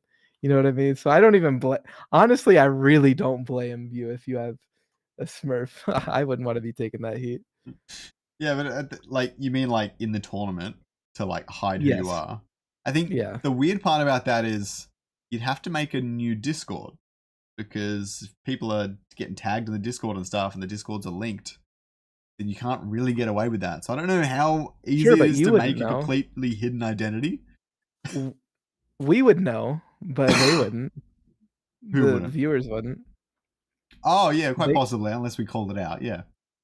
I mean, if someone told us they were smurfing, I wouldn't say anything about it. Me personally, Scoriox doesn't have that same opinion. He might rat you out, but I wouldn't. There's enough of the mind games in here that it is pretty interesting where you might recognize the players so well, but you know their play style. And hiding that from your opponent is pretty powerful. Whitey is going with a Mystic Mud, which I said we wouldn't see. I told you, we'll at least see it once. Oh my god. I'm telling you, it's not good. I think it's okay. I don't think it's terrible. I might be proven wrong, but I don't think it's good at the moment. Goes for the Bulwark augment. I think that's one of the strongest augments in the game. Like, it is so good. It's up there with the rogue augment, just because of how many team comps have Bulwarks in them. Look at that APM. Really that APM is wild. Look, see, I need to learn how to play this opener. I've never really played it either way, but I need to know how you do this. So Atlas at the front is always the plan. I get that. Caribou slightly forward. Don't know if that's intentional. I like it. Yeah, I don't see any world Phosphorus loses this if he gives it immune augment. Although Mud does okay into it if you can play around it, because the immune augment doesn't actually cleanse. It's bugged. And so what ends up happening is you're immune for 4 seconds on cast. And for that 4 seconds, your attack speed is not reduced. But then when that effect ends, until you cast again, you go down to like 20 attack speed because the Mud units just destroyed you. Interesting round one from Whitey here. Puts in the Rip Lance to tear through the front line, puts it back a little bit so it doesn't get aggroed at all, puts the Nature Grocko up front so it takes all the upfront damage to begin with. I don't know if it's enough to win though. We'll have to see here. Not without Toxic. It does a lot of damage on its own, but the Toxic is the thing that does the AoE pure damage that you need to beat up these Bulwarks. Yeah. So now Whitey is locked into putting his monkey ear on that side as well. So that turn one doesn't feel good to me, especially on this round two, which is a little bit weaker on the Phosphorus teams. It's not weak, but it's a little bit weaker because you don't have all of the Bloom or all the Arcanite. But now that gives Smartass all the information about where the Rip Lance has to be and where most likely the monkey ear is going to have to be. So he can put his Phosphorus all the way in the back. Rip Lance is too close to the front line, it'll meet it sooner. This Phosphorus should aggro directly onto the Phosphorus or monkey ear. Okay, puts the Bulwark there. Good good almost save. So he should lose this then. Thankfully for Smartass, he didn't actually activate Mud. If he did, he would have really gotten thrashed this round. Because Phosphorus can't handle that just yet. But without it, the Bloom is just too good. Yep, just barely staying alive there on the Phosphorus into the monkey ear. Yeah. Berserker's good, but it just doesn't do enough damage until you doesn't ramp up enough until you give it all of your augments and things like that for the attack speed. What is interesting is that this isn't going to prevent Phosphorus from getting targeted by monkey ear. So if he adds Mud now, he's in a bit of trouble. I'm not sure if he's across that and just willing to dump round 3. Or if Furiox is enough to take out monkey ear in time, which is also possible. I think with this Furiox, he should be fine. The way the Furiox is placed, unless there's a bunch of Bulwarks that they put there, I think it should be fine, but we'll see. If not, it should be close. Unless the monkey ear targets Lulura, which would surprise me, but it's not impossible. That would be a big deal. Smartass would destroy this round for sure. Oh yeah, that actually happens a lot when I play Phosphorus into this. A lot of people play their Rip Lance and monkey ear too far back so that a rogue can aggro it. And putting your Lulura on both of those, wasting so much time. Yes, this is like just really good for Smartass. That feels so good.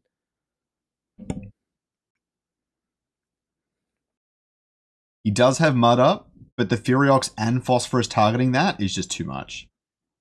Just one-shots the Enchanter.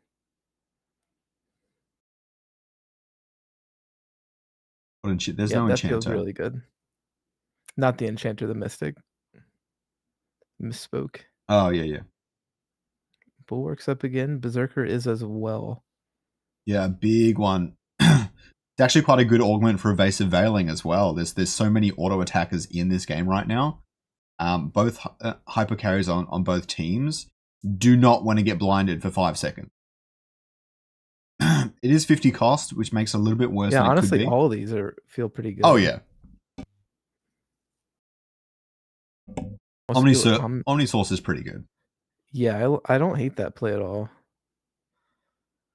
Though the bulwark going to him is going to make either his monkey or Riplance a lot tankier, which feels pretty bad, but I think it's fine still. He is a bit forced to move that monkey and Riplance. Dragging that monkey away from slowing down Phosphorus is rough. And so he's in a bit of trouble here with the way he's positioned it. And I don't know if he has enough mastery to fix his mistake. I wouldn't say mistake. The Lolura wasn't there initially, but you know what I mean.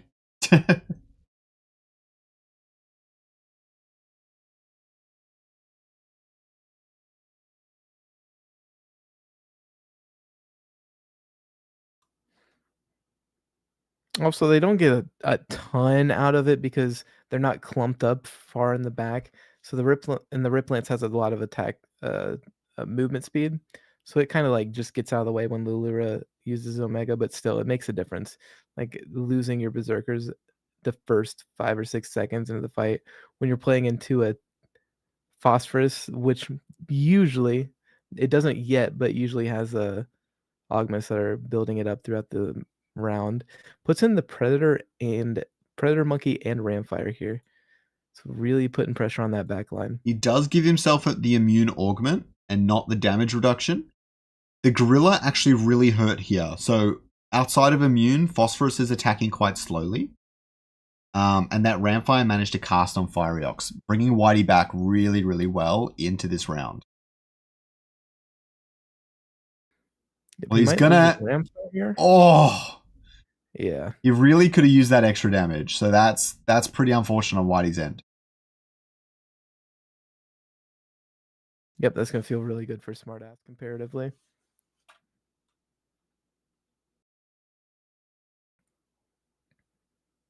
Yeah, that's like the perfect Ramfire cast. Got everything it needed to hit and more. Oh, yeah.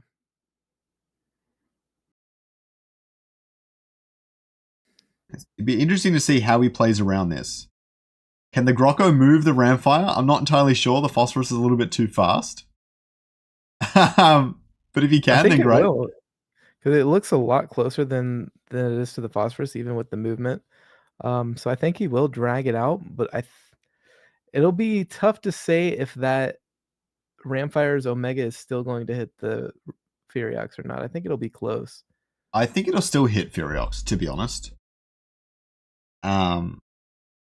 Yeah, I don't know, but it might miss the Phosphorus if the Phosphorus is really far forward. Nah. He's also got the Ranger on it, so with no Indomitable on that Grocko and the Grocko somehow missing Ramfire, the Ramfire might not cast on the Grocko.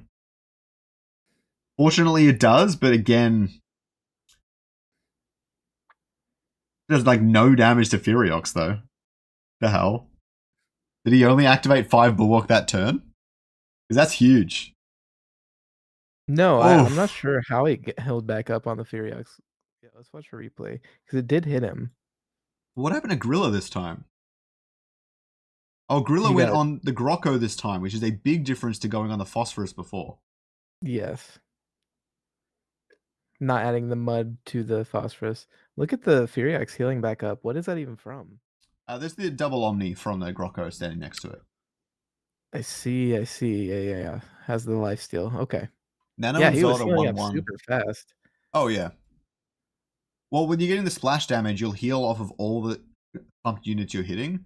You really can't be giving Furiox that room. They go into game 2 real fast. Smartass obviously taking game 1. This is the team we saw, but it's pretty much the same team we saw before. I don't know if the augments are much different. I mean, Smartass playing the Arcanite team we saw previously. Triple on Arcanite is huge. I would go triple on Sharp Start. You can't give that to Ramfire. Yeah, Sharp Start, especially on like a Furiox to tear through the front line feels so good. Oh my god, Sharp Start is, I would say, maybe the best augment of the game right now. He is going to get it. Yeah. It's a pretty big threat on the Arcanite. That was really smart legendary augment round from him. No, even if Smartass got Arcanite, I would have said that Sharp Start's better anyways. I would have gone 3-1, but You know, I mean, Smartass is the pro player. I'm just some dude talking on a tournament. Yeah, but I think either augment is really good for him, and Arcanite for Whitey is worthless. So either way, he's going to get a lot out of that compared to what Whitey does.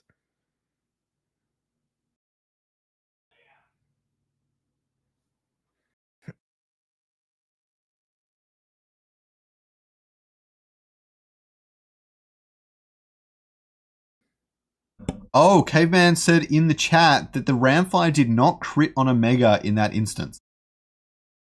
Not forgetting that Phantom allows Ramfire to crit on Omega.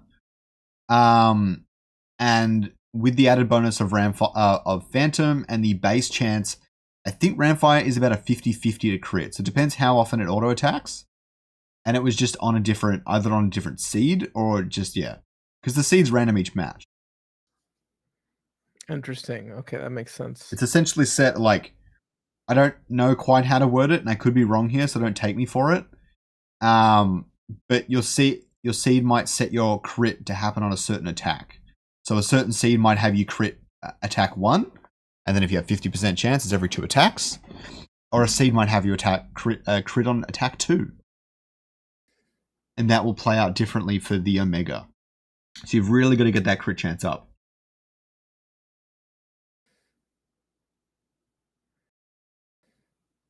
You get 2 rogue though, so I think it's more often than not the Ramfire will crit. Probably gets to about 60%. I'm not sure. I think Phantom gives crit chance, right?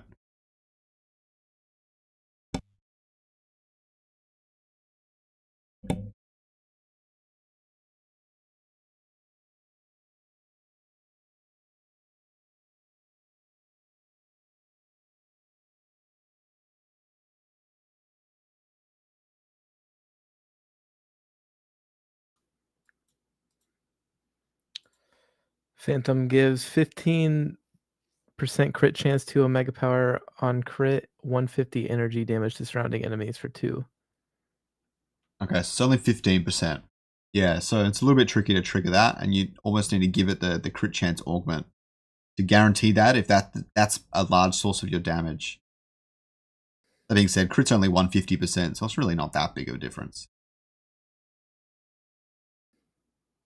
Against Bulwark, at least. It's a big difference against something without resistances.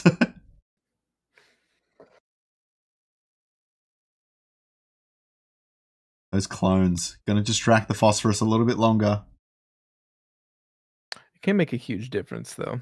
But Whitey is running a different team. He's not running Mud. Similar setup, just not Mud. Yep. And then Smartass on the other hand, playing the best team comp in the world.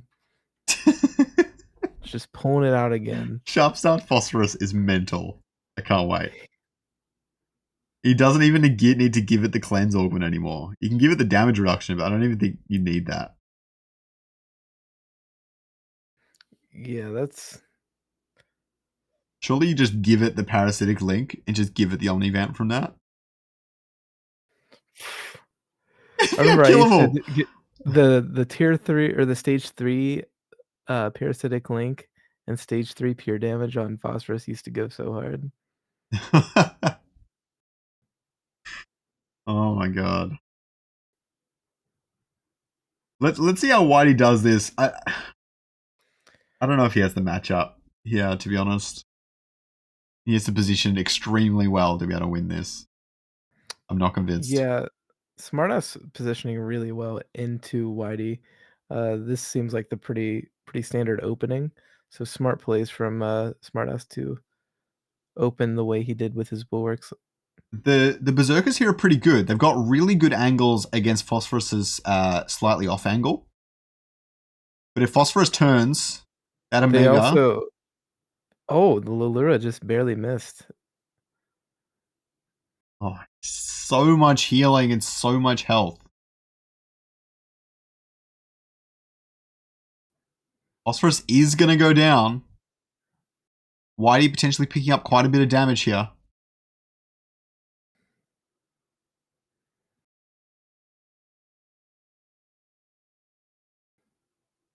Oh my god. Look at the bloom. It's so Yeah, dumb. this is wild. It's so dumb. It's so funny. Oh, we're missing augment bidding. My bad. I keep. Better at not doing that. Light's Chosen's pretty huge. You can't give that up, surely. That'd be wild. Yep. Invulnerable's pretty Carbonite. big deal too. Yeah, that Carbonite protocol is gonna feel pretty good. He's gonna give up Warp Wave. Yeah, that's an interesting play. I probably would have picked Warp Wave over. It's hard for me to say. I don't know. Warp Wave is definitely better on certain teams. I focus on the energy gain from Warp Wave more than anything else. It's definitely not bad here. Yeah, hard to say. I definitely think the stun is helpful, but the invulnerable, putting that on something like the on the flare, is really helpful here. You're going to stop those berserkers for a very long time. Like a very, very long time at very low cost. I don't even know if Warp Wave comes out this round because it's so expensive. Comes out next round for sure, if he plays it at all. Yeah, it's definitely priced correctly. Oh yeah, it's good. Didn't realize the invulnerable one was 25 cost. I definitely think that should be a little bit more expensive. It seems pretty good, but... Yeah, but it's a legendary augment. It's 8 seconds compared to 6, which you could have for 40. Oh, true. True. So if you're going to waste your legendary augment phase on it, you should get it for a discount, I think. But you definitely nerf the 6 on the other augment. Is more my problem. He does play it off the bat. With the Ramfire, it's a good combination. I did forget he had the Ramfire at the back. It only just clips Furiox. God damn. Yeah, Whitey takes a huge round. Not a Whitey.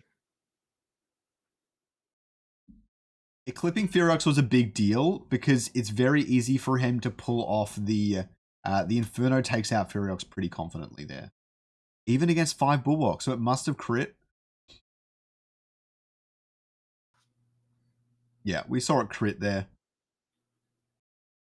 Are we going to come into that problem again where he needs to see that thing crit to do what it needs to do?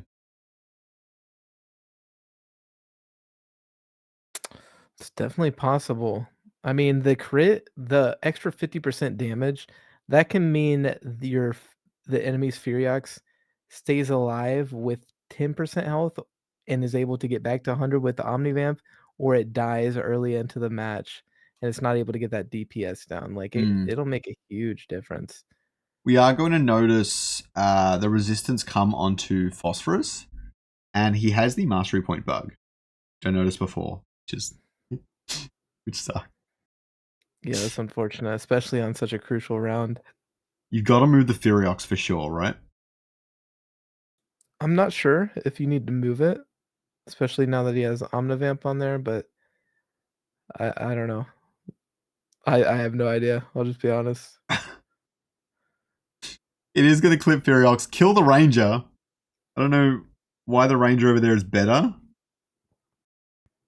but he stands by it. Oh, this beak is so fun. He's got he gets 2 Omegas off. He's got even more resistance now than he did before. The stun is pretty painful, but the healing is... He's feeling pretty good right now, actually. He's feeling very, very good. No way. No. Oh! If he didn't aggro there, he would have won that for sure. That stun was huge. I'm not even entirely sure what stunned it. It might have been their Caradullox. Yeah, his Phosphorus was hitting, though. I think it was a taunt. Yeah, it was the taunt. Oh, the taunt saved him. Great plays there. Which was really funny because the taunt hit him from behind and Phosphorus couldn't reach it because the Ramfire was in the way. And so he was literally locked in place, which is a really funny interaction. Yeah, that was really good. Really good play. Dude, a lot of these series have been really fun. It feels like a lot of these players it's getting better and better. Actually starting to get good. You know, a lot of the matches were like trash brain in the beginning, but a lot of these players are really kind of getting into it, really feeling good, and it's really you can tell in these series, it's making a difference. I didn't see which team comps they picked out. I wouldn't be surprised if Smartass switched it up here. I'm not sure. They started really quickly, so maybe they didn't have the time to hit change team. I doubt it. If he pulled the Enchanter, someone's got the Tsunami Enchanter, I feel like. Someone's giving up Warp Wave is weird to me. Oh, he's got Enchanter. Yeah, You take Warp Wave for Tsunami Enchanter all day long. Oh, but I guess he probably saw that his opponent was going to put 3 on it. Maybe said, screw it, I want a Legendary Augment. Yeah, I don't know. I definitely feel like Warp Wave feels really good on this team comp, especially it gives you like tons of energy regen, right? So well, he wouldn't have gotten it because Whitey put on 3 bids. Smartass probably saw that coming. The question is, does Whitey need Warp Wave or does it not help him? You know what I'm saying? You know what I mean? Yeah. What team comp does Whitey have? I'm not sure. Oh, I guess we're about to find out. Absolutely. Smartass really thinking about its positioning. Okay, it looks like a run back then. No, I don't know if he had rogues in his last team. Yeah, he did. It's the same thing. But he's opening rogues? Yeah, he opened rogues the same exact way. I'll take your word for it. I thought he kept opening bull every round.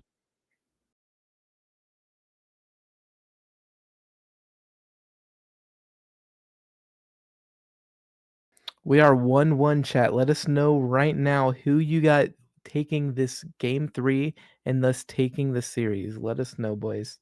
You got Whitey or Smartass? Whitey, the returning champ, and Smartass, a returning champ from Inferno 1 and recent victor of the Illuvials tournament. And winner of the Exborg tournament. He's won. That's what I meant. It's Illuvials times Exborg. Oh yeah, the older Exborg tournament. Yeah, there's another Exborg.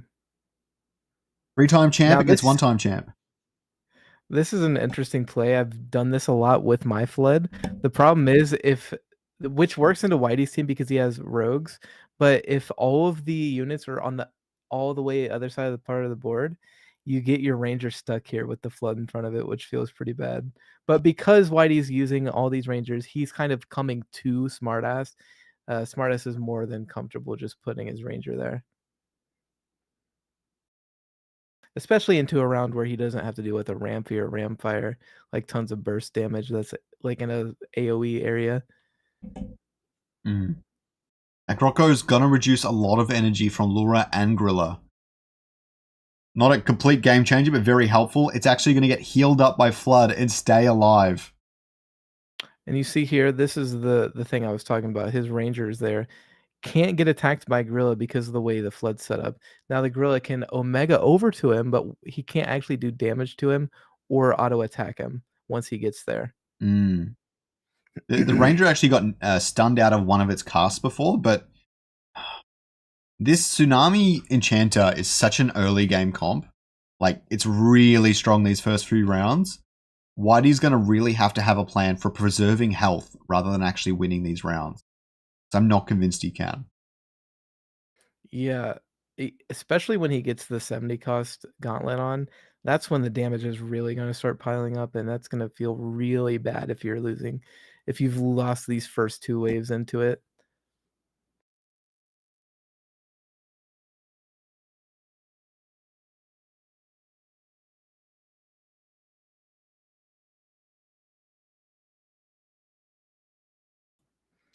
Your ranger does stupid amounts of damage. I played about like 20 or 30 games over the past few days with this comp, and I've hit like 15k damage before with my ranger.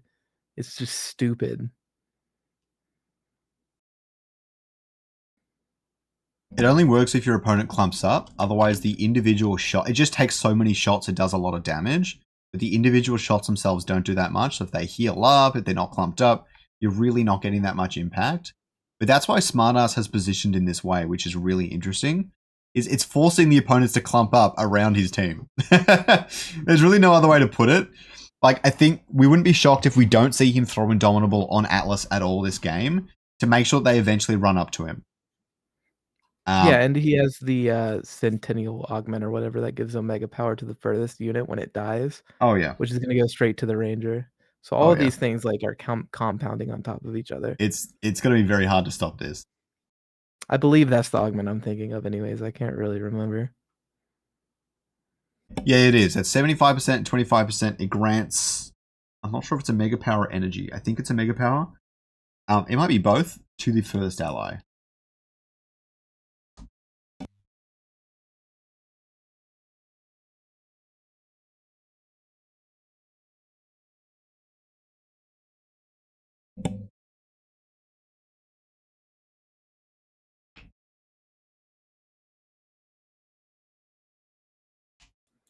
Puts the Techno Leecher on the Axodon. I've seen a lot of people put that on Axodon. I've seen people put it on the Flood as well, just because the Flood has a lot. I mean, your Axodon should be living till the last of the round, but Flood always pretty much lives to the last bit of the round, so putting it on him's not a bad idea either. I think the Axodon just casts more often because he's a little bit less energy up. It does. I think for me personally, I like to put some more tanky augments on it though, but not. I mean, Smartass is obviously a better player than I am, so I could definitely be wrong. I mean, I'm not afraid to admit it. Here comes out the Warp Wave. It is going to stun out that Ranger for a bit, which is helpful. The Ranger misses one of its casts. Oh, and it stays... oh, wait. Okay, that was not in range, but okay. He's regenerating so fast. Yeah, that's... oh my god. And now he has a bodyguard. How is this even fair? How is it healing? I don't understand. Let's count out how many times it casts. I want to count this out. You got 1, 2, 3, straight into 4, 5, and 6, and 7. It lived through that Jesus. burst damage. There's a cool graphical glitch there from the one augment too. That was fun. 7 casts, double Techno Leecher on Axodon. Axodon is going down pretty quick to Ramfire though. So you're right, in this case, defensive might have been better, but at the time he didn't see the Ramfire. Good placement for the Grocko though, redirecting so much aggro away from Axodon. Yep, also putting the I can't remember what those augments are called, but taking away energy or attack speed either is like actually kind of okay in this situation. I'm not sure what he did. But yeah, really smart plays from Smartass, from the way he set up turn 1 to the way he went to turn 2, turn 3. It seems like every single thing he's done has been absolutely perfect. So I couldn't help but notice that the Ramfire took a very long time to get its first cast off. And in the game before, we saw it with the double energy augment and it casted almost immediately, and maybe there were some slightly other factors. But I can't help but notice that between the 3 air, there might have been a biogenic suppressor, and the Techno Leecher, you delayed that Ramfire an extra 200-300% at least from casting that first Omega, which is really insane and very helpful because you can build up shields and things like that. Yep. And not just those augments, the Siphon Matrix on top of it as well. Enemies in a medium area have their energy reduced by 40 gate after 4 seconds. So that's going to really delay the first cast of him.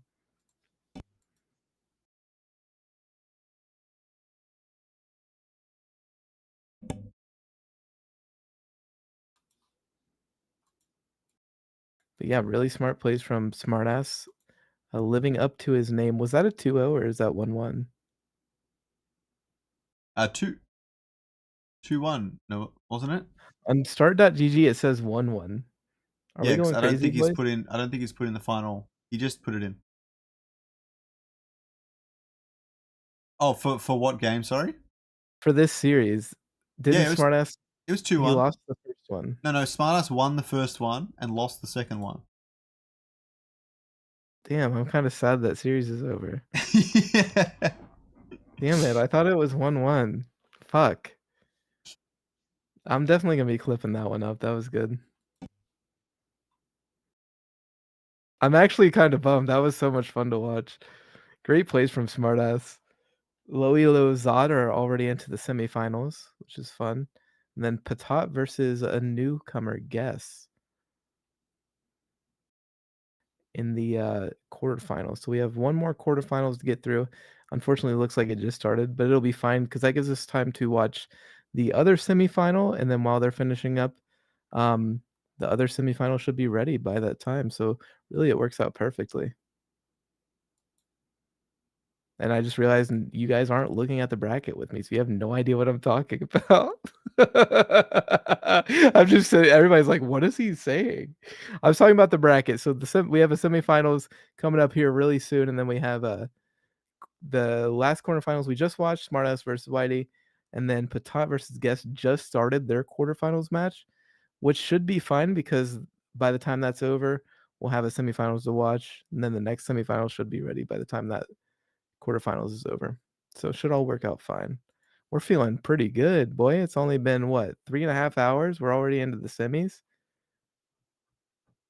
Shout out to the tournament admins. Shout out to Scoriox for making this flow so good.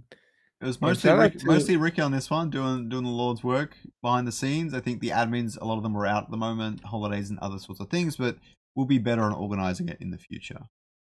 Ricky has been doing an incredible job. I want to shout out Ricky Tan right now. I worked with him on the community sub council, so I know how hard of a worker he is, how good he is at working with other people as well. So really big shout out to Ricky. Hopefully, for your guys' sake, he runs for community council sometime in the future. Great guy, and just really appreciate you, Ricky. So thank you for all you do.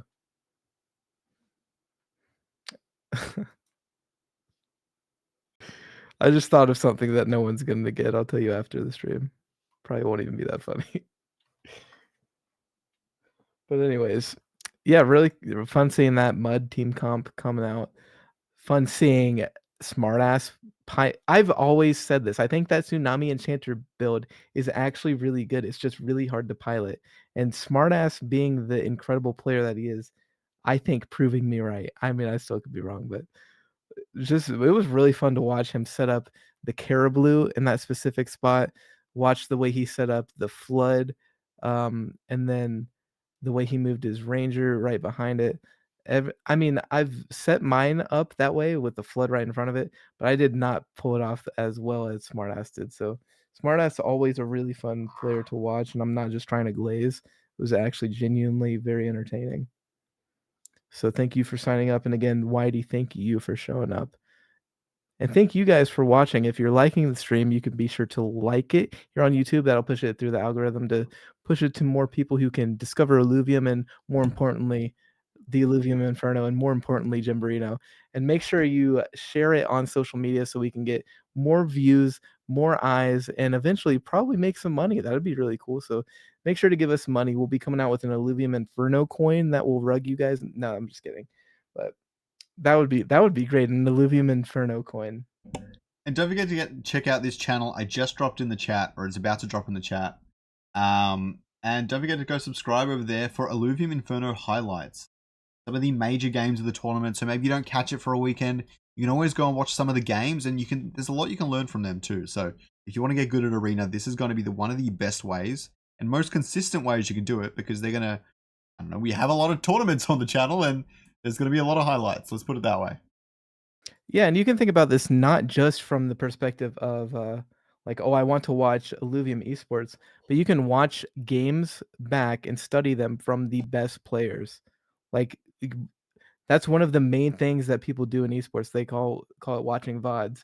Like watching back these great players play their games, watch where they put this or that unit, and thinking about the thought process behind why they're doing what they're doing is really good way to improve and learn the game.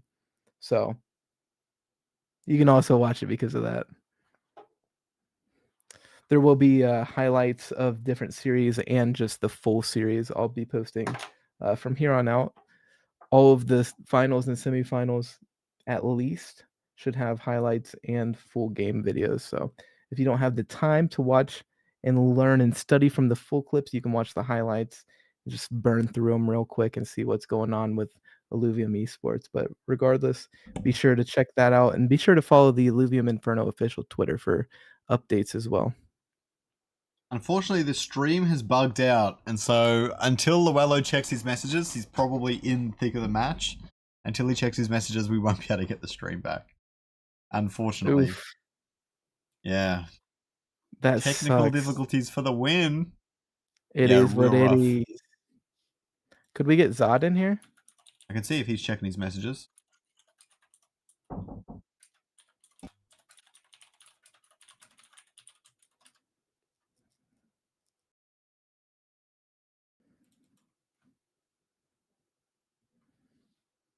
I sent him a message. Do we know what Zod speaks? What language? Is he Japanese? I'm not sure. I think I've seen him speak English. He says he doesn't speak. He speaks very little English, is what he told me previously.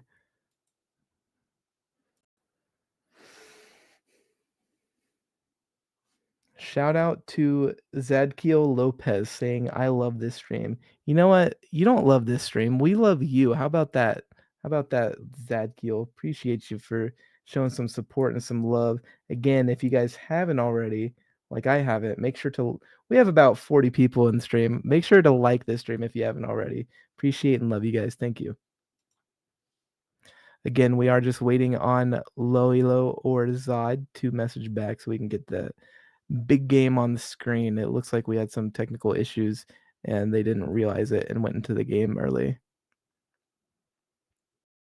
Well, I didn't All realize good it. though. That's probably mostly on me, but that's okay. Hard to see it sometimes with the way this is set up, unfortunately. Yeah, just don't let it happen again. Just don't let it happen again. What are you gonna do? I like saying stuff like that and then just waiting for Skoryax to like realize I said something because he ignores me all the time. Wait, what was that? It's like I say something and I'm like, I wonder if he thought I was serious or not. No, Skoryax is no. just doing so many things all at once. I don't know if you can be serious. Is that possible for you? What do you mean? Like, do you have a serious mode, or is it always not serious? I'm always serious. I'm Always. a stoic alpha male. I've So, never been. Go ahead. I was just gonna say we've seen a lot of different comps today. Now we've seen Mhm. eventually Mud, which got destroyed, and so I don't think we're gonna see that one come up again. But we've seen a little bit of Tsunami, a lot less than I expected. None of that Enchanter Mystic stuff, which is what I play, so that's quite interesting as well. A surprising amount of Bloom. I haven't seen Bloom myself in ages, but I do know that it's played at high elo. It's been really interesting to see that come out quite a bit. And then the only other thing is, what was the last comp we've seen? We've seen some Earth-based stuff, which has been quite interesting. I don't Yeah, necessarily... Yeah, it's done very, very well. Nothing crazy, yeah. but it's done well. So I've what do been you think? seeing a lot of Earth in ranked, and I'm not sure why that is. Yeah, What Earth do is I think? good, but there's the Scions and stuff are starting to float around now too. So Yeah, it does a lot against 25 drop flish. It does nothing against 50 drop flish. Well, not nothing, but you know what I mean. sure. You said, what do you think?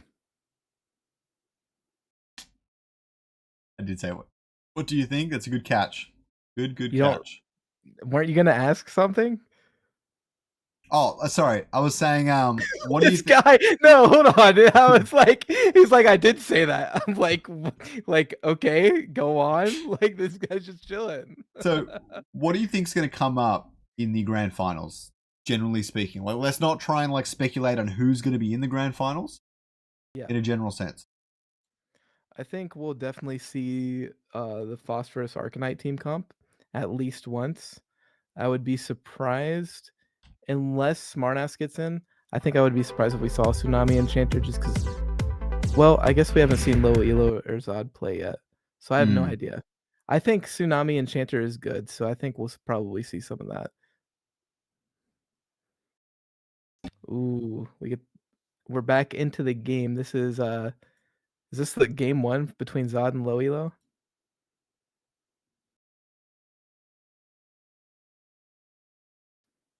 I don't know what I'm watching, but it is a Arcanite mirror match. It looks like the person who's playing right now, from this player's point of view, won the last two, lost the first round.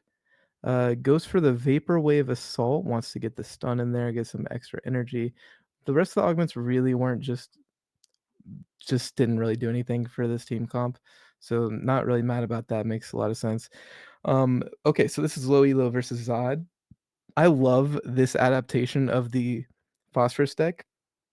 Using the Ramphy, just in case you need some extra burst damage, you get the extra fire. You can take one bulwark out or whatever. Playing around with Ramphy in this team comp, especially, and then switching it out, putting bulwarks in or whatever you got to do is actually really fun. I love that that take on this comp.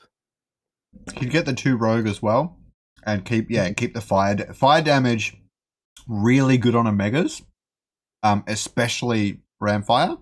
But it's probably even better on Ramphy since it is a fire Illuvial. Yep. Ramphy really fun to play with.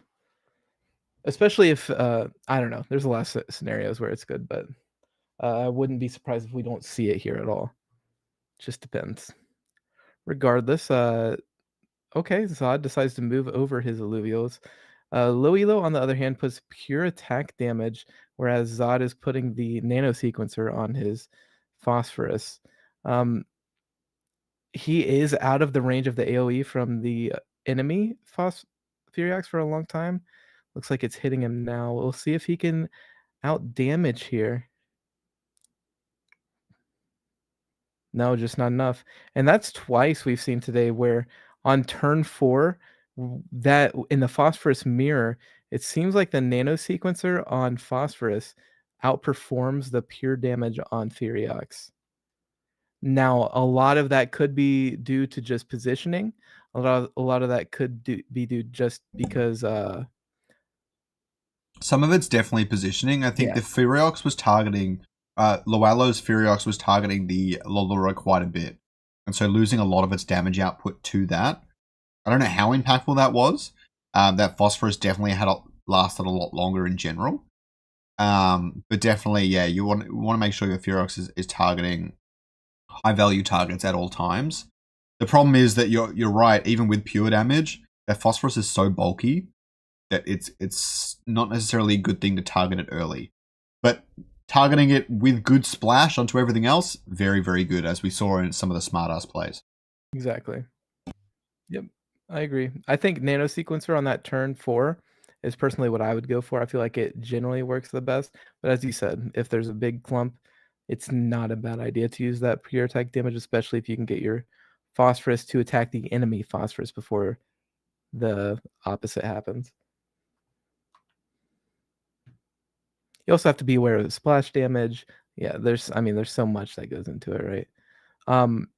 Low Elo here decides to use the nano sequencer plus the Omega augment, whereas Zod goes for the 35% damage reduction in nano sequencer. So Low Elo prioritizing a little bit of extra damage, Zod wanting to get even tankier. And as pure attack damage, attack speed on its Furiox. That's how I play my team comp. That splash damage from the Furiox did catch Loelo's Furiox. If it didn't, I think Loelo definitely would have won that. So if he can position around that and see that as an issue, then he might be able to adjust this and do really well with that change on the Phosphorus you were talking about. Yep. And it's just so, again, that's easy for us to say, but it's so hard because that's not the only thing you're thinking about. You're not just thinking about, you're thinking about the AoE from the opponent Furiox. You're thinking about the Omega from the opponent Phosphorus. You're thinking, is my Furiox too far back where it's going to get hit by the Lolura? Am I just positioned perfectly where nothing or one thing or two things are hitting me? There's so much that's going into this.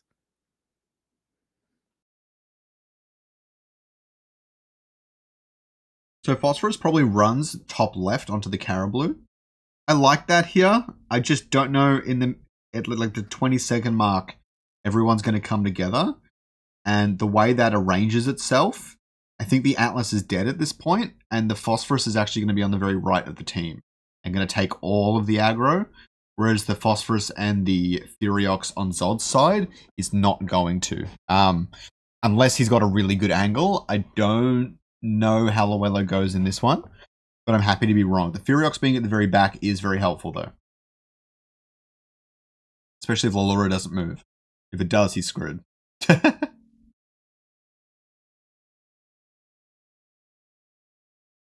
They both got all the lifesteal up now, the Omnivamp. We are going to see that Phosphorus in front of the pack. That is going to change now, though, as the Grocko wraps around, so I was wrong.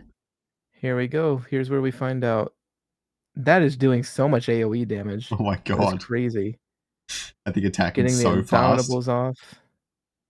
There is a small chance it's going to be AoE hitting the enemy Furiox. Nah. Okay, we'll see. Which augments Oh, work he's got better the here. angle. Oh, yeah, he does. That is a perfect angle for low elo. And he's going to take out the Furiox, and on this next one, he'll take out the Ranger. That is so bad for Zod. That's what it comes down to a lot in this mirror matchup. It's who has the angle on Phosphorus, who has the angle on Furiox's AoE. Like, these are such good matchups.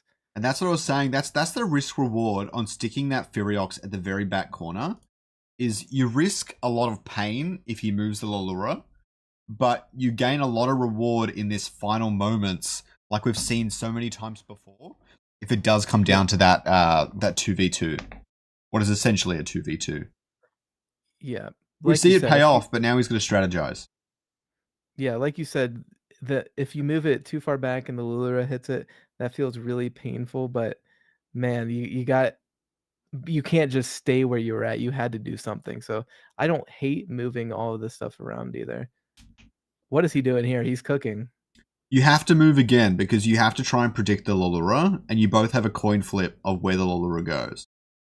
Sure, but putting it right here, like, I feel like it's fine if you move it over a little bit and then you put the Furiox on the other side. That way it's not getting hit by Lalura. This is very ballsy.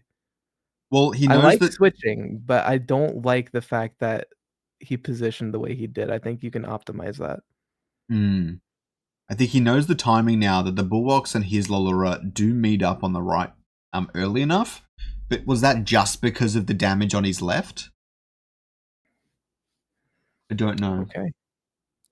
So all works out regardless, no matter what I was saying.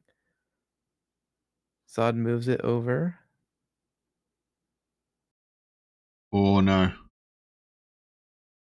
Yeah, he lost his Bulwarks on the left. He didn't leverage them.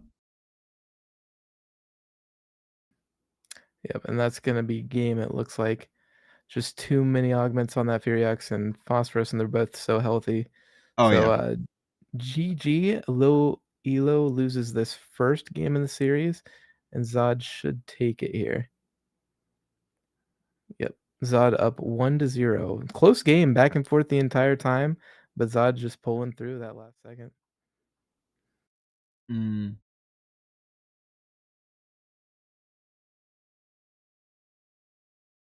Yeah, Furio's doing good damage, not being forced to hit an indomitable opponent, but the Phosphorus going down was just too much. Yeah, you have to keep your Phosphorus healthy. You have to keep your Furiox healthy. That's the name of the game. Also, there's so much that goes. I could go into it for hours, making sure Furiox, Phosphorus are on the same unit, making sure you split them up in very specific situations, putting in the Ramfy one time or another. I could go on and on. No one wants to hear me glaze over this matchup any more than they have to already. We've covered a lot of Arcanine today. We really have. I love it. Yeah, that Phosphorus was an overcommit. He could have. I wouldn't have been shocked to see him move the Furiox over and keep the Phosphorus on the left. Not optimal. It covers a lot of scenarios and prevents your Phosphorus from getting absolutely creamed. Unless he was expecting his opponent to move the Phosphorus, Furiox, and everything off to the left, in which case it would have been the exact same as the round before, and he would have won that out. Hard to say what the thinking was. Yep. Very, very hard. XD, but that was just game one, right? So it's 1-0. Yep, to Zod. And we'll have to see. Now, do you think low elo changes here? Do you think he switches out Zod bringing the same exact team comp?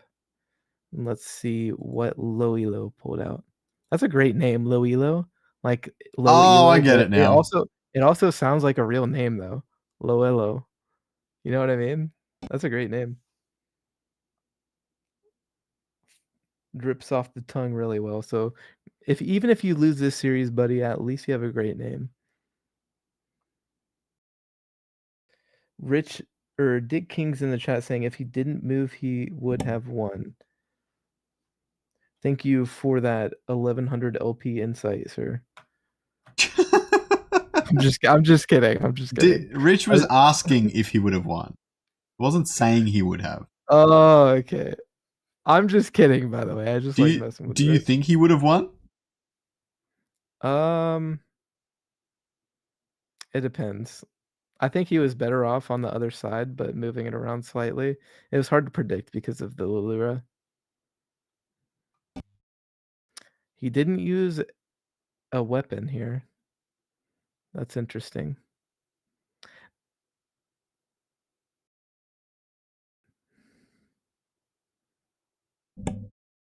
I wonder why. Does the normal gun have more attack speed than the gauntlet? I would assume not, but I've never really thought about it. Because they do the same amount of damage on auto attack, so Well, I you're could not. see a world where gauntlet does less damage if you're attacking a single target. Well, you're not getting energy regen from the water. Well, I mean, if you had a water gauntlet, you'd be getting more, is what I'm saying. Sure, but you'd also be getting more because of the bulwarks on top of it. Hmm. Does anybody in chat know, does the regular gun out damage a 10 cost gauntlet as long as you're not clumped up and taking those omegas?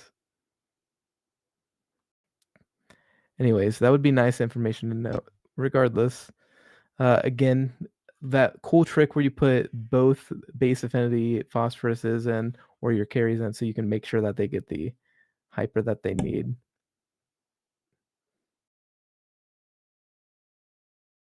Don't hate it.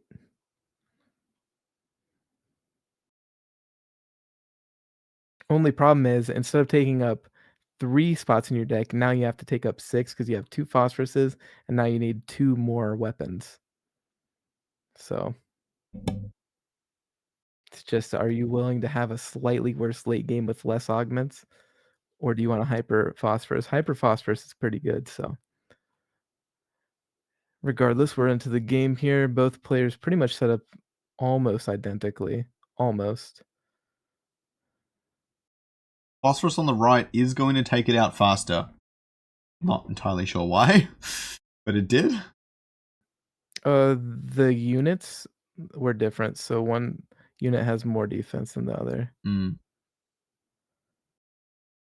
Looks like Luelo's gonna take it.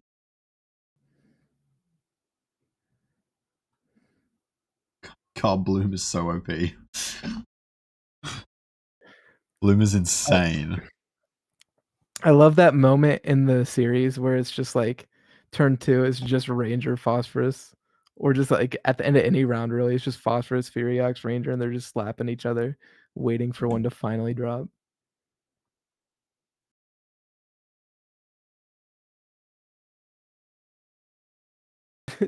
Dick Kings in the chat says intros for players like in the WWE would be cool. We'll get right on that, Dick. We'll set that up in just a second. Give us 5 minutes. That would be so funny. So I've noticed that Luelo, unlike pretty much every other player we've seen with the Arcanite, is placing Phosphorus behind Furiox. Now, in an obvious attempt to slow it down. The funniest part is we've seen Lulura go behind that, and Phosphorus is so fast it doesn't get aggroed by it, which has been really funny to watch. But we haven't seen any other player do it that way. I don't necessarily know if it's good. I mean, he did lose last round, so it's hard to say. But yeah. The way he has it set up right now, the Phosphorus should do a yeah, long in this trip. case. In the last game, it wasn't like that. Yeah, for sure. I mean, not bad placement, though. I don't hate it. Oh, wait. He just barely had it over to where it could walk straight. Unlucky. What, with Lolura? No, his Phosphorus didn't go around because the Furiox wasn't placed properly. Oh, okay.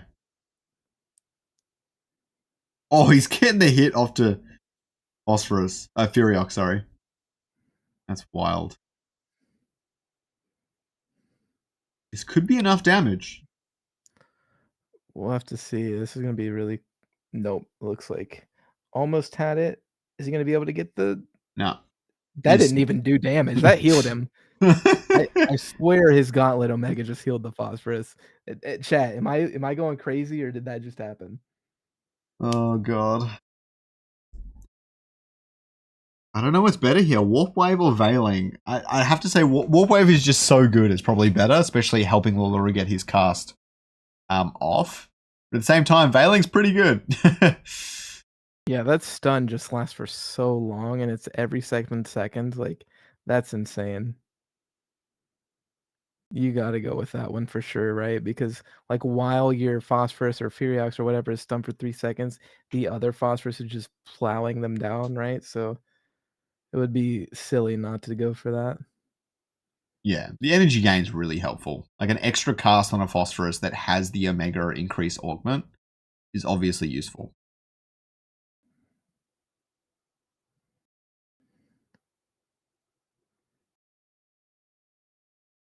Predicting the Lulura move puts the flare in right on top of where he thinks Zod will move his Lulura.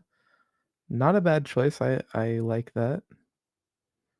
Puts in the Fire Grocko right next to them. Now, if he put the Fire Grocko directly in front of the Phosphorus, it would have to move because the movement speed's so slow. But I think he's pretty content with just letting Phosphorus move up forward, and then if he has to, he can switch directions later. I think moving units around, I mean, we've seen it a lot today, but I think a lot of the newer players feel like the penalty for moving your units around is too harsh, and I think they don't move around enough. So if you're a new player, try moving your stuff around. I think we're seeing that difference where the Omnivamp is coming out early on Loello. I don't really think you play it early. I don't think it's impactful enough until the Phosphorus is doing the Lord's work. At the same time, he did give the Phosphorus resistance. So resistance and Omni together is pretty nifty. Yeah, that Phosphorus has a great angle. Not as good now, but...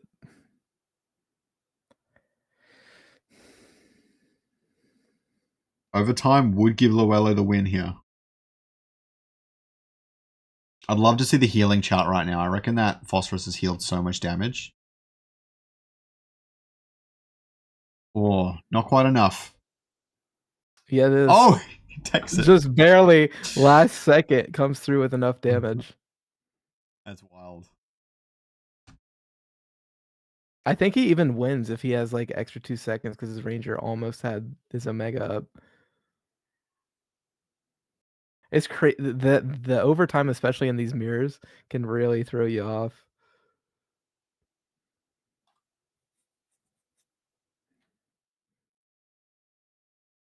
It's just 7 seconds in. Yep, Jamie. The Not series every 7. score is currently 1-0, and Zod is up 1. The reason I don't have the best of thing up at the moment, TSG, is because I had to do extra admin duties today, and I didn't have enough screens. I had to cut something out. That's what I chose. Either that or the bracket.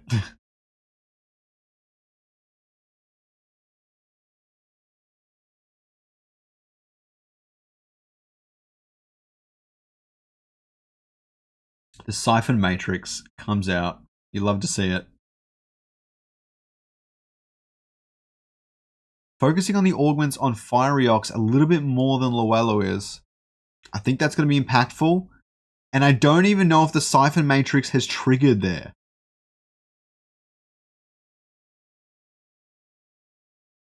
It looks like it did. Loello's Lulura is just barely out of range to get that Furiox. Very well placed by Zod. He's done the maths. Yep. Let's see who wins here. Almost exactly the same. Zod has the attack speed augment on Furiox, so if Loelo doesn't have the upgraded gun, he should be losing here. No, so Luello has more health regen with the Omnivamp, and the phosphorus on Zod is Ooh, actually been okay. slowed down by a siphon matrix. Not to mention that like absurd angle he had. Oh my god. Yeah, it also looks like that phosphorus was dipping down into both of those with his Omega, so great angle there. And they both had the damage reduction, which is pretty solid. Pretty helpful there. Yeah, so we had a little bit extra Omnivamp on Luello, and that siphon did a lot, taking out both Phosphorus and Firiox quite a bit. I expect Zod to move everything in one way or another, because copping that Cypher Matrix twice is not going to be fun. Decides to upgrade his gun. Puts the arcane armor on for some extra Omega damage as well. I don't know why he even has that 20 cost armor. I feel like that's a waste of a card slot, but what do I know? He's plat 2 and I'm not anymore. Wait, what are you saying is a waste? The 20 cost arcane plating. Oh, Instead it's of just having an extra augment. an extra suit. I don't know when it comes out, but you'd be surprised. I think it probably does pretty well against something like I believe Arcane Plating actually gives you energy resistance. So against Scion comps, you can redirect all the Flish Beams and take way less damage. It might even give you Resolve. I'm going to check.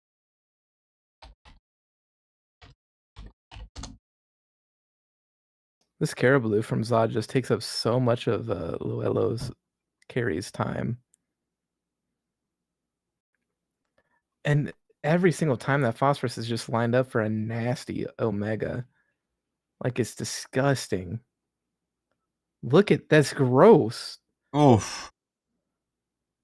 He does have the upgraded gauntlet on his Ranger. If he can get another Omega off, He just needs one more. I think he wins. That's such a good play with the upgraded gauntlet. Does he win?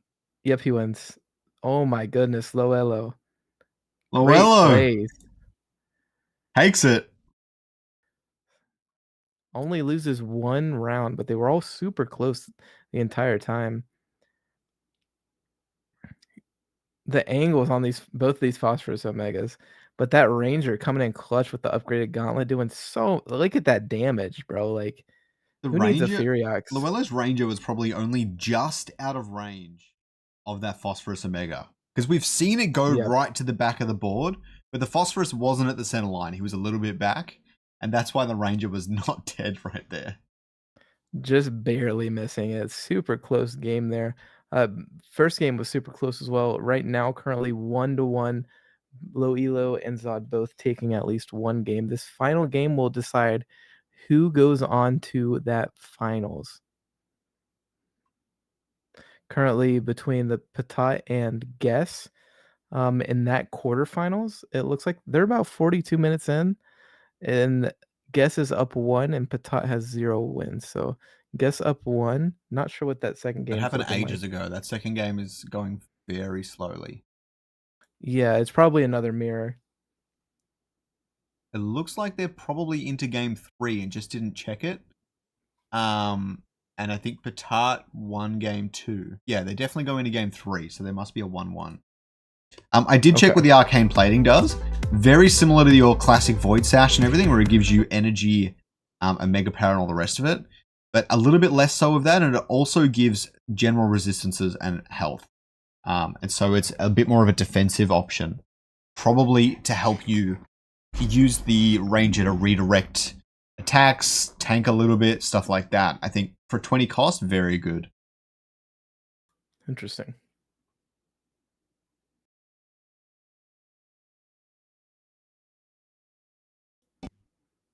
Not too much surprising here. Battle Strike doesn't go to anybody, and then they just fight for the scraps. Okay, it looks like Loelo's playing the same team comp, and then I'm not sure what Zod's playing, but I wouldn't be surprised if it was just another mirror. Our favorite thing. We didn't get sick of Arcanite before, but I'm definitely getting over it now. Just being honest. Yeah. Yeah, it feels good for a little bit, and then it's like, okay, I get it. After 2, we can change it up. We can do that. Yeah. I don't mind another mirror, just like agree to play a different team. Send each other a message. God. Oh no! Yeah, he's got the Earth Gauntlet. Looks like we're going down memory lane. All right. Low choosing again not to use any gauntlets, just uses the gun. I'm sure there's no way that he's just not doing that. The gun has to outperform when it's like a non-clumped. I'm sure it does.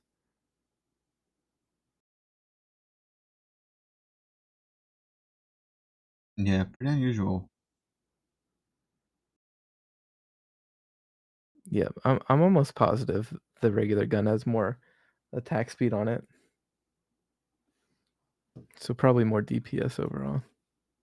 Regardless, we're not looking at anything we haven't seen before.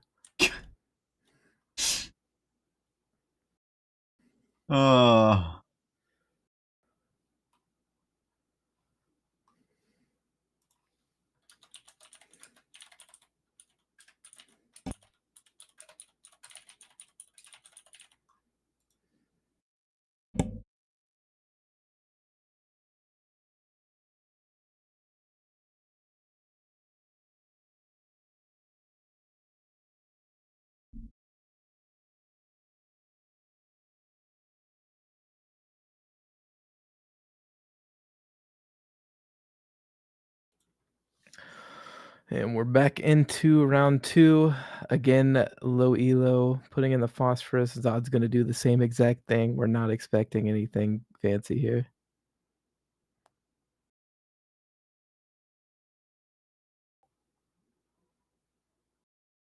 Okay, so I just got confirmation from Estra. That is true.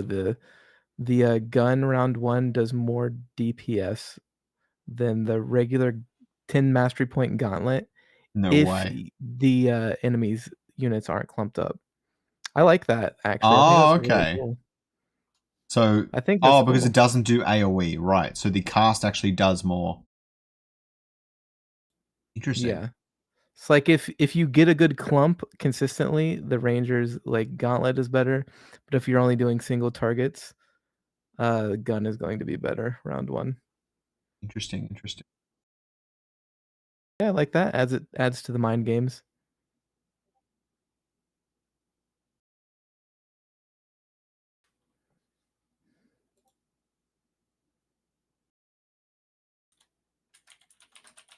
Another thing is that the nature gauntlet has more health on it compared to the earth gauntlet, and also water gauntlet is really good round 1 with those 3 water bulwarks. Not just because of the water synergy giving you extra energy, but the cost to use your omega is a lot cheaper on the water gauntlet compared to the others. I think it's like 20 energy cheaper.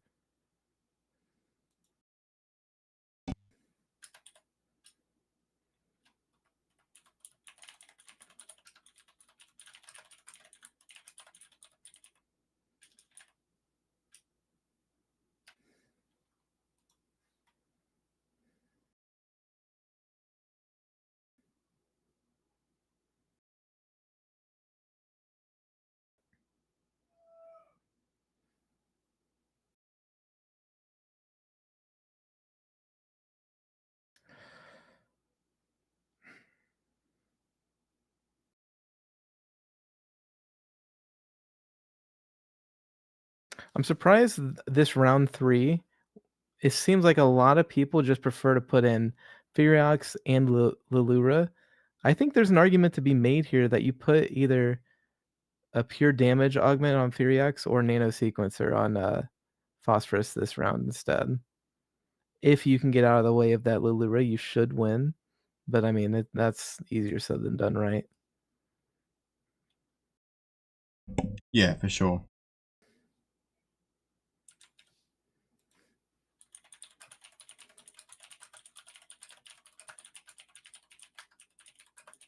Tippity typity tip. Oh, sorry. That's all good. Sounds wild. It's actually quite soothing for me. And it's not that loud. Warp Wave coming up again. We've seen that come up a lot in today's tournament. I don't know if you have the time, but I would love to like do like a historical reference on a tournament, make like a really funny graphic.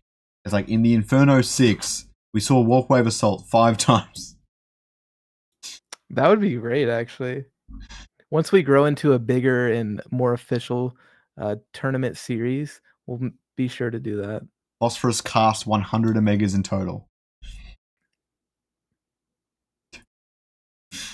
Jimbrino stuttered 5 times instead of his normal 10. Yeah. He's improving.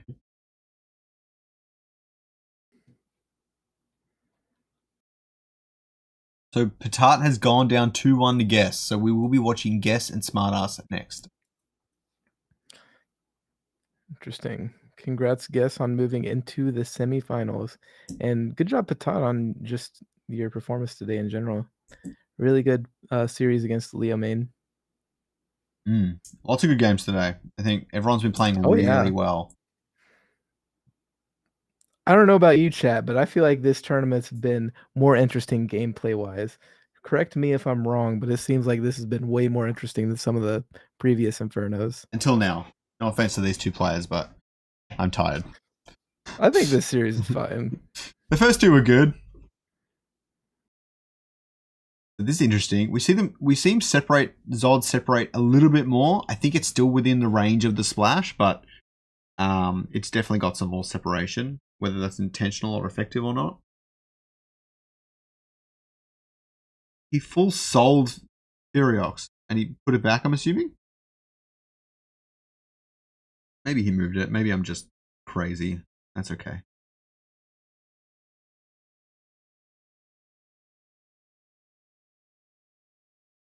Oof. Really good angle for Zod's Phosphorus. Although if it aggroes over onto the other Lulura. Lulura doing really good work here.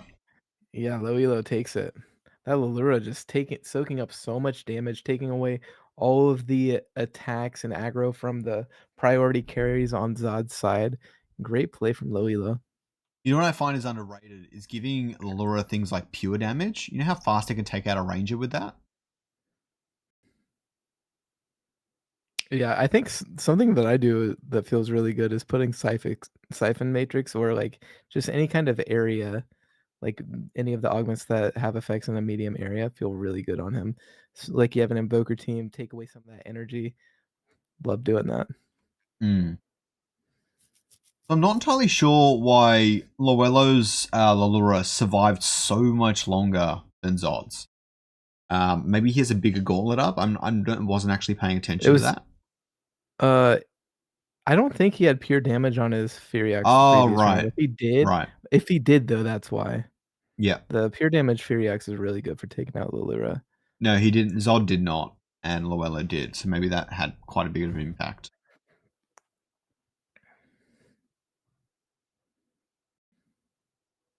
I think the Zod's Furiax took longer to aggro onto it than Loelo's. Likely because it's in a slightly different spot. Yeah, Dominable on Grocko too is a big difference.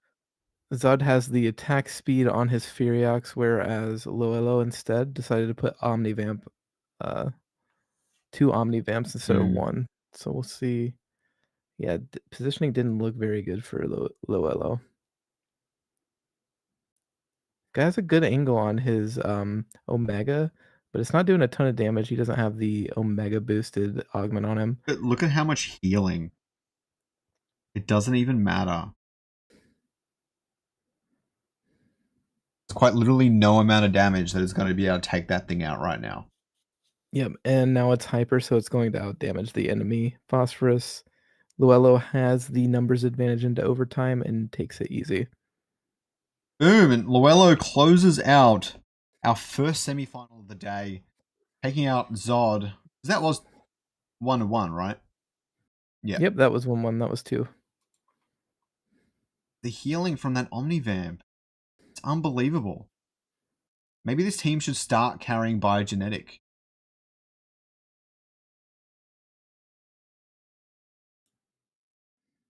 I don't know. But again, it comes down to his phosphorus being hyper. Like the extra 35% attack speed is so big, especially on a character like Phosphorus. Gets his energy up, gets his Omega up faster. There's so much.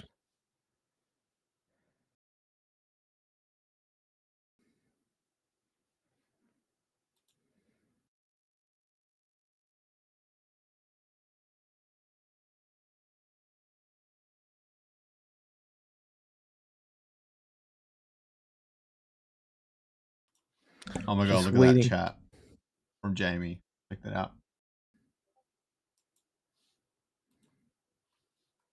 What? Jamie says, guess whose account that is. So that's Bro, someone Smurf like you were talking about before. I don't know who it you're is. banned. You're banned from the tournament. I'm pretty sure he's implying it's his. I don't know who Jamie is. Should I know that? I don't know who it is. Really nice guy though. He's been in chat really, really positive the whole time. So I like him.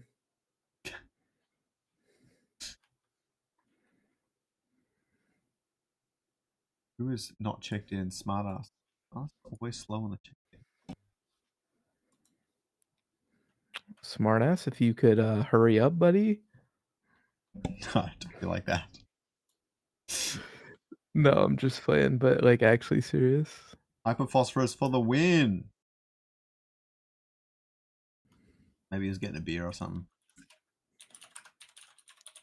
Loelo in chat says GG to Zod. Thank you so much, Loelo, for playing. It was a pleasure to watch you compete, buddy. Very entertaining. Wouldn't shock me if Guess was like S Judd's ult or something. Be pretty funny. Because I always found it weird, like S Judd didn't register for the tournament, but he's been in chat like half the time. Like, I mean, sometimes things come up where you're like, I don't have time to be here when signing up, and I'm in and out. So yeah, for sure. he's at the bar right now watching it on his phone. Dude, could you imagine one of these days, chat, this will be such a crazy experience, and Illuvium Esports will be so much fun. There will be someone watching Illuvium Esports on their phone at a bar. How crazy is that to think of? No. One of these at days, the bar, it'll be on that big TV in the corner.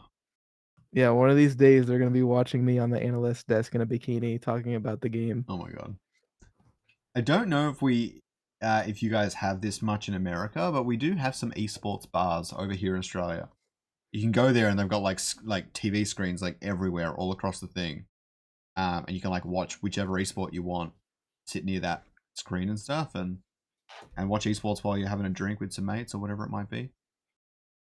Wow, that sounds like a lot of really cool people go there. Yeah, absolutely. I'm just kidding. We do have some of those in America, but we don't have any that I've seen.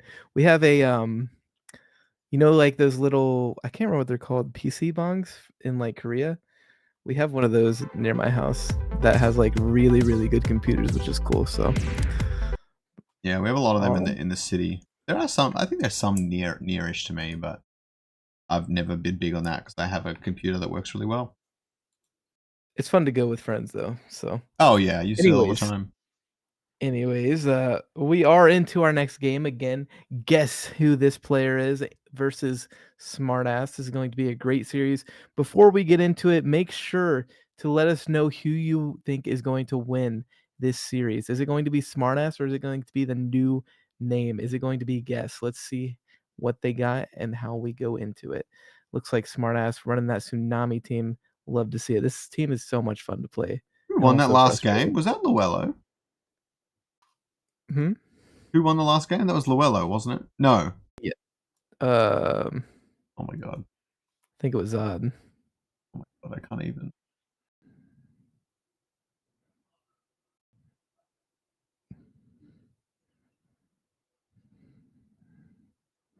Yeah, I don't know. Anyways, all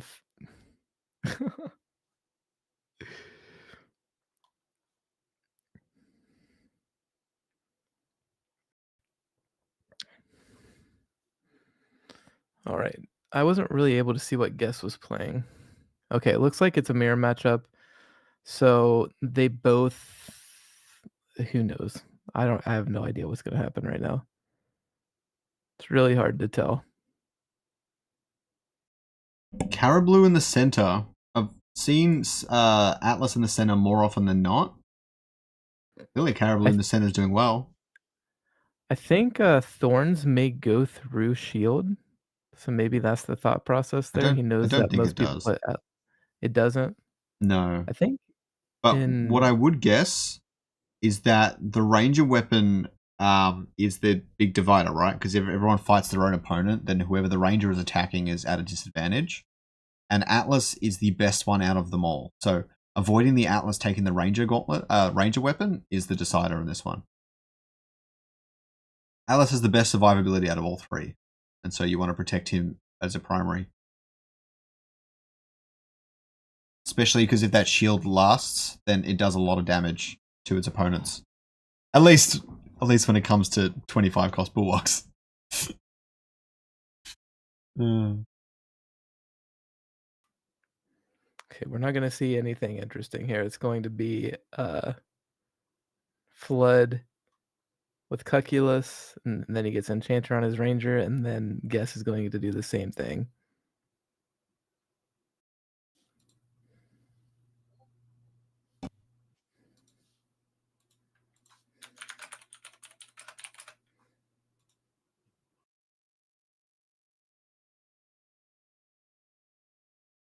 I don't think we've watched one of Guess's games yet, so should be good. Also, we might need to instate a rule soon where you're not allowed to participate without an Illuvitar equipped. Yep. And if you're SJ, whatever Illuvitar is the newest release as well. So like if the Team Liquid was the most recent, they have to own Team Liquid. And if you're SJ, it has to be a Ramfire. Yeah, if you're SJ, it has to be one of the most expensive tier 5 Illuvials. Illuvitars. XD. So they're playing their Rangers in very different spots. I don't think one's necessarily better than the other, but you're definitely losing a lot from casting into Flood.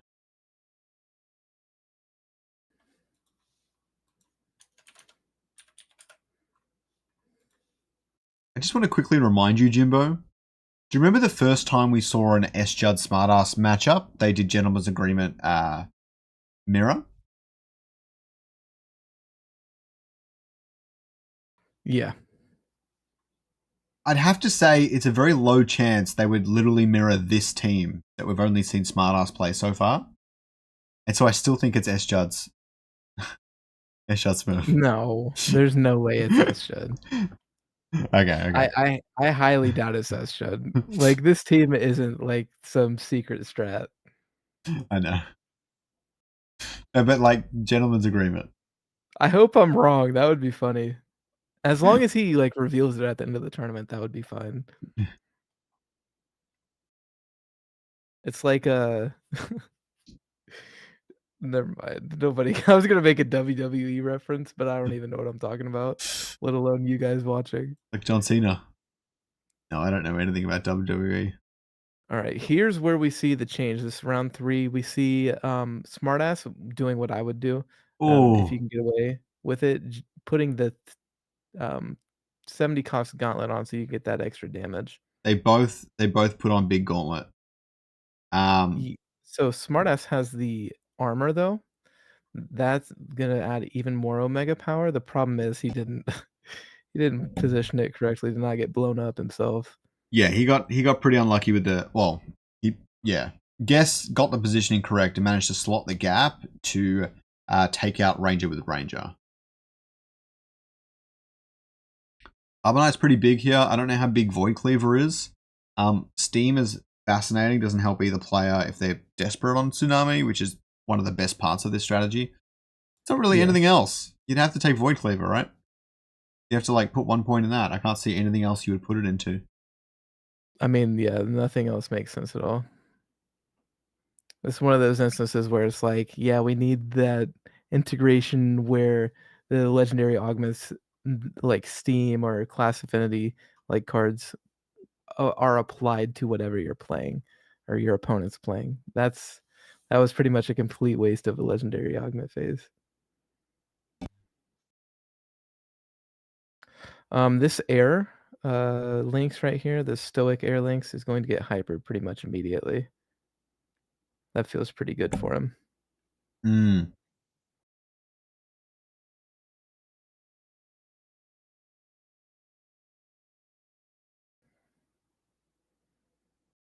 He's definitely repositioned the Ranger. It's no matter where Guest places his Ranger, if Smartass places it dead center, like he's trying to, or looks like he was trying to, it's a very low chance he's going to get targeted by that gauntlet.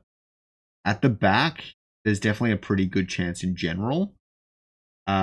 If Guest drops his Ranger top left, but he's got a pretty good wall of Illuvials, so it's not going to be too impactful. Yeah, I don't hate the way that he set it up here. Unfortunate that he had to use extra mastery points to move it. I personally, if you were going to... yeah, it is what it is, but I don't hate that choice. That Lynx is about just went hyper, doing some great damage and some great work. And it's actually taking the hits from the gauntlet, which is what you want because the hyper for Bullbox is actually flat damage mitigation. It's not extra physical and energy resistance. It's damage mitigation, which is a big deal because physical and energy resistance, the more you have, the less effective it becomes with every extra point. And so flat damage mitigation on top of that is actually really helpful on top of the resistances, and it's going to let that Lynx... It took like 3 or 4 hits. That's a very good point. Good job bringing that up. So I think Bulwark Hyper gives like 30% just damage reduction or something, right?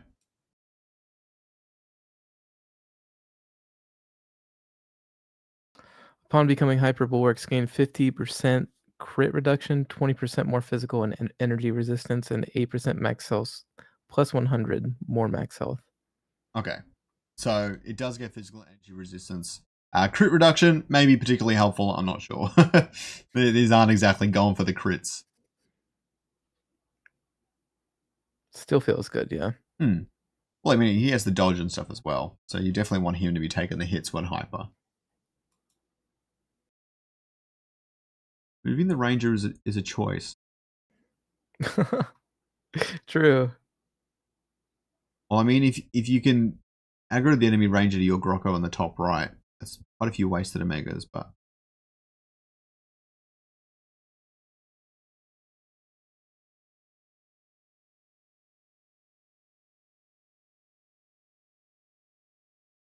Photon Ripper's a really good augment to put on the Flood. I mean, there's a ton of good augments to put on Flood because he's just like back there. Doesn't really die until possibly the very last one unless he gets sniped somehow. So love to see that. Unfortunate that Smartass's Ranger is aggroed onto the Flood currently and not hitting something in front.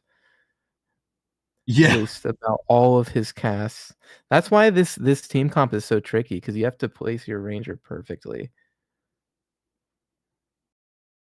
One slight adjustment from your opponent and your Ranger just like was worthless that entire game. Oh yeah. Also, Guess went with 2 biogenetic, and Smartass has only had the chance to put on 1 so far. He's going to go to 85 health, but it's still anyone's game. There's really only 1 round left in it. Yeah, look at that little hole left there, like perfectly. I know Smartass is kicking himself after that one. Oh yeah, that feels really bad. It's such a tricky game, this mirror. Oh yeah.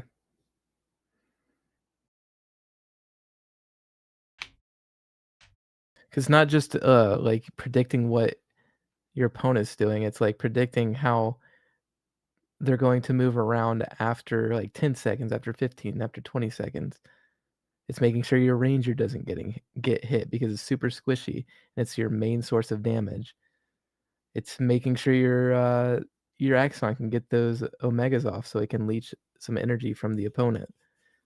It's where do I put the siphon matrices? Like there's so much going into it. There's so much to think about. He's going to drop the energy of that Axodon and Cuculus, which is also going to slow down the Techno Leecher. So I expect that to be quite helpful. He's also set up the line of sight very specifically for Flood. You can see him move his cursor that way to try and make sure that he's He's going to hit that stoic Zephyr Lynx.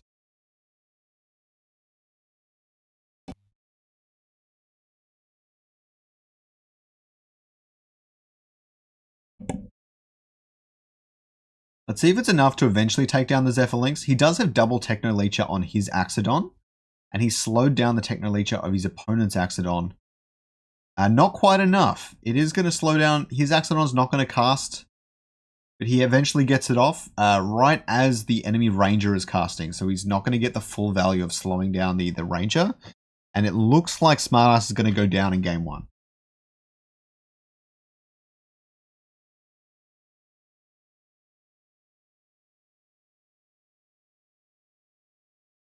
Oof. Yeah, close game, but feels like Guess was always one step ahead with the angles, the positioning, where to put his Ranger to keep it safe, where to set up his units so he doesn't have to reposition here and there. Kind of surprising from Smartass, but it is what it is. We'll see if he can come back. Your theory about this being S-Jud, I highly doubt it is, but we'll see. Imagine he 2-0's Smartass and then it just like takes off the mask. It's S-Jud. It's a conspiracy. Yeah, it's like the moment in the WWE where it's like the tag team partners and one betrays the other. Should they really do that? I've got to watch that. I don't know. That sounds so like something they'd do. It does sound like something they do, doesn't it? I don't watch WWE. I haven't since I was a kid, but looking forward any to WWE fans in the chat? I should get into it. I've heard it's great. You should get into mixed martial arts. That's what you should do. So much fun. I would love to. I'll teach you.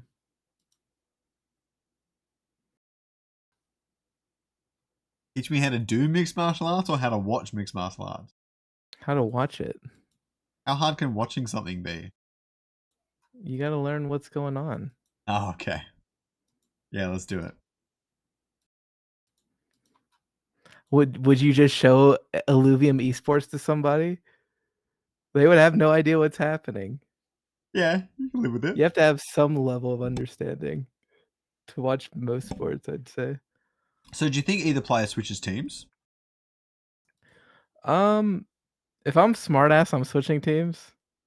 But I think Guess doesn't switch teams. I think when you're up 1-0 like this, you have that comfortability to not have to, unless you want to be super unpredictable. Oh, he does change teams. That's crazy. He plays Mud this time. Looks like we're going Mud into Arcanite. Okay. Look how fast he clicks that when it pops up. Yeah, he knew right off the bat. Vital Strike is so good. Don't sleep on Vital Strike. It's like one of the best things in the game, especially on Phosphorus. I think it's good, but I think here Sapping Hex is the best. No.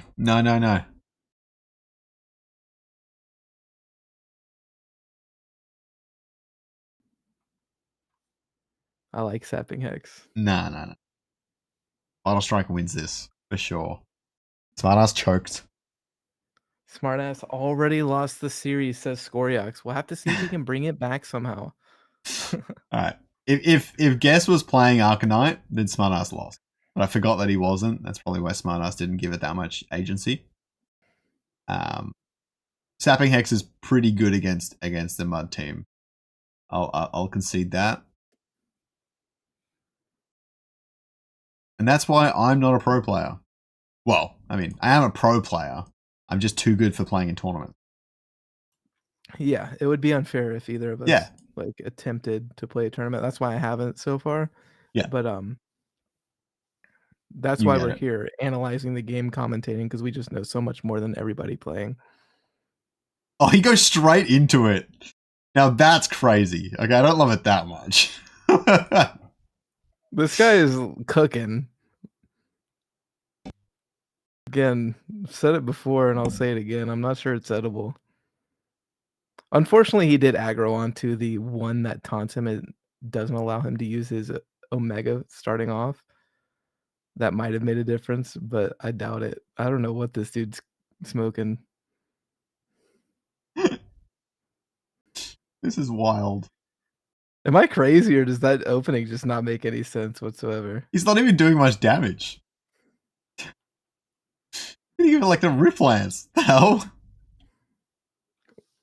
Marnus is sitting back in his chair. He's like freaking Mr. Burns, put his hands together saying excellent and stuff. You never know. Maybe he's trying to throw us off here. This gorilla is wild. Oh my god. Jimbo is the Dana White of Illuvium. I don't know who that is, but I think that's a great reference. Who said that? You guys are so stupid. Bombo Theo. Do I need to Google who Dana White is? Dana White's the CEO of the UFC. That's so funny. Like, how does that even make sense? I feel like I would be like you could give me like Joe Rogan or John Anik, but like I'm just the CEO. I mean, I'll take it, dude. Thank you. I'm a boss babe, I guess. Guessing it's Viper, says Muffin Man. I mean, it's possible. He's pretty good, not gonna lie. But I don't think Viper's the sort of person to make an alt like this. He's got like 4 alt accounts on there, all with his name. Why would you change now? Well, the mud is destroying the phosphorus a little bit now. And the vital strike making the gorilla hard to remove. Yeah, mud into phosphorus on this round 2 specifically, where you have the 3 bulwarks and then you have put the phosphorus in. Like, it's really weak round for this team comp. You really want to get the cleanse on there. Once you get the cleanse, your phosphorus doesn't even lose any attack speed. So it just is what it is. Well, phosphorus does until it uses the cleanse, and then because the cleanse is broken, it's just the immune. But, sure.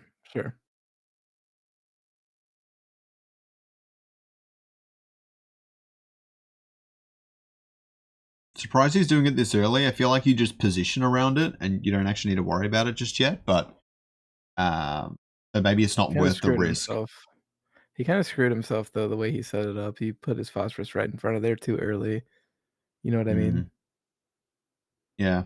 I think we've seen Furiox, as long as it doesn't get slowed down, I think we've seen it put in serious work against this opponent. Oh, yeah, because, I mean, the phosphorus is still going to stay alive forever with the triple bloom. And then your Furiox can just attack with its AoE Omega whatever is left on the phosphorus. That always feels really good.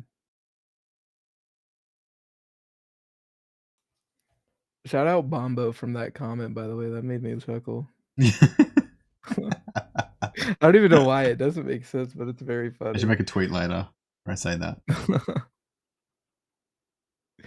You have to Photoshop me bald. So I do wonder what makes the gorilla target the ranger there and not Furiox. It looked like it was right between them.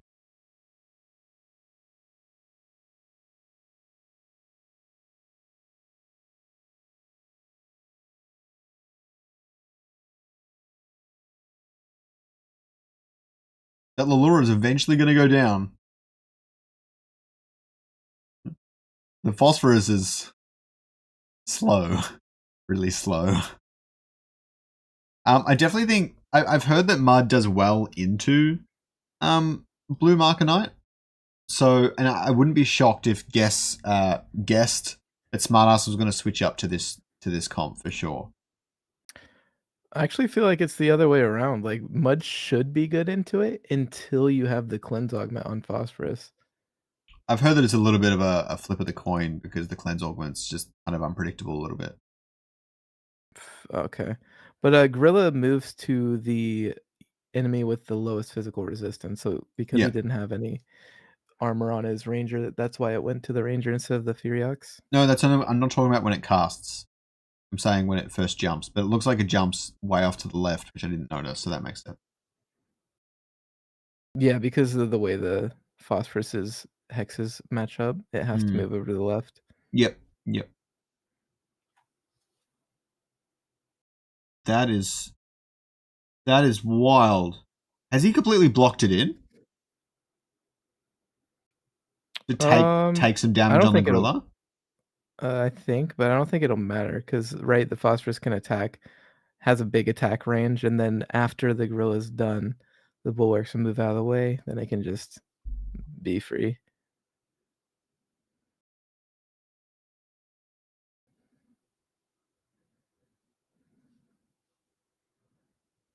They run fast enough though.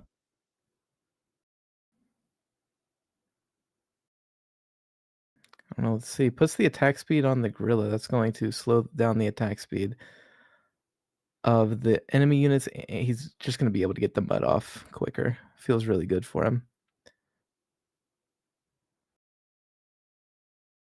It's a good Lulura. It's got the 15% damage reduction augment on it. And the phosphorus hasn't been slowed heaps just yet. It does have immune from that augment. It's casting it pretty well now. That thing's going to scale into next round really well. Yeah, for sure. The Lulura's attacking so slow. If he can find a way to keep that Furiox healthier, that would feel really nice for him. Oh, yeah. The series score is currently guess 1, smartass 0. So this is likely smartass's last round if he loses. He really needs to pull something out of his butt here.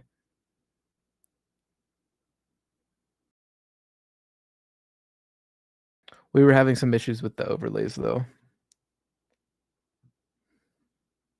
It wasn't issues with the overlay. The problem was that I had to do a little bit of adminning today, and so I didn't have enough computer screen. Oh, okay. It's okay. Just for TSG. I don't know what that means. Because of the way I've set up the overlay. No, what is... I don't know what adminning... Never mind, it doesn't matter. Anyways... I had to manage the Discord a little bit more today. Okay. Tiktaalik. Guess puts in the Tiktaalik there in the back to stop the Lulura from, you know, messing with any of the mystics, keeping them from getting their Omegas off. Really smart placement. Has the Omega energy stealer augments. Has the energy stealing augments on the Rip Lance, which is just not allowing Phosphorus to be able to get his he lost. Omega up. Smartass pulls up the game, says I'm exiting this thing. I'll see you later. Decides to stay. And the honorable Smartass stays till the end. I think his game might have crashed. Legit. What do you mean? I think his game crashed. Okay. Regardless, GG Smartass. That was a great game. It was obviously really fun to watch you. This guest guy just coming out of nowhere, 2-0ing Smartass, beating Patat. No, you know what that was? You know what that was, Jimbo? That was the Vital Strike diff, okay? And you know it's true. Interesting. That gorilla was so hard to just wipe off the face of the earth because it's so squishy. Gorilla is very squishy. That thing having 1500 extra max health, he could not take it out. That's true. Plus, he had the attack speed augment on him, putting down even more mud stacks, slowing attack speed even more. Yeah, so I mean, I agree with you. I think that was pretty big. The gorilla just did so much there, getting onto a ton of the key targets, like moving over to the ranger first, and then to the Furiox, slowing his attack speed. Really, just kind of overwhelming Phosphorus in general. Fubar says, I think it's Viper. I recognize the build and play style, XD. Yeah, I mean, he's playing really well. It has to be a really good player, so I would not be surprised whatsoever if Guess was just Viper this whole time. Viper, one of the best players in Illuvium. I think the big three for me personally, it's hard to say. Who's your top 5 best players? But while we're getting into this finals, do you want me to go? Are you like doing something right now? Okay, I'll go with my top 5. And there's no offense to anybody, but I don't actually care if you like it or not. But my top 5 in no particular order, we have to go with Viper. You have to go with Web3 Gaming TV, right? From there, it's a bit of a toss-up, kind of hard to guess. I would go for smartass. I would probably go probably not S-Jud right now, but when he's practicing more, I'd probably go for S-Jud. But Web3 Gaming TV, Viper, you got smartass. I I'll just leave it at that. Those 3 players are really good. Which 3? Web3, Smartass, and Viper. Yep. I definitely reckon Web3, Viper, they're the 2 obvious ones. Smartass is definitely up there. I think there are just so many that are really quite good. For example, Caveman. He's been a bit unlucky in the tournaments, but he's right up there. Like he's trying new things and stuff as well. I think Web3 is quite noticeable because he's making a lot of the meta. He's like really pushing it. It's quite interesting. Like Viper was even more so beforehand. And then I'm not sure who else. I think Viper's just got Mindia so has many to be in ults. that discussion too Oh, as for well, sure. right? Like Mindia hasn't performed super well in tournaments. He got top 4 last tournament though, and he has 2 accounts in the top 5 on the ranked leaderboard. So that dude's cracked as well. Yeah, it's fun. I'm super glad they have this leaderboard up now. It's fun to look at and just think about. Good times, good times. But yeah, that's my 3. What chat, let me know who's your top 3 favorite players right now?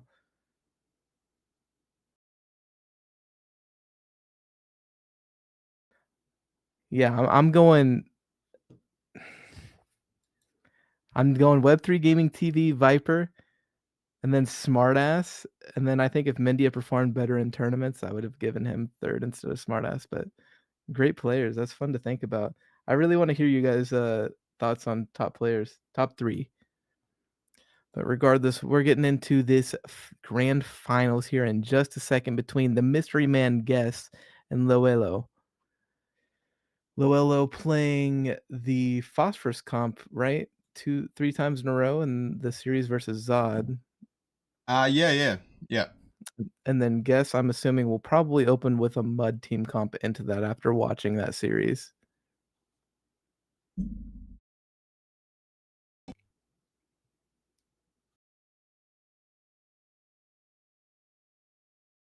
Do we get a reveal? I'm not even sure what you're talking about, Muffin Man. For I'm on a Guess, 60. I think people want like a face reveal. Oh, yeah. Reach out to him and see if it's a Smurf. It might not even be a Smurf, guys. It could just be a random dude. Quite possible. With a name like Guess, come on. With a name like Guess, yeah, you think it's gotta be someone in the community. That would be fun, but who knows?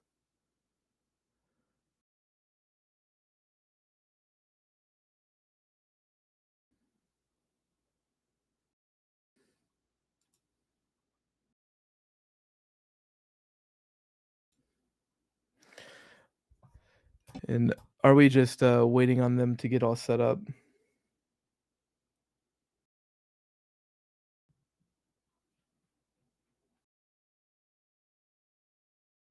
Yeah, I'm trying to get a hold of Guess, but Guess is not really responding much. I think Guess just used the bathroom quickly. I mean, I'm looking at the leaderboard right now. That's Judd. He has 2. Okay, he has uh his main. Oh, I was looking at Martini. Okay, my bad. Never mind. I saw Martini and thought it was Mendia. So Mendia's rank 6. Oh My yeah, bad. Martini's probably Ward. like top of that list. I keep forgetting he's on that leaderboard. Yeah. I wouldn't put Martini in top 3 just because I don't think he's been working on the game. I don't think he's actually been playing a ton. Yeah, but imagine getting to the top of the leaderboards without playing a ton. Sure. I think if he played a lot, he would probably be top 2. Probably top 1. The top 3 potential. How's that? Yeah, same as S-Jet. If he was practicing and playing a lot, he would probably be top 3 as well.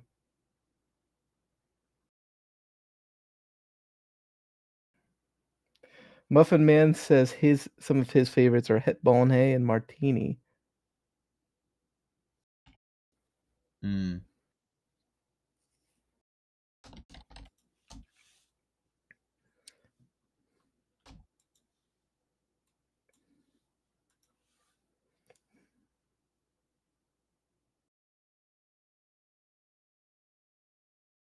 Martini said, definitely not me, but definitely a Smurf. Stupid all the counts gets you guessing, Muffin Man. This guy. But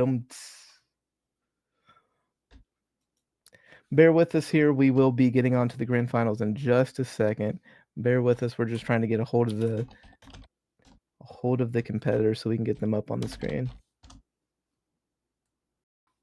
Oh, is it Web3 Gaming TV? I don't think it is. I'm almost positive it's not. Legit, TSG thinks it's Martini? Yeah, Martini confirmed himself in chat. It's not him. Defa But Smurf, though? I love that. in TSG's defense, though, Martini didn't say anything in chat the entire time until TSG said that. And he responded with that. And we haven't seen him at all today. So you've just been watching the stream the whole time without saying anything? Interesting.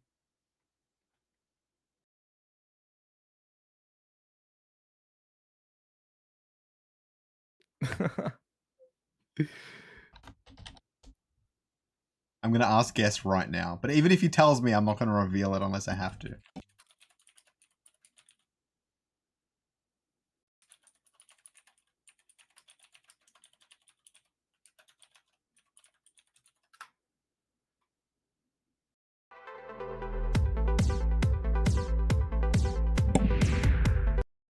All right, and we are into the grand finals, correct? Let me guess.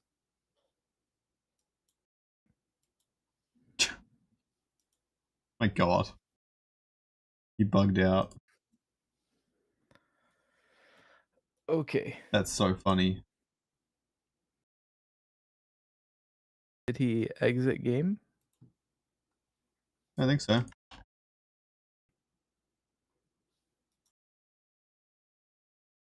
I just would have hated it if he just stayed in there and lost the first game of the series.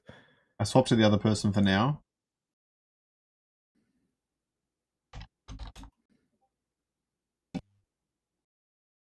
Oh, okay. So it's not Web3 Gaming TV. He says he's at work, but he's coaching his brother. Oh, right. We mentioned this before, didn't we?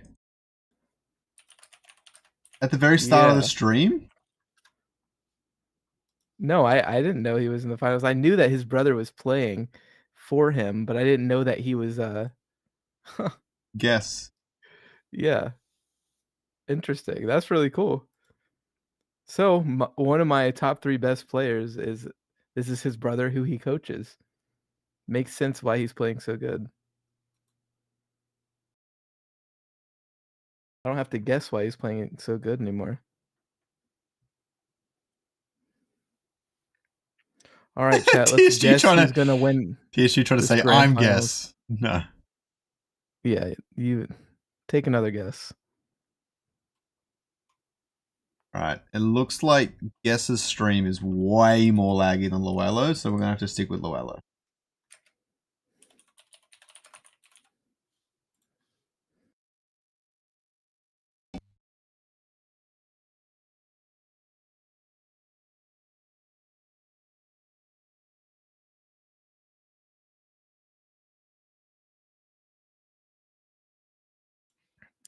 Again, we've seen this about 1 million times today.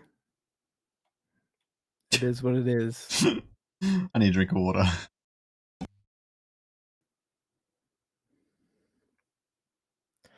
I think the just gun by itself out damages the gauntlet, but maybe okay. So it looks like he won.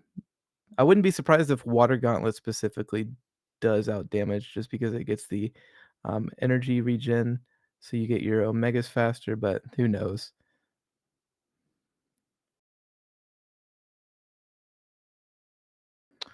Puts in the nature phosphorus, so you can get hyper off of the bulwarks.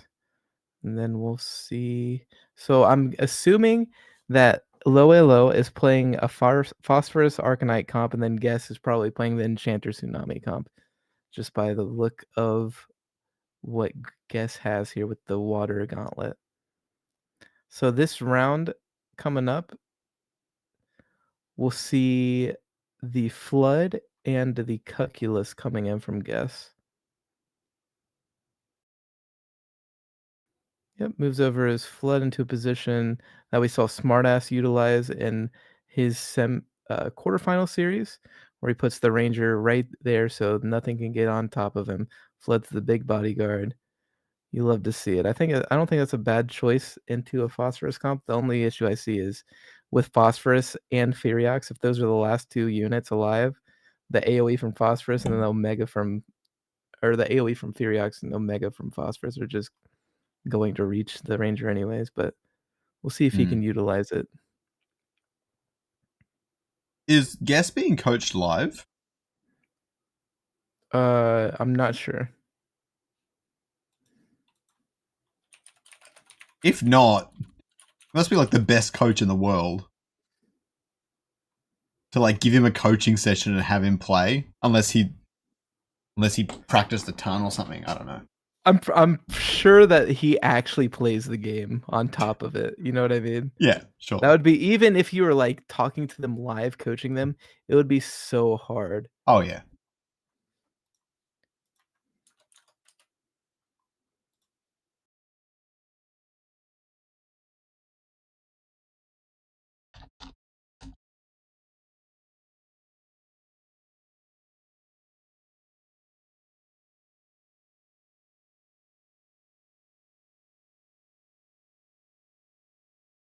It's laggy random.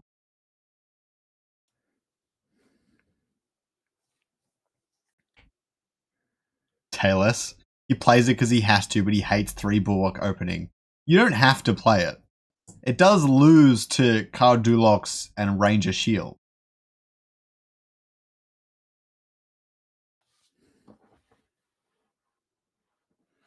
Also interesting to see Loello put his Lulura on the other side.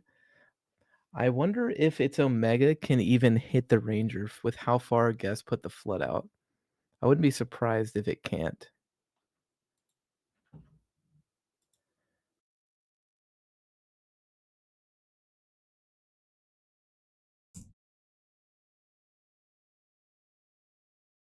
You mean if the Lolura aggroed onto it? Yeah, if the Omega would even hit the Ranger or not. See, now, I don't know if he's carrying the augment. Whew. Do you put physical and energy resist onto your phosphorus at some stage? I wouldn't.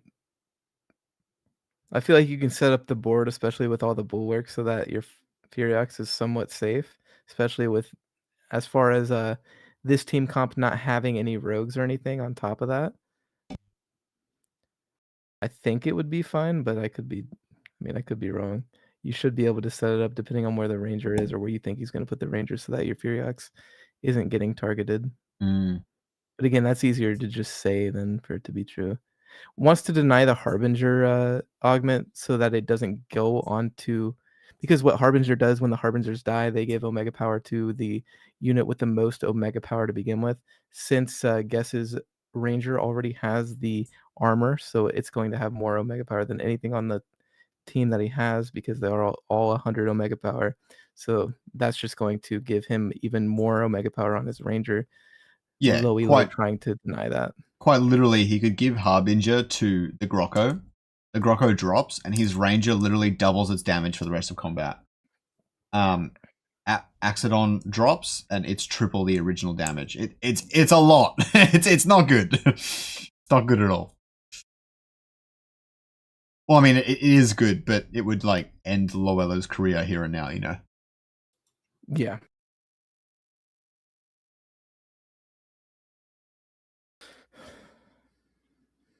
Especially Surprised since he's choosing you can. to. I was just gonna say, especially since you can give the Harbinger to something weak.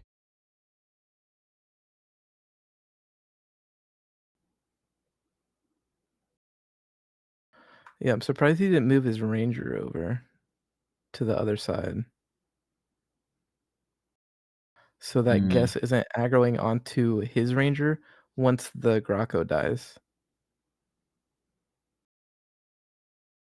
Yeah, the Ranger, the Ramfy sat right in the perfectly wrong spot and got taken out. All of the dodging is also causing a lot of trouble to this Phosphorus. Yeah, I think there's a world where you put that Phosphorus all the way onto the right side so its Omega can shoot back to the Ranger. Then you put Ramfy in so that its Omega can hit the Ranger as well. You chip away with the Phosphorus Omega, then you hit the Ramfy Omega to take it out. That would be enough to win. If he can get that Ranger down and taken out within the first 15, 20 seconds, that is the key to success. But how to do that or how to play around that if you can't is like the issue.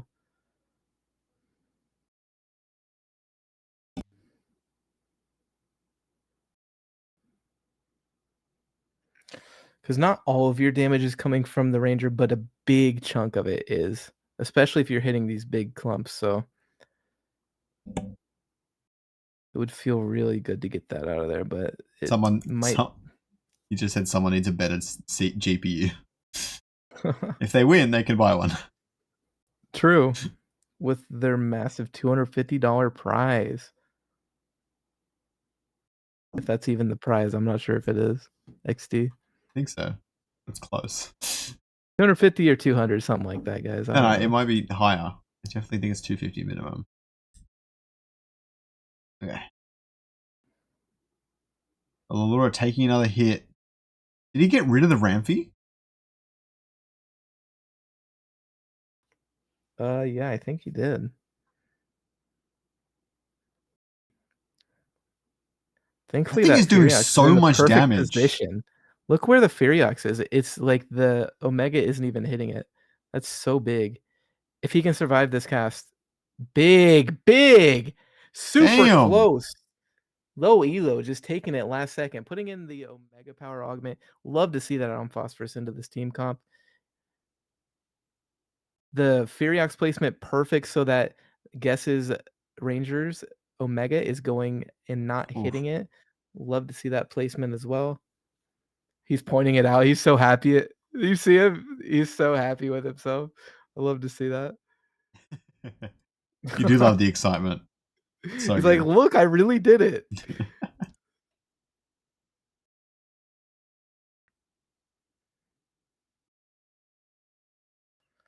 Now, where does he put that siphon matrix? So Ramfy's still in. He's giving it Indomitable now. I don't know why he's not putting the Ramfy back right. Maybe I would put Ramfy back right, siphon matrix, take away that energy. I'm pretty sure the Lura's Omega will hit the Ranger. If it does, that is 100% the play, but he has to be playing it this way for a reason, right? Well, I have a feeling even if Ramfy does cast on their back line, he's healing it back up if Ramfy doesn't do it enough, right? Doesn't do enough damage. Ramfy's not getting 2 casts here, right? Between Enchanter and stuff, it's just not. And so maybe you need to use it to help chip the center because your Thoriox and Phosphorus are doing damage. Plus, with the Indomitable, you are going to soak up an extra gauntlet attack, which is definitely good. Sure. You might not actually be able to cast here. The Techno Leech stopping Ramfy from casting. Yeah, there is though. There's an alley that you can put your Ranger in so that it aggroes onto the Flood and Ranger. You put the Lulura, you put the Ramfy back there. I'm telling you, you have 70 cost Earth Gauntlet, you would win that for sure. Looks like he might not need it though. He's not gonna need it for sure. The Furiox lives. Nah. Here we go. No, I don't think it matters. Oh, that heal. Yep, with the Omega like power just juicing up each time he uses Omega. I think it's 20 extra Omega power. He's getting that. The Omega is going straight through the Flood into the Ranger. Yeah, you'd almost have to see Guess completely change up his strat, but the Ramfy and Lulura are stopping it. Exactly. He has no way of moving that Ranger. Yeah, damned if you do, damned if you don't. Maybe that's the trap Loello was trying to set. Well, definitely for the Lulura at least, not necessarily the Ramfy, if you ask me. Surprised we still haven't seen Harbinger augment used. No, he didn't get it. Oh. No, he denied it. It's right there in his He doesn't have deck. Harbinger. It's in his deck. No? No. He's Luella. Am I crazy? He doesn't have Harbinger. He doesn't have an Axodon. He denied it from guess. Yeah. My brain. Holy, sorry, chat. Goodness gracious. Yeah. He denied it from guess. My brain's turning into mush at this point.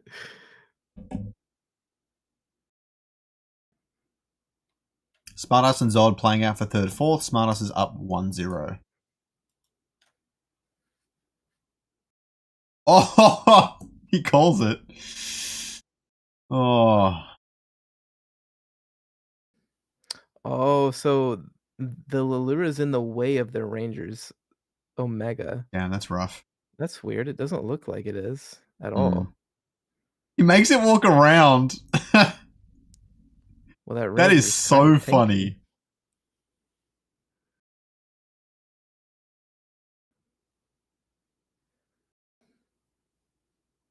Oh no, he goes onto the Axodon. Does he have the upgraded Earth Gauntlet? Let's see. I don't think so. Oh, he does. He does. He definitely does. Takes the kill. That's a big dub for Luello. And Luello takes game 1 of the series. Positioning just on point. Those rogues over there, I was questioning it, but it kept guessed in his little safe bubble with his ranger. He couldn't move it around. If he did, he would just get bodied down by those rogues. I really love the Omega power augment on the phosphorus as well, getting that max damage down onto the huge clumps. Just really good plays from Luello. You love to see it. You really do. Very fun to watch. Kind of makes me want to jump into ranked myself, but we got about 3-4 more games to go here. So now, does what do they change into? Does Luello change his team comp at all? I don't know. I reckon you totally mirror the Tsunami. I definitely think Guess sticks with it, but it's hard to say. Interesting. Yeah, if I was Guess, I personally would play the mud comp next. Just get a feeling out of it. I wouldn't play the same thing. I don't want to give the opponent the same feel, especially in a best of 5. I would throw something else at him. But if he opens his strat differently, it could work out pretty well for him. Because you can take out the phosphorus pretty quickly if you get 70 gauntlet up early. Yeah. Maybe. We'll see. What does he decide to do? Changes into a full Invoker team comp with the Ramfire if he needs it. First time I've seen Invoker today. Oh no, second time. Second time, yeah. This should be a better team comp in theory into the Phosphorus. In theory. It's really all about the water chip as well. That feels good for the units on the side of Guess.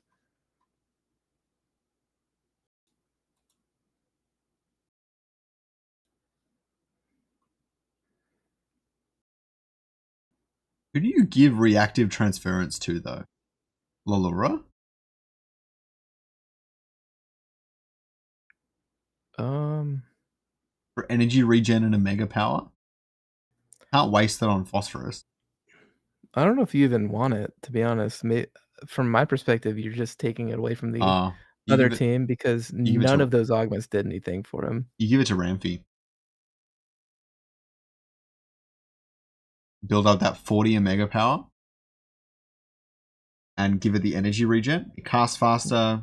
And against an Invoker. Super squishy, though. Ramfy comes out here, though. No, but you give it Indomitable. It works well, I think. Ramfy definitely comes out here for sure.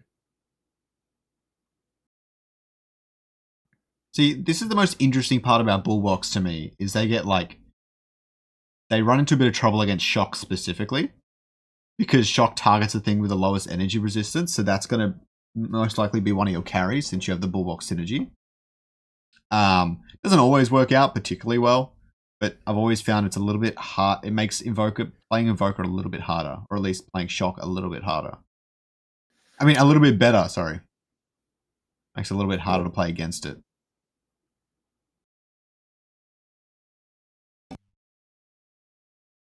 Gets that Atlas down right before it can get his shield up. That feels good. Water Grotto has to walk across Narnia.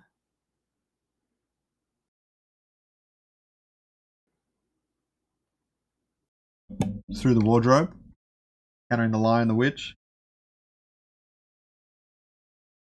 And easy. Yeah, I'm starting to think this Ranger Gauntlet isn't even good round 1. Unless you have the Water Gauntlet, I think it's potentially better, depending on how they play the round 1. But if you play this spread out round 1 with the Bulwarks, and you just use the pistol, it seems like it is heavily out-damaging and outperforming Gauntlet, unless it gets onto multiple targets. The Omega from Gauntlet does. Again, can someone confirm in chat if that's true? If no weapon out damages 10 mastery point You said Gauntlet. Esjud confirmed it. Yeah, then he messaged me back and he said he's not sure if that's actually the play. Oh my god. But I want to know for myself. If we can't trust Esjud, who can we trust? I don't know. It's a really good and scary question. He just said maybe and question mark. No, that wasn't in regards to what you said. That was too soon. Oh, true. Good catch. Good catch. Does the Ophisto kill everything here? Nah. Doesn't have enough time. Everything. And the Phosphorus is on a really good side. So he shouldn't win at all. He does have Invoker though. Yeah, he should have been putting the Ophisto on the other side unless he's setting up for later into the rounds. But nothing too interesting besides positioning on this round 2. 3 Water Bulwarks, Bloom, Arcanite, 3 Water Bulwarks, Shock, Invoker. All pretty standard so far. Puts in the Carablue in the back right-hand corner from Guess, so that if there's a rogue that jumps on the Ophisto, that Carablue can, in theory, taunt that rogue away from Ophisto and keep it alive longer. More importantly, that Carablue always seemed to have such good timing, right? Let's be real. And there's actually a pretty high probability that it's going to taunt Ramfi mid-cast. It just always seems to happen, you know what I mean? It always seems to taunt you at the right time. Interesting to see that he moves Lilura and Ramfi onto different sides. I personally don't ever do that. I like to line them up at the same time so their Omegas can do burst damage together. But I've done it this way. Wrong. I've done it this way a few times before. The problem I've always run into is the Sinelf is going to actually target across the back of the board. Although he has the Ranger in this case, which I don't usually have like this, so it should be okay. But that's what you got to be careful of. If that Sinelf attacks through the back of the board, it's going to actually hit both rogues, which really hurts. Decent Ramfi cast. Yeah, that makes sense.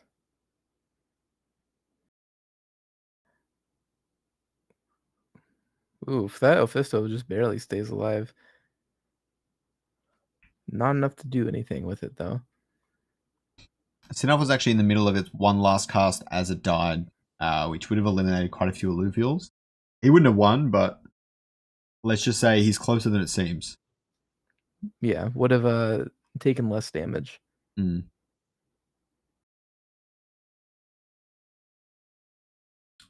Times Respite really good on Ophisto though. I'm not particularly sure it's that good in general, but yeah. It's definitely better than the other augments here though.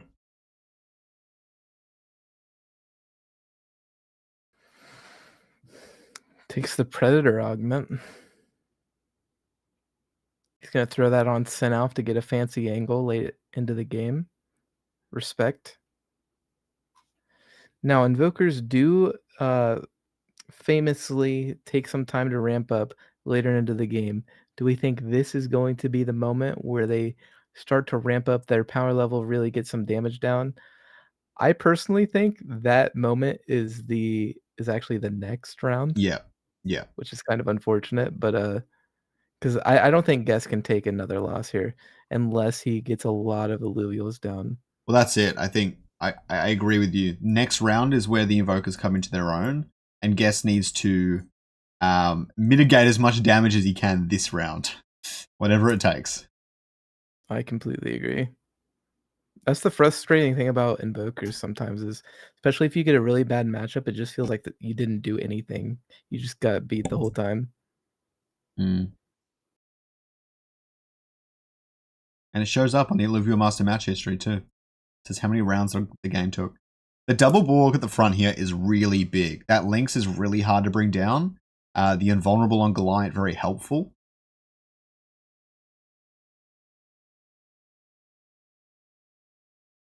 The Ranger goes down to shock. An amazing Goliath stun. Likely the reason he put Goliath on the left and not the right. Very good play with the Goliath there. Completely saved a Fisto. Not that I think it would Boom. make a huge difference, but that extra damage definitely feels good. And as we were saying, Guess starting to kind of pull back here, maybe kind of hitting his late game power spikes. This is low Elo's game to make, or this is low Elo's turn to make a change and really try and make something happen right off the bat. If Loilo can get Ramfi to do just a little bit more damage, and it might actually be able to take out a Fisto in one hit. It was pretty close. Just not quite there.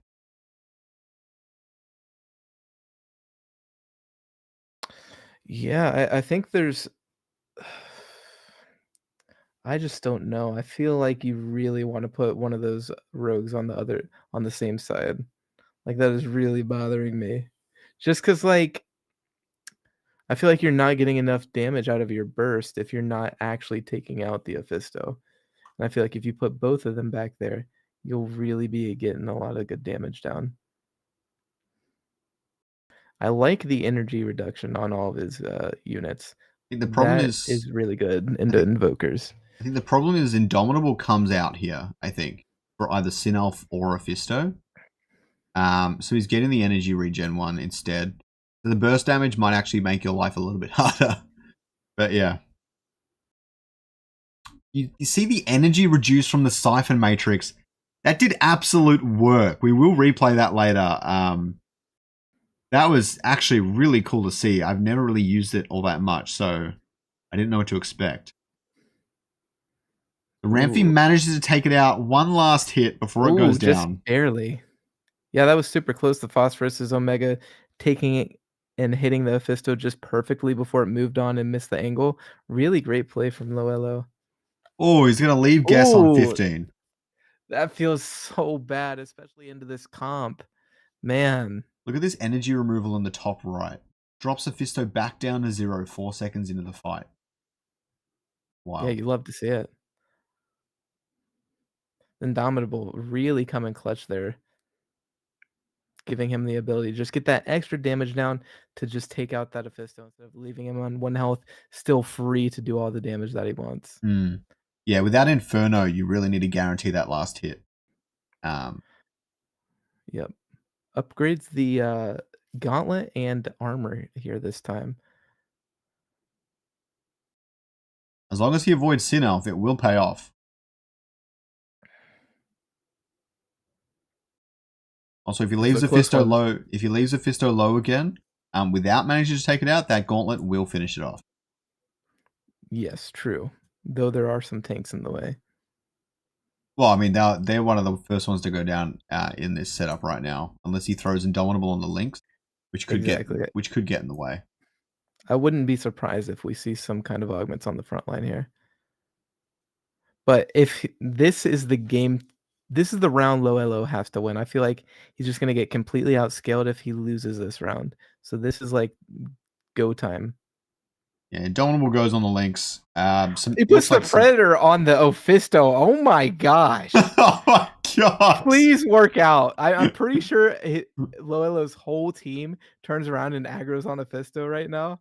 But I love the balls on that play. That's so much fun. That's wild. It worked. Did it work? Let's see. Does his...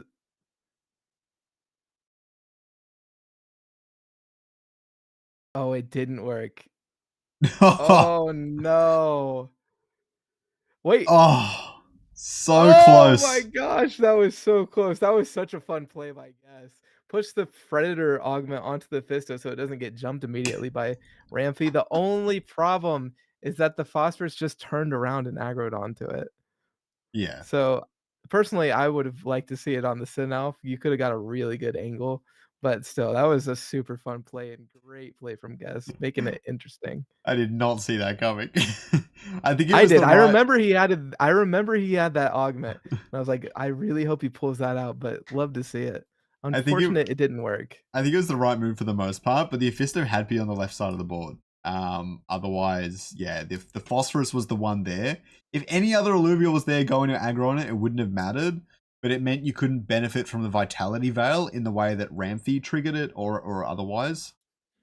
But if it was on the left side of the board, I think that could have been it. I think that could have worked. Yeah. Yeah, that was fun. I think it would have worked on the left side of the board as well. I think Sinalf had a really good lineup. If he would have put it on there, it would have aggroed onto the Phosphorus. But it is what it is.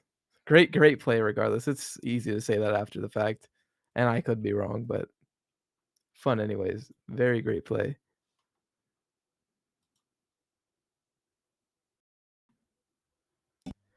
Estrad said, Guess could also just be a solid player coming to Illuvium. We've seen many new people come for PvP and do very well. I completely agree. If you're a top level TFT, Teamfight Tactics player, or just any auto battler in general, if you're that high level, or really any game, if you understand video games on that kind of level, I'm sure it's not super, super hard to get into Illuvium and learn the game quickly and do well. Completely agree with that.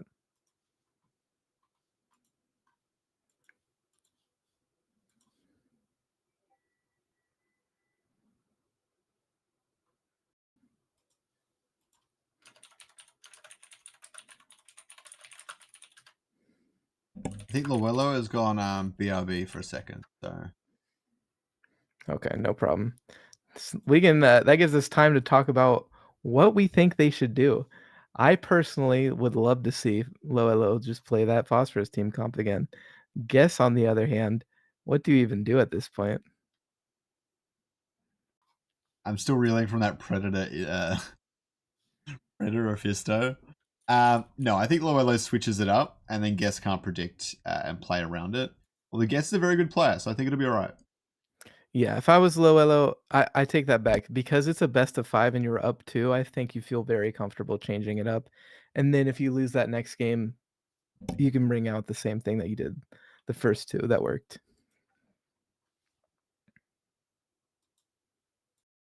Yeah, Low just has been playing Bloom really, really well. Web3 Gaming TV actually just messaged me. It says Low is amazing on Bloom, so good with Hyper. Yeah, he's just been playing around that Hyper really, really intelligently.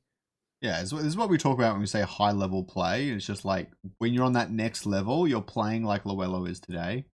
And that's the other side of it. It's like tournaments are their own beast. You could have a lot of you could like choke, you could have fall under the pressure. Luello is one of the most composed players we've seen. Every single move he makes is quite meticulous and quite careful. Just like we've seen from Smartass and many of the other really top players, but Luello, it's his day to day, you know what I mean? Yeah, he's just been playing out of his mind. As I said, like, and as Web3 Gaming TV said, like, just really good on this Phosphorus comp. Seems like he always knows what to do, always knows where to place his units. Just really smart play and really good reaction from Loello. And Guess just being not even Web3 Gaming TV, just his brother, having been coached by him, probably hasn't been in this space for that long. Very impressive from his end as well.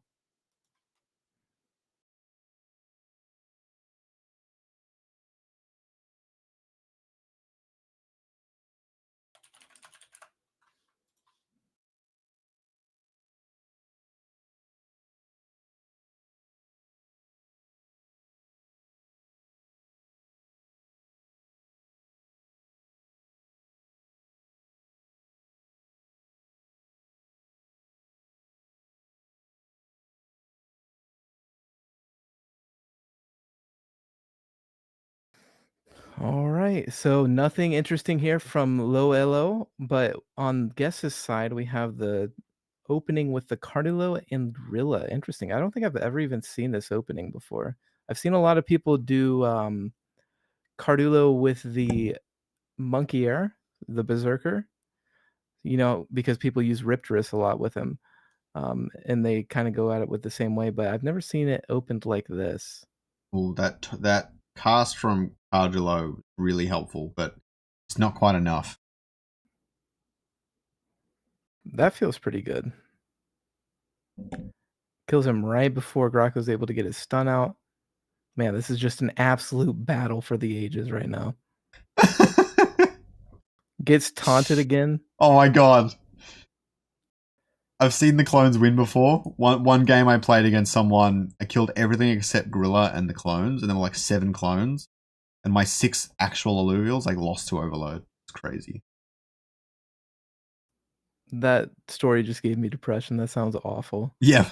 I think I did end up winning that game overall, but I lost that round and I took a bit of damage. It's pretty funny. I didn't see Guess's complete team, so I'm not exactly sure what he's putting in here. As for low elo, he's actually going to switch it up here on turn 2, and he's going to, just kidding, he's putting in the phosphorus, you idiot. Of course he is. That's what you do with this team on round 2. So nothing interesting coming out of low elo. Interesting in quotations. His positioning is a little interesting, but nothing off the trail. I'm going to see how Guess goes about setting up his next round. Okay. Imagine when these Illuvials are hollow, like some of them. Oh yeah, that would be really cool. I think it would be really nice to sell like skins that are just alternative colors of Illuvials. That way you're not confusing people in PvP with just different skins, but they're just different colors, so they're still easily identifiable. But that's just me being a silly, goofy guy. I'd like to give things a hat. Yeah, I want phosphorus with like a fedora. I agree. That would be really cool. Just like some kind of cosmetics that don't affect the game, but like also don't confuse people. Super off topic, by the way, but nothing really we haven't seen so far. First 2 rounds, 3 Bulwark, Phosphorus, Arcanite, Bloom, and then on Guess's side, he has the Mud, Triple Mud with the 2 Bulwarks. So definitely going to be putting in another Bulwark here to get that Bulwark buff. As for anything else he puts in, I'm actually not sure how you play that comp. Yeah. Going hard on Mud only works if you actually get hits onto the hypercarries, which he currently is not. I don't know what he does here. I don't think he's... Unless he can grab a Predator augment. Berserkers or what his goal is for in-game. Do you know what I mean? Yeah, I don't know. Because I saw a Ram Fire, so I don't know where that fits. That's not Cling, is it? That's Twine? I'm not sure. Okay, so he does have the Berserkers. So he puts in the Rip Lance instead of Monkey Air, interestingly. I guess because he wants the Toxic buff, I see. Yeah. That makes sense. Yep, he already has the 3 Mud. Monkey Air out damages Rip Lance, surprisingly, especially because of the way his Omega works. But putting Rip Lance in for the double Toxic makes sense.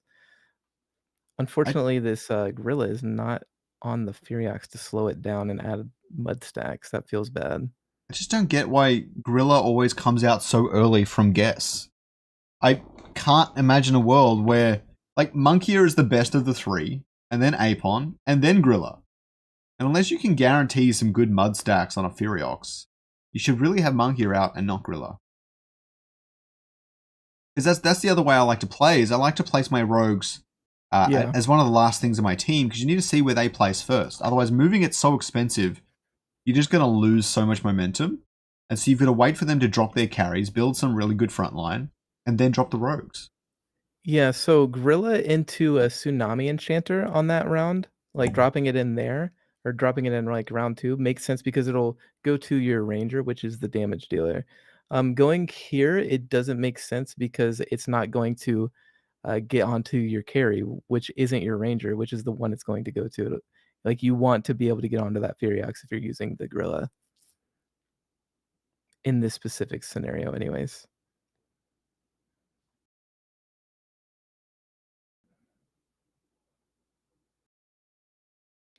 Decides to use 5 bulwark instead of the rampy this time, I would agree.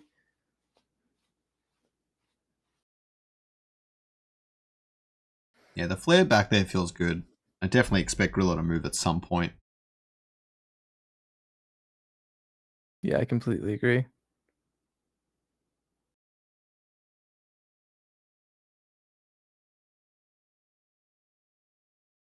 I don't know what Guess can do here. I'm not sure, especially like losing those first 3 before the phosphorus even gets the cleanse augment on. That one hurts. He does grab the Mystic, Berserker, the 4 Mud, really hitting a pretty big power spike in this round in a certain sense. Yeah, I wouldn't be completing all surprised these if he wins this one. As long as the Phosphorus doesn't have any crazy angles and he can eliminate Theriax okay, he could probably take it. But he does have the immune augment now on the Phosphorus, and so Mud is going to do a whole lot less. Gorilla still being alive is pretty huge for him, slowing down the Phosphorus a lot. Yeah, right here he's just hoping for overtime. Let's see. Yep. So he should do a lot of damage here, but now that he's got the disadvantage, he's going to lose that. That feels pretty bad for him. It's just the mud comps feel so bad into these phosphorus teams just because of that cleanse. But what else could Guess have done? He's tried all of different comps. I don't think he tried the mirror matchup, but I'm sure he doesn't feel confident playing that into Loello, who's piloted this comp very, very proficiently thus far. If you ask me, the problem Guess is actually running into is he's clumping up way too much. He needs to slow down the Phosphorus and make sure that it can't shoot through his entire team, which is not only going to heal him more, but it's going to give him all that damage. Guess's team is not going down at all until the Phosphorus is attacking them. They literally could 8v1 the Phosphorus pretty easily if he's setting up the right Indomitables and splitting up his Bulwarks. But maybe he's not used to the matchup, or maybe I'm being crazy, I don't know.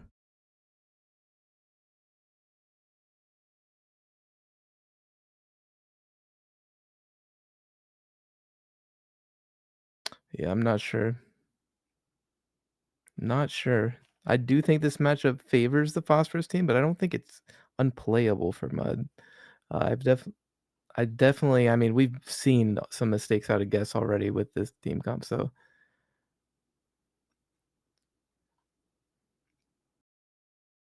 The Invulnerable on the Cling, I don't think that was there before, definitely helped a lot. The Indomitable did offset it on Loella's side, though.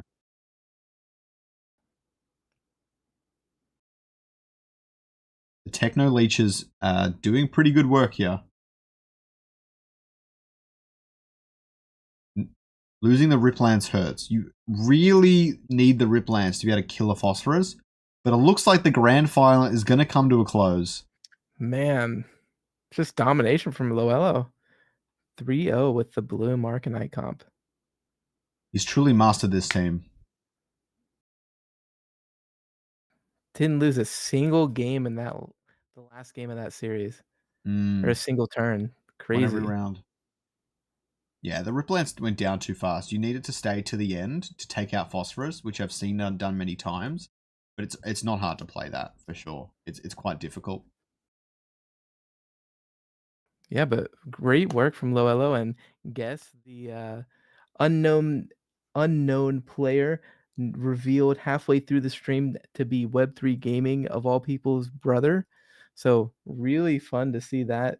We saw under the mask there. He took it off, and it was really fun. Losing 3-0, I was not expecting a 3-0 there. I was expecting a bit of a more competitive finals, but still great play from both players. Both players were really entertaining the entire time we watched them, and it was a really good tournament. Really fun to watch and ran pretty smoothly. Yeah, we did good work. Well, it'll be more prepared in the future. We're still working out some kinks, but we've almost got like a monthly schedule set up. Again, until we deal with all that, please don't forget to go check out the Illuvium Inferno channel. It's got some great highlight vids and things on there. There's going to be even more added onto it. If you ever miss any of these streams, or if you want to go back and learn from the games or watch them just for fun, that is a great place to do it. Anything else you want to say before we wrap this one up?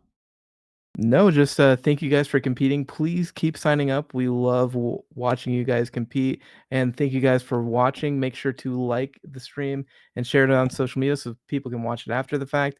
And other than that, I love you guys. Thank you guys so much for hanging out with us. It's been an absolute pleasure to commentate for you guys.